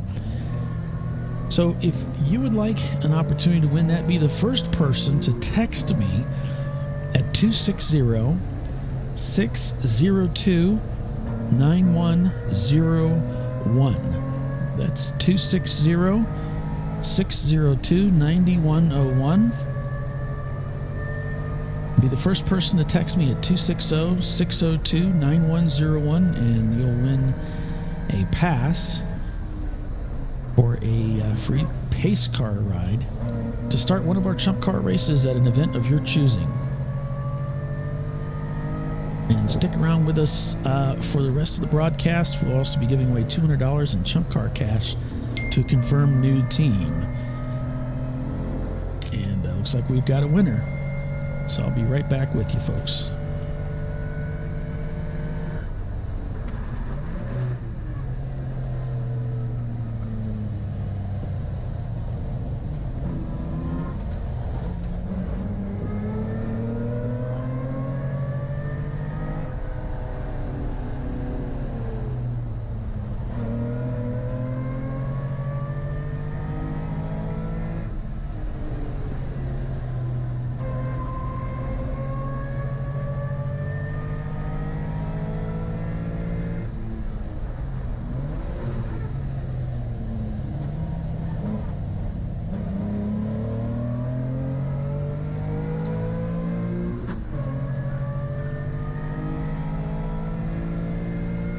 All right, so Eric Rockwell from BBY Racing picked up that pass for a pace car ride to start one of our ChumpCar races.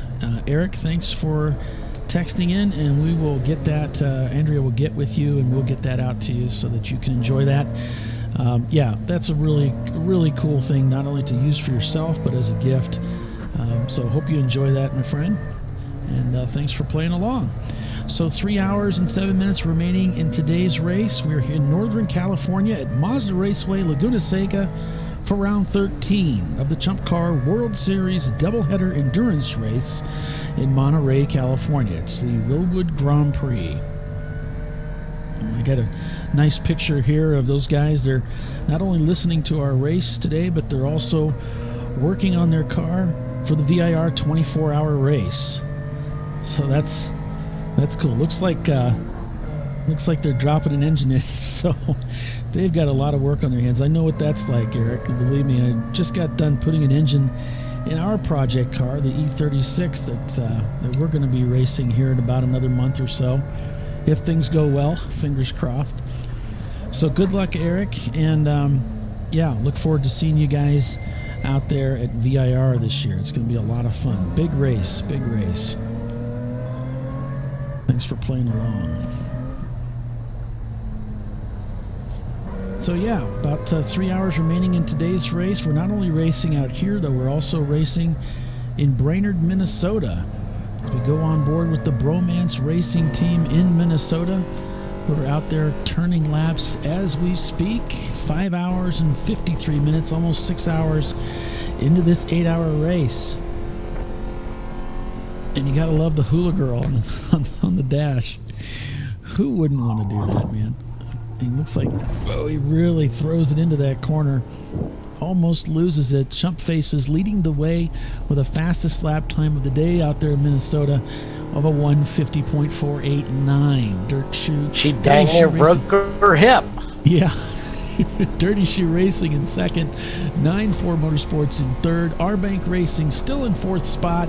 NNM Racing Motorsports in fifth. Transcendental Racing in sixth. Junk in the Trunk in seventh. Sodak Petrolheads in eighth. 8-Ball Racing and Alt Deutsch Autoworks in 10th. So it looks like the running order hasn't changed that much at the Brainerd race in Brainerd, Minnesota. At the running the big track out there in the Central Division. ChumpCar. Pretty cool. Yeah, we'll check back in with those guys after a bit and see how they're going, but looks like the Bromance guys staying strong out there with that car. Got a chance to meet Mike some time ago with Bromance. Great guy. In fact, he did some work for me for free. Did some graphic work for Chumpcast Live for free, and so just a great guy. Really appreciate him, and glad to see they're out there having a good time in Brainerd at Brainerd. Pretty awesome racetrack. It's huge. Back on board with Team U-Boot and their Porsche 924 heading through the corkscrew. You hear a little bit of tire protest there. If you didn't catch our history bit and everything on this racetrack, for every race that we broadcast, I do a little history video where I talk about the track and what its upbringings were, how it came about, and it's really fascinating stuff. You can check it out again tomorrow. We'll replay that at the beginning of tomorrow's race, and of course that's going to be. We usually kick off a half hour before the beginning of the race, which is 9 o'clock California time. So that's around 11:30 Eastern time. So yeah, check us out for that. And if you're a confirmed new team to ChumpCar, make sure you stick with us. We will be giving away $200 in racer credits. I love doing that. My goal is to get over $1,000 this year. Looks like I'm easily going to hit that. So make sure you stay with us through today's broadcast so you have a chance to win that $200 in racer credits to a confirmed new team to go racing in ChumpCar. So Team U-Boot heading up to that team to turn 5 here. Look at all this traffic out here, Doc. This is crazy. It's like so much fun. That's one of the things I love about ChumpCar is the traffic. Always plenty to do. You don't get stuck out there by yourself just doing laps. This is a lot of fun. It's boring if you're out there by yourself. I totally agree. It is for me. I don't think it is for everybody. Oh man, look at this! They're really stacked up. Oh yeah, they're going up to the corkscrew, which is one of the slowest parts in the track. There's the MGB to the outside, the vintage car. Excuse me.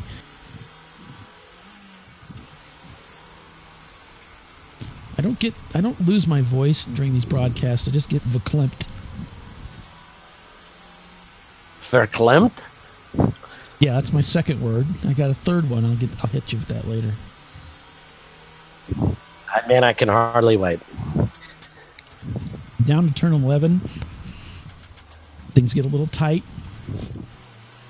Gets through it nicely, though. It's a drag race down the front straightaway, which is really only straight for a little while. It kinks significantly to the left here. It's not a lift. It's flat out through here. You just got to know where to go because it's blind on the way up. And usually start braking right about there at the end of the curbing, heading in to Andretti Bend. It's a double apex. Just drive it like a diamond. Here comes turn 4. It's just a brush of the brakes and a dive in. And this is great. On board with this Porsche 924. This is very fast through here. Again, a brush of the brakes, turn in. He takes the outside. Looks like he waved him by. No, he's not. He's still fighting with him. Looks like he gave it to him there. He's going to mid-track it here. He must still be out there. Maybe he just didn't want to pull back in. Here comes turn 6. Very fast through here. It's all important. You can lose so much time by over-braking right here. But if you get it wrong, you're in the fence on the left side where the tire barrier is. Straight shot. Hits the curbs, brakes right here. Yeah, he's doing great. He knows this track really well. Through the corkscrew. Don't over-rotate the car. Keep the nose pointed to the right a little bit. Through Rainey. The car should go all the way out to the left. Brings it back. Brush the brakes. Turn in. Good camber here on the corner. Look at him using all the racetrack. Braking hard for turn 11. Down to 2. Clips the apex on the way in. A little bit of a bog on the way out. You can see him try to adjust himself in the seat. You can tell he's feeling like, come on, baby, come on. I wasn't happy about coming out of there with such low revs. He's trying to get away. He's watching his mirrors as he heads back down through turn 1, now to turn 2. Got a competitor on the outside, the MR2. He stays wide. That's good. That could have been ugly down there. It's a downhill braking zone. It's easy to overcook it. There's a lot of sand on the racetrack. Back to 3. The other competitor up ahead is up off the track. He's in the sand. He's going to bring some of that sand up into 4. Unfortunately, everything's okay. He didn't lose it. Managed to stay going straight. Up against the rev limiter into 5. You want to be back on the power by now. You want to be back on the power at the apex. There's more grip there than you think. Again into 6. Using all the racetrack over the rumble strips. Checking the mirrors, checking the mirrors. He's got somebody close behind.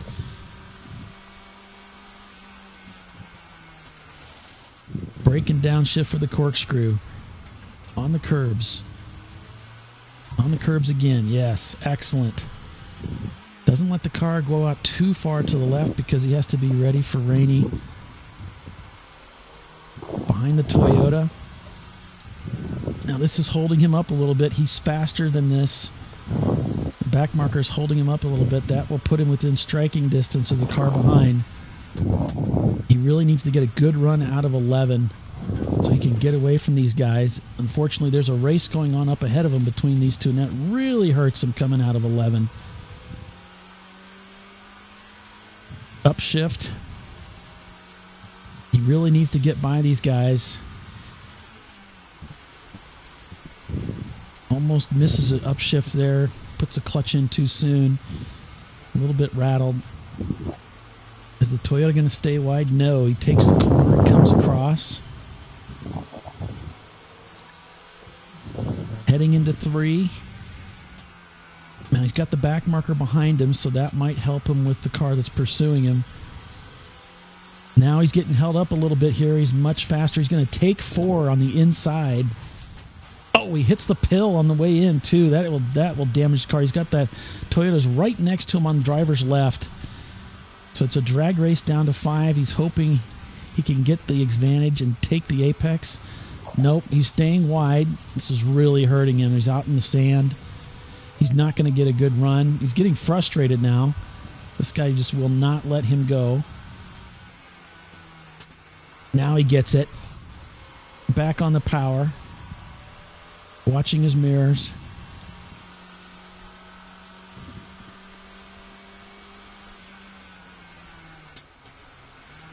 Now the track is clear ahead of him now. He should be able to run through here as fast as he wants to. He really lets the car go out to the left there a little bit this time. He's going to come through there with a lot of steam. He wants to get away. So some great driving on board with Team U-Boot and their Porsche 924. Out here with just under 3 hours remaining in today's race.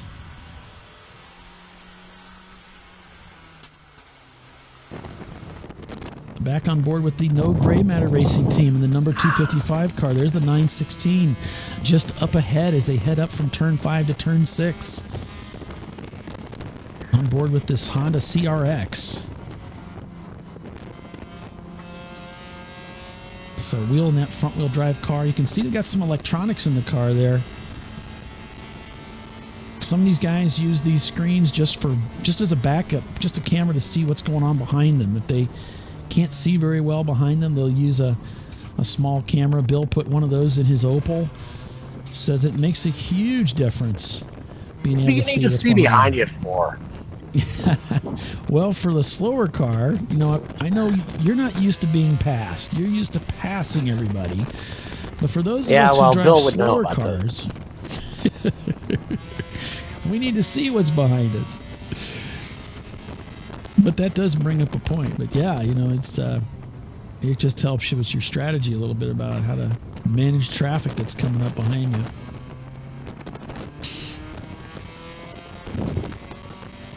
Yeah, he's got a lot going on there. He's got like a tablet and a phone. So he may be using some predictive lap timing software there.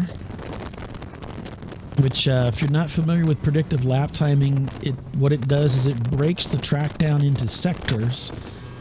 And then as you progress from one sector to the other, it tells you whether you're gaining on your best time or falling behind on your best time for that section of the track. And the idea then is to help you improve your times based upon how you're handling each corner, each part of the track. It's definitely not for everybody. Some people don't like the distraction of it all, and they just want to focus on what's ahead. But if you're, I kind of like it. I fall on the other side of the camp. I like it.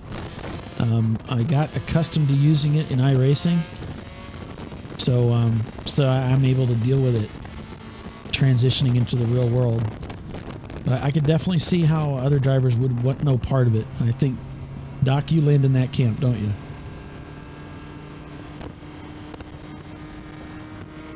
I'm not. I like it on iRacing. I don't like it in the car. I mean, one of the guaranteed ways to get me to spin is just tell me I cut my fastest lap time.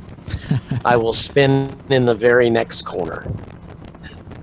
Because you always want that little bit extra, you know. So, Sure. Evidently, there's a company that's debuting a new system in Road Atlanta in a couple of weeks called Apex. Don't know anything about it. It's they've got a couple of ads that have flown past me on Facebook. But they are a licensed distributor for it, and it's called Apex, APEX.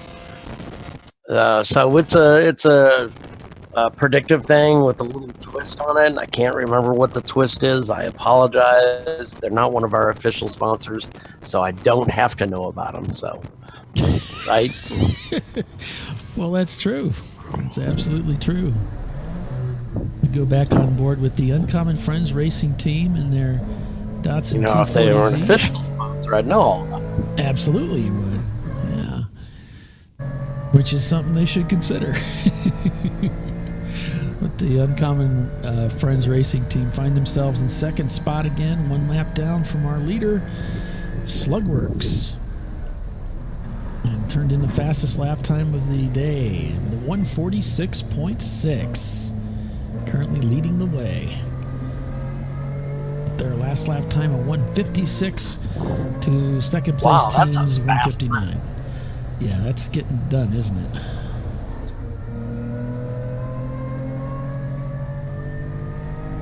That's 3 seconds faster than everybody else I'm looking at, right? Yeah, it's pretty amazing. Yeah, I see a 49.634 to 49.707 by our third and our second place teams, respectively. Yeah, so we did have a winner today for the. I'm going to take a real quick pass. break and get something to drink there, Paul. All right, sir. Go right ahead. So, yeah, we did have a winner today for the pace car, the free pace car pass.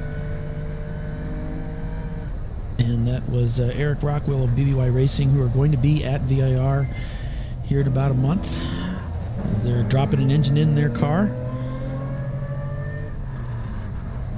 Got a nice picture there, and so that's cool.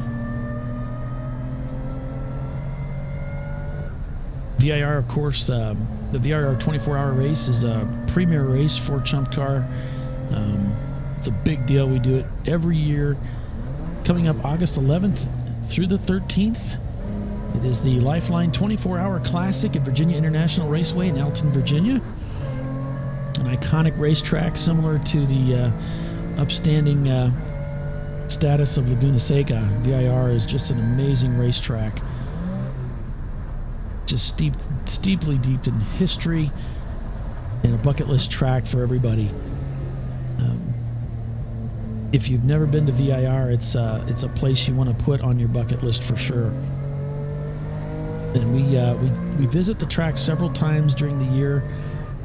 We've been there for the North Course, I believe, and the South Course. Now this will be a full course run, so we'll be able to take the climbing S's at full speed, and it'll just be really exciting. So, yeah, very cool. Make sure you check out our broadcast. We're going to be broadcasting that race as well. So that's the 24-hour race at Virginia International, broadcasting starting August 12th, I believe. That's how we're going to arrange that. Be pretty awesome.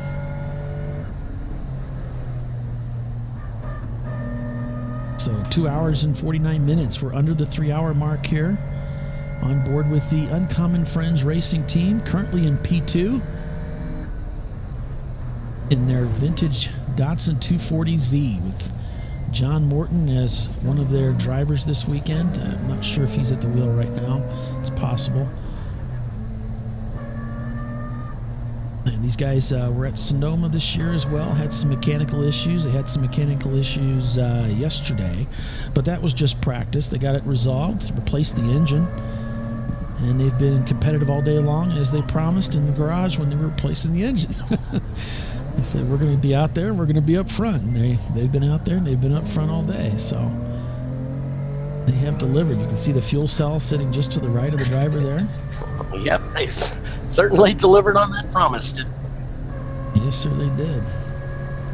Looks like we have a car off on driver's right. It looks like it was U-Boot. U-Boot Renenworks, who have worked their way up to 19th after some time out of this race earlier today. And we do have an in-car camera on them. We'll see if we can bring that up. And looks like I got a failure on that camera, so yeah, I'm afraid I don't have that, but that coverage. But yeah, that looked like the U-Boot Porsche. Well, let's hope not. We have another emergency vehicle there, driver's left, heading through turn 3 to turn 4 at the bridge. Now this is one of those tough parts of the race. Just a few hours remaining. We got some new drivers going in the cars.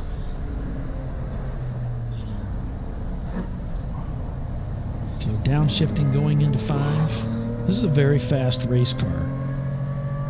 Fastest lap time for this car under 150 at a 149.707. They're currently scored a couple laps down from the lead, but they are solidly in this race, passing the MGB, heading up to the corkscrew here. All of these drivers, seasoned veteran professionals. Some of them have professional experience. Most of them do. I think, I'm not sure that one of them probably doesn't. But the other three do.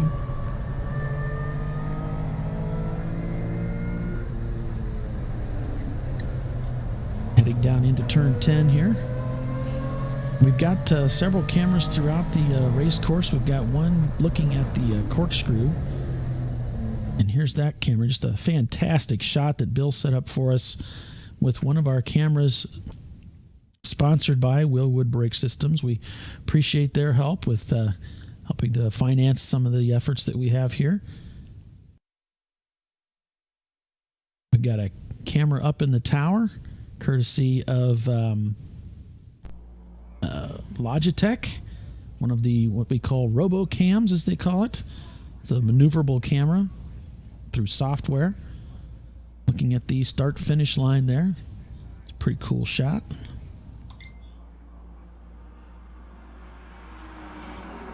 And I got a message from Bill to unmute him, so I'm gonna. All right, Bill, can you hear me, sir? Bill, are you there?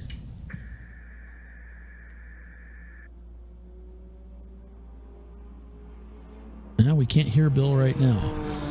Whatever the issue is that's holding him up, I'm sure he'll get that corrected here shortly and be with us.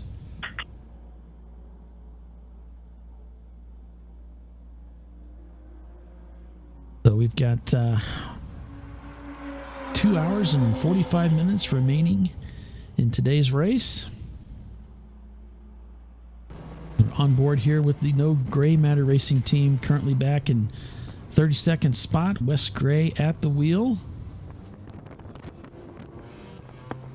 And you can see. Hey, Bill, how you doing?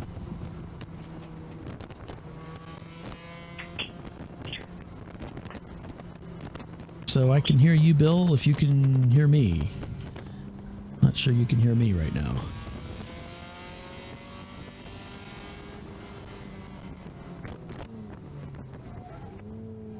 So they're heading down, No Gray Matter, heading down into turn 11 here. And we've got E-Racing camera back online. And this is the BMW E30. The E-Racing team looks like they're heading out of the pits right now. Staying left as competitors come by. Hi, Bill, or hi, Doc. I can hear you. Or excuse me, Bill. I can hear you. And they are E-Racing traveling around the racetrack at reduced speed here. I'm not sure what the problem is, but they are at about half speed right now. And beginning to spool up now, so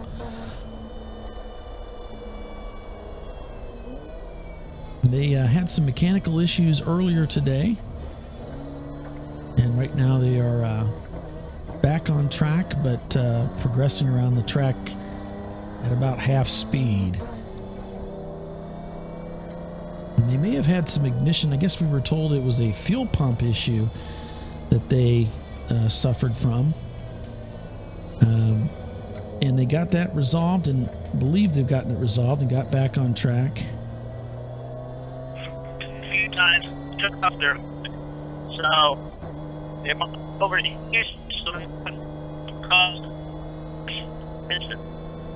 Okay, so we're having a little trouble making you out there, Bill. I think you just have a bad cellular connection. It's just real spotty. So we're able to quite make out everything you said there. It's real choppy.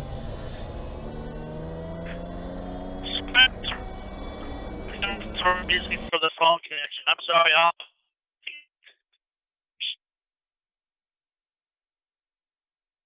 Yeah, so we'll check in with Bill here. He'll get repositioned, and we'll be able to hear him better once he finds some better coverage. So So yeah, we'll check in with him. He'll be back with us here after a bit. So we're looking at some of the other. We got Uncommon Friends. We had their in-car camera here a little bit ago. They're currently scored in second spot. And Buff Hearted Racing as well. So here we're back inside the car of our current second place competitor.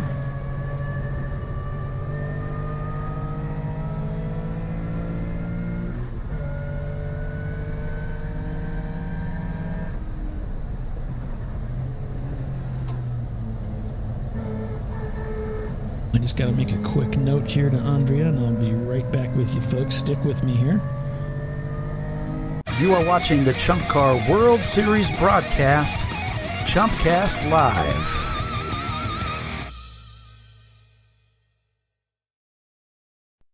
Yeah, so we're back here at Mazda Raceway in Laguna Seca in Northern California for round 13 of the ChumpCar World Series doubleheader endurance race in Monterey. And right now we've got Chump Faces leading the way out here with 9-4. Wait a minute. That is the wrong schedule. Excuse me. That is for our Brainerd race that's going on right now.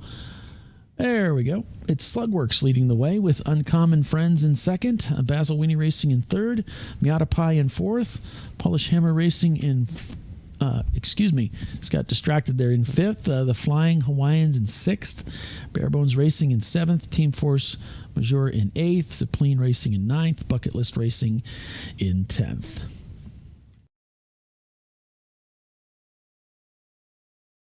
Now, one of our sponsor for this race today is Wilwood Brake Systems. So stick with us, and we'll be right back after a message from them.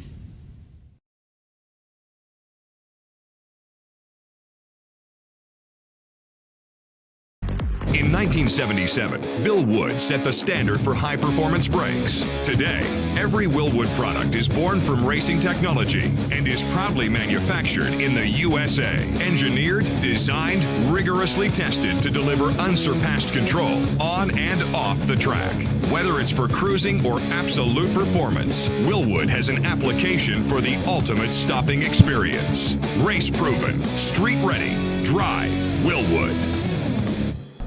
Back on board with Uncommon Friends Racing in their vintage Datsun, currently in second place in this race. And we certainly want to thank you for joining us today, whether you're watching us on Facebook Live or from our YouTube channel at the ChumpCar World Series page, or from our website, chumpcar.com/live. So if you're watching us on Facebook, please share our feed. We do have a cap. I think it's about 240 minutes. It's a couple 2-3 hours, and then we have to reset the setting. Otherwise, we get kicked out. So we apologize if you find it easier to follow us on Facebook. That's perfectly fine. But we may lose you from time to time, but we will be back. If it's within our power, we'll be back. So again, back on the front straightaway here, inside the vintage Datsun, with Slugworks leading the way. Their fastest lap time of 2:46.6, and so this weekend we've got double headers running at both Laguna Seca and Brainerd, and in Brainerd, Minnesota. I think it's Brainerd International Raceway, but I'm not completely sure about that. But the Brainerd race is presented by Frozen Rotors, and today's race here in Laguna Seca is presented by the Wilwood Disc Brake Systems. It's the Wilwood Grand Prix. So if you're not familiar with Wilwood or Frozen Rotors, check them out. They offer premium brake pads and rotors, supplies, so that we can get our cars to stop well. And we do need to use specialized brake pads in order to make it through these endurance races.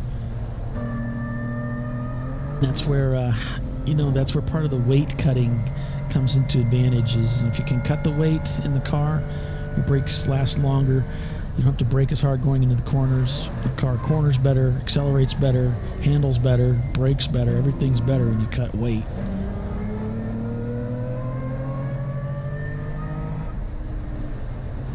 So we've got a, what do we got coming up here? We've got our next race is the Lifeline 24-Hour Classic race at VIR,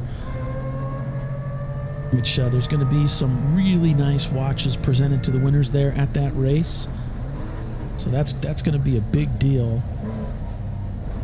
We're also got, what else we got going on? We got some more races going on out west. We've got the Thompson Speedway 12-hour race in September, early September. That's a $600 race. It's a special deal put together for chumps to come out and race at half price. There's a similar race, another $600 race in South Haven, Michigan. It's the Gingerman Raceway event coming up August 26th and 27th. So that's a big deal there as well. If you've never been to Gingerman, yeah, it's a fun little racetrack. Safe place to go racing, lots of fun, beautiful place out there, South Haven. It's out there on the water, near the water in Michigan.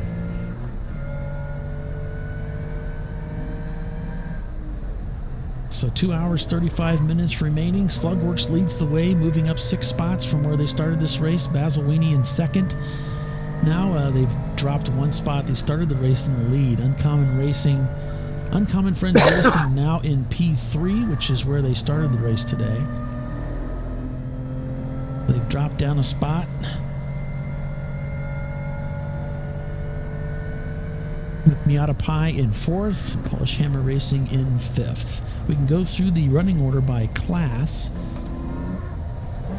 So we'll do that now. We'll look at starting with our A class, which if you're not that familiar with ChumpCar, we have an A, B, C, D, and EC class. The A class is, I don't have all the specs in front of me, I'm sorry, but it's typically the smaller 4-cylinder cars like the Miatas. We've got a little bit of trouble inside our 3rd place car. Looks like there was a misshift there. Yeah, we got you, Bill. Sounds good. He's off deep into the sand now. So, goes down, finds his lower gear, trying to find his way out of the sand here at turn 11. He's gently working the car back on the track. But yeah. So, not sure. You know, he had a little bit of trouble getting out of 10. This yeah, he's doesn't going slow good. down the front straightaway, real slow down the front straight. Oh, it sounds like he's got a clutch he issue, just cut Bill. over. Yeah, he just cut over on the left of the track. We were watching him, so I was just getting ready to talk about something, and he's made a gear change. But he's going very slowly down the front straightaway, staying driver's left. It doesn't look good. He's again, just like with the E30 team, he's in a really bad spot. He's in a very fast section of the front straightaway, and he is essentially disabled. He's rolling very slowly down into the Andretti bend. Looks like he's rolling along the outside. Nope, he's going to take the apex. So something happened to the car as he was progressing through turn 10. It sounded like a misshift. He's trying to accelerate but can't. And it sounds as though the clutch, he may have broken the clutch to some degree, and it's sliding and slipping greatly. I don't know if he's going to be able to get up the uphill here. This is all of this area of the track is pretty much flat. But when he gets to the uphill section, I'm not sure he's going to be able to do it if the clutch is damaged. So he's waving drivers off to the right as he takes the left side of the track. There's Buff Harder Racing going by there.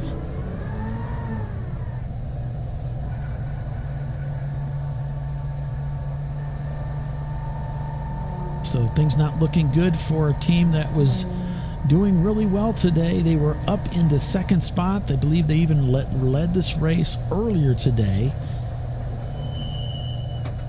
He is into the brakes and going off into the sand at turn 5 and heading behind the wall. There's a cut through there.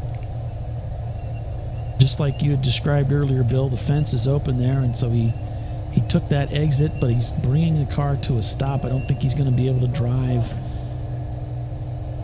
back. He might be looking for a tow. Not sure here. He is turning the wheel and working his way back. So we'll keep an eye on those guys and see how things go for them. But right now, it looks like our third place competitor and a team that was bound for the podium today is out of this race. Disappointment. They worked so hard for this team. What corner is he in? Is he in 5? Yeah, he's in 5. He's driving backwards now past the Mother's Bridge.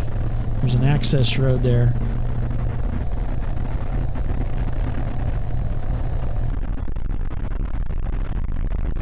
Back on board with the Buff Harder Racing team here as they're progressing up through the front straightaway. Currently in P14 with Marty Firmer at the wheel. Fastest lap time, 1:52. That car can get down to business. This is the Mercedes that we were following along earlier.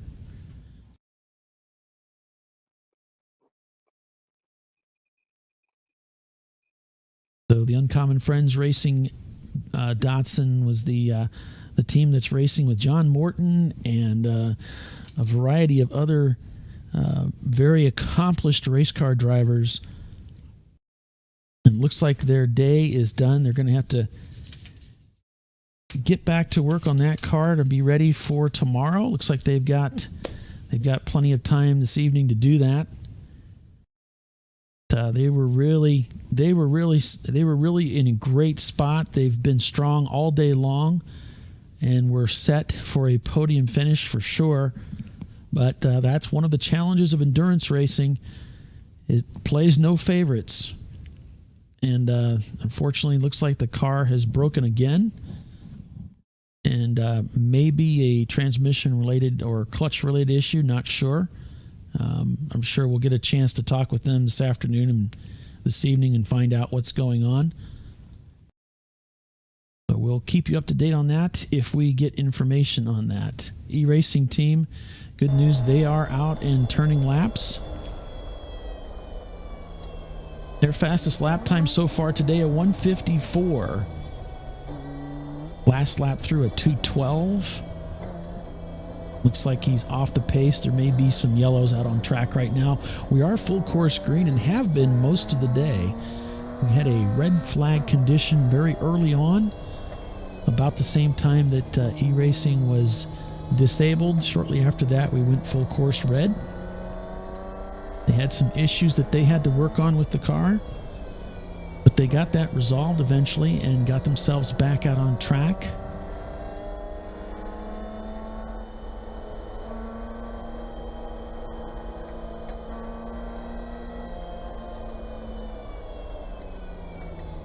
So, yeah, Wilwood Racing, our title sponsor for the day, they have a car in the hunt as well.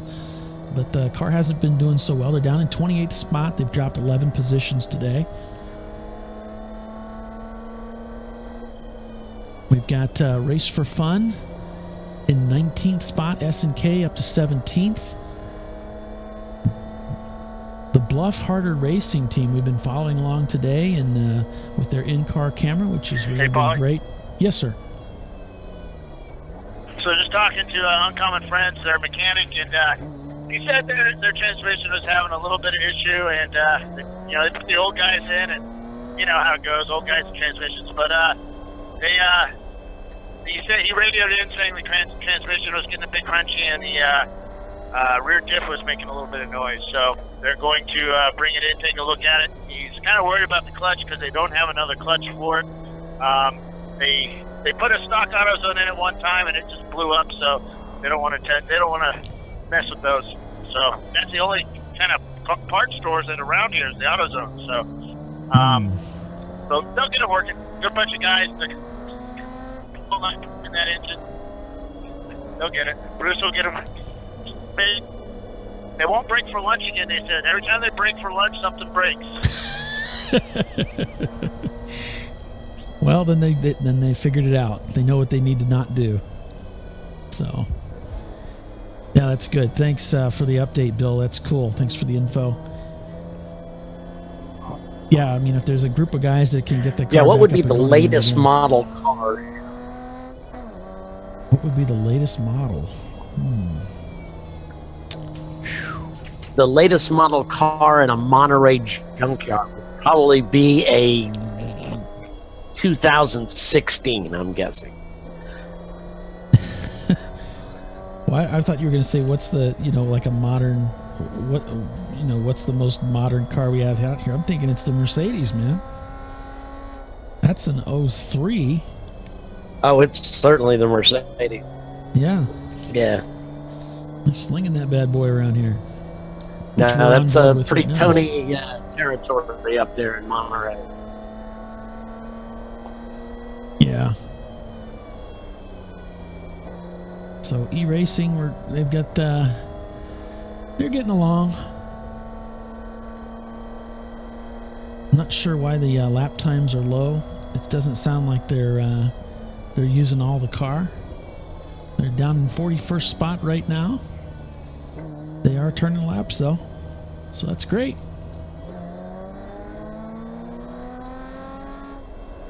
So that's the e-racing team. And this is on board with the, it says it's actually Bluff Harder. I'm sure, let's take another look at this again. It's labeled one thing on the screen, but what I'm seeing in the timing and scoring, they have it spelled out as Bluff Harder. So I'm not sure which it is, but whatever the case may be, they're in P14 with Marty Firmer at the wheel. Their quickest lap time, 152.7 in that Mercedes. And they're out here having a good time, man. They're having some fun. And that is what it's about. Here's a shot of our tower camera looking at the Mazda Raceway bridge that takes you over into the control side. So if you wonder how you get from the paddock area over to the control bridge, you got to go across that bridge during a race.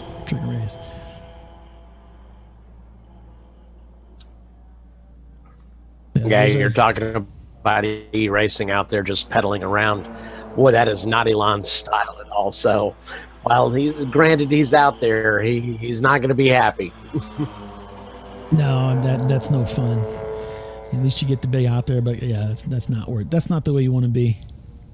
You want to be all out. So something's going on. They'll get it sorted out. Taking a look at turn 8A. This is the corkscrew area here. See cars progressing down there. Lots of fun, man. Lots of fun.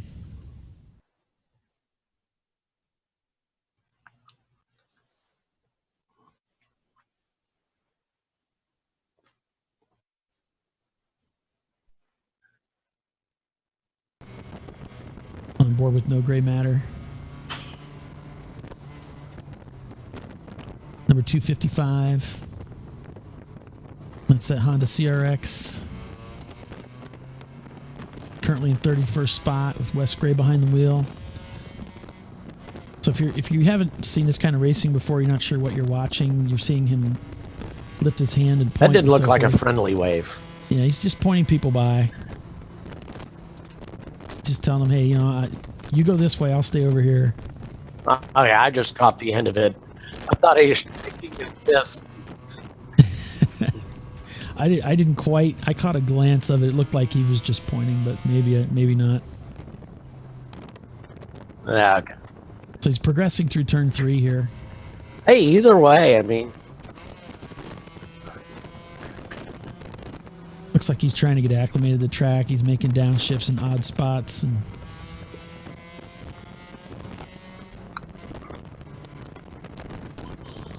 maybe having some trouble with the car. It's hard to tell. He's got one of those long acre mirrors up there. That's kind of the thing a lot of guys are going to, is those long acre mirrors. Not a big fan of them. They're about $60 and they break real easy. So if that's what you want to go to, which is like one of those concave things that shows you like, all around the car and it's distorted, you can go to that. But just what you want to do is set them up a little bit on the not too tight, because the lenses are super thin and they'll just break in your hand. So you get a guy that gets in the car in the morning and he'll reach up there and grab that mirror to adjust it, and it'll just bust off in his hand. Just the glass does. So I'm sure. I mean, I've raced with them; they're okay. I'm not bashing or anything. I'm just saying, set them up a little looser. Don't over tighten the adjustments. So that way, when the guys go to adjust it, it doesn't break on them. But I'm a fan of the wink type mirrors with the segmented 4-panel mirrors. They're like $15. They're a lot bigger and it's not distorted. And you can pick them up from jegs.com. Probably pick them up at discoveryparts.com, is one of our sponsors too. In fact, Bill was talking about something earlier I completely forgot about, is those kits. So if you're new to racing, you can just buy like this kit. You get your suit and your helmet and your neck restraint system and your shoes and your balaclava and your gloves and everything. And it's like a real affordable price. That's a great way to go if you're just getting started. Or if you just don't want to spend a lot of money on it, like me. Not getting to start, I just don't want to spend a lot of money on it. Just want to go out and drive around. I'd love to have a nice helmet someday, but man, $700 on a helmet, that's just, whew. That's not a problem for some guys. For me, that's a lot of money. So Buff Harder Racing now in the pits right now in that Mercedes, doing a driver change. 2 hours and 20 minutes remaining in today's race. We got Uncommon Friends now tumbled down to 10th spot. They're in rough shape. Looks like they'll probably be out for the rest of the race with possible transmission and differential issues. They'll get that car looked at and figure out and get it back out there. So Slugworks is maintaining the lead rather with that one fastest lap time of the day, 146.621. Basil Weenie Racing in second, Miata Pai in third, Polish Hammer in fourth. The Flying Hawaiians up to fifth. Bare Bones Racing in sixth, Team Force Majeure in seventh, Supreme Racing in eighth, Bucket List Racing in ninth, Dilithium Manshaft in 10th. So that's your current running order as things stand overall.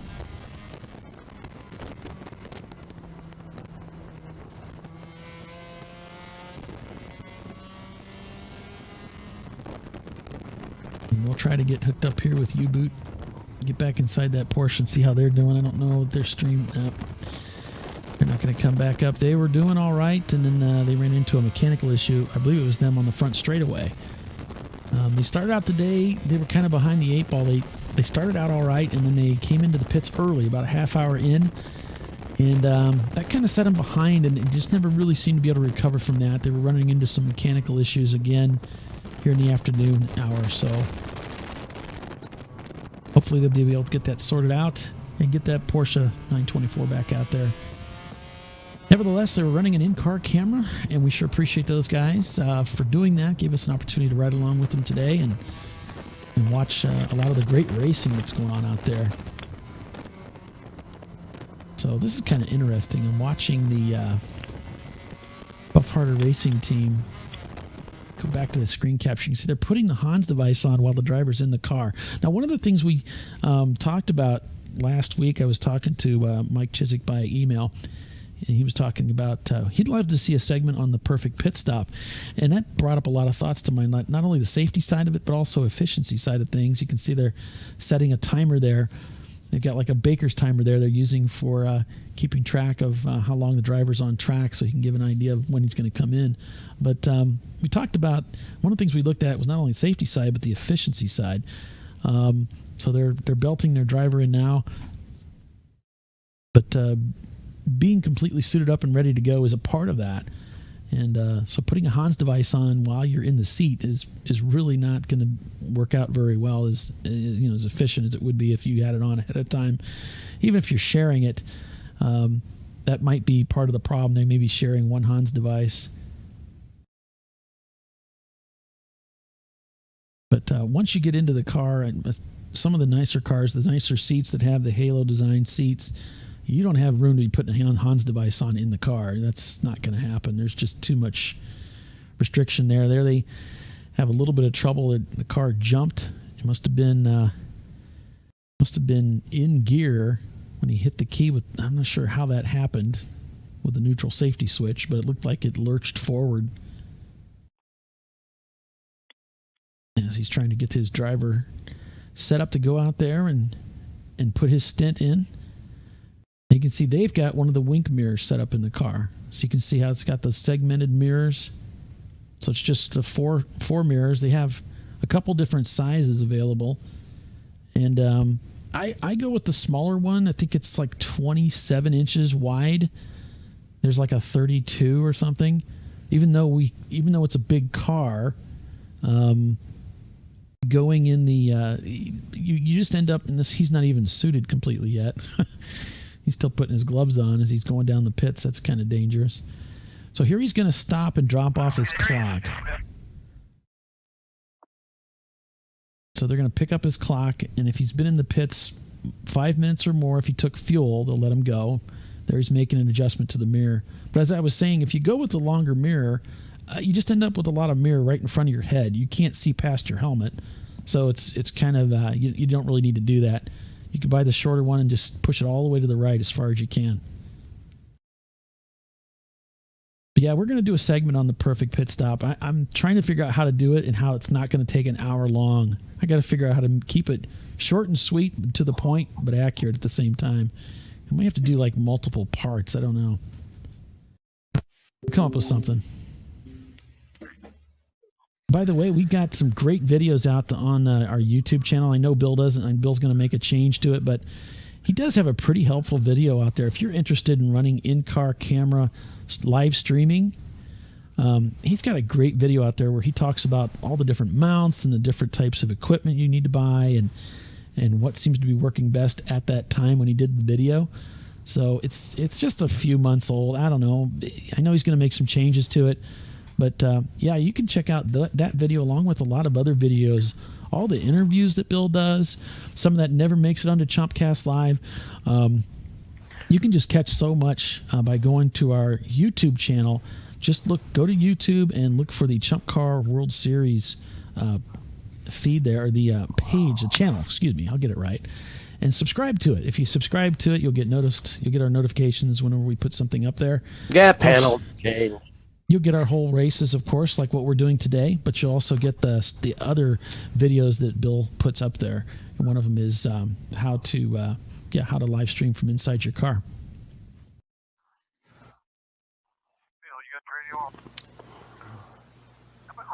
So this is this is on board with the Buff Harder Racing team, and they're out there up in 16th. They just made a driver change, so I'm sure it's not still Marty. He's trying to get himself situated there. Yeah, there's a lot to it. There's the Ella Racing Machine just to driver's left. They've had a hard day. It looks like they're still not really up to speed for some reason. Bill was trying to explain to me what was going on. We didn't have a good connection with him. Said something about temperature, and I think they changed a fuel pump.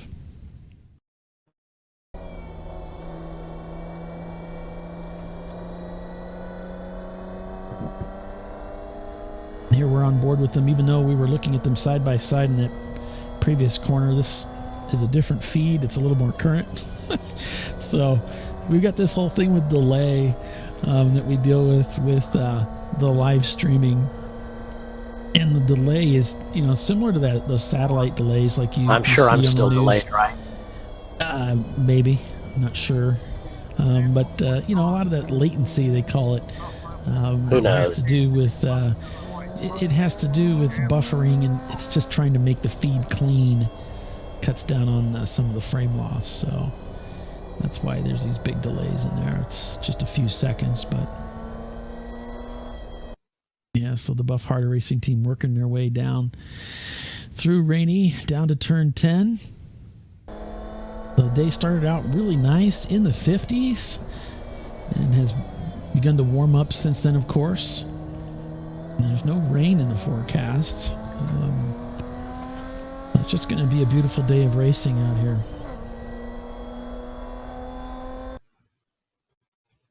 And of course, on board with the 03 Mercedes here, chasing down one of the Miatas.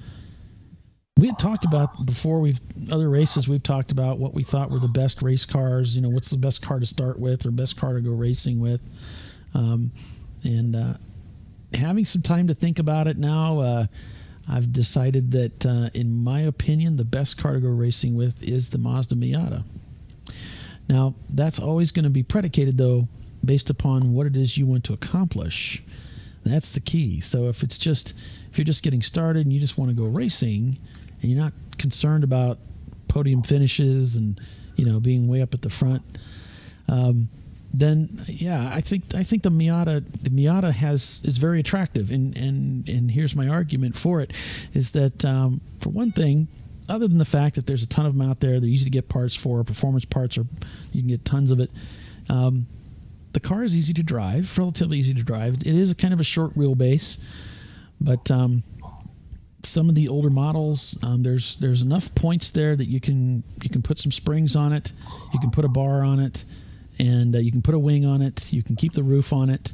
You can do quite a few things to the car to make it handle even better than it already does. As far as the masses are concerned, you're not going to find a better handling race car. I think we can all agree on that.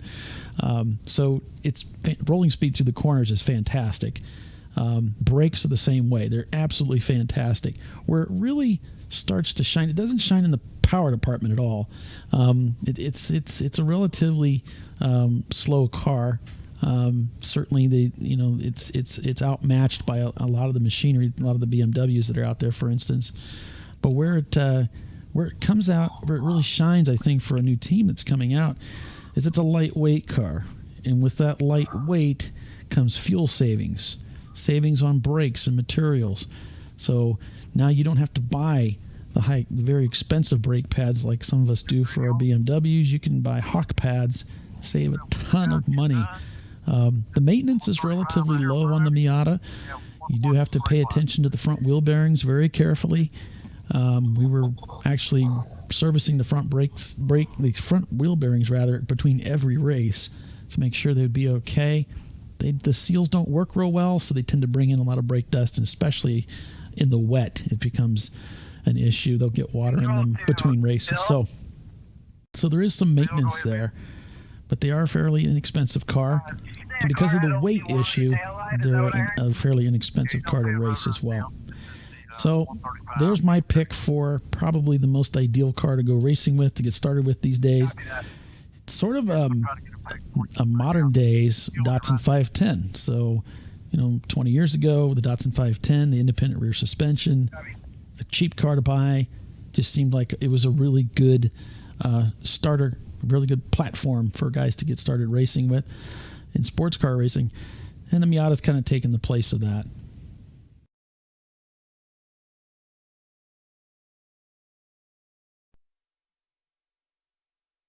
So looking at our A-Class right now... Well, they sure as hell sold enough of them. They're everywhere. They're everywhere. Well, and then, and I still haven't raced a 510 yet. So I gotta find a way to do that. I found out there's a team that's building a 510 ChumpCar, so I got to get a hold of these guys.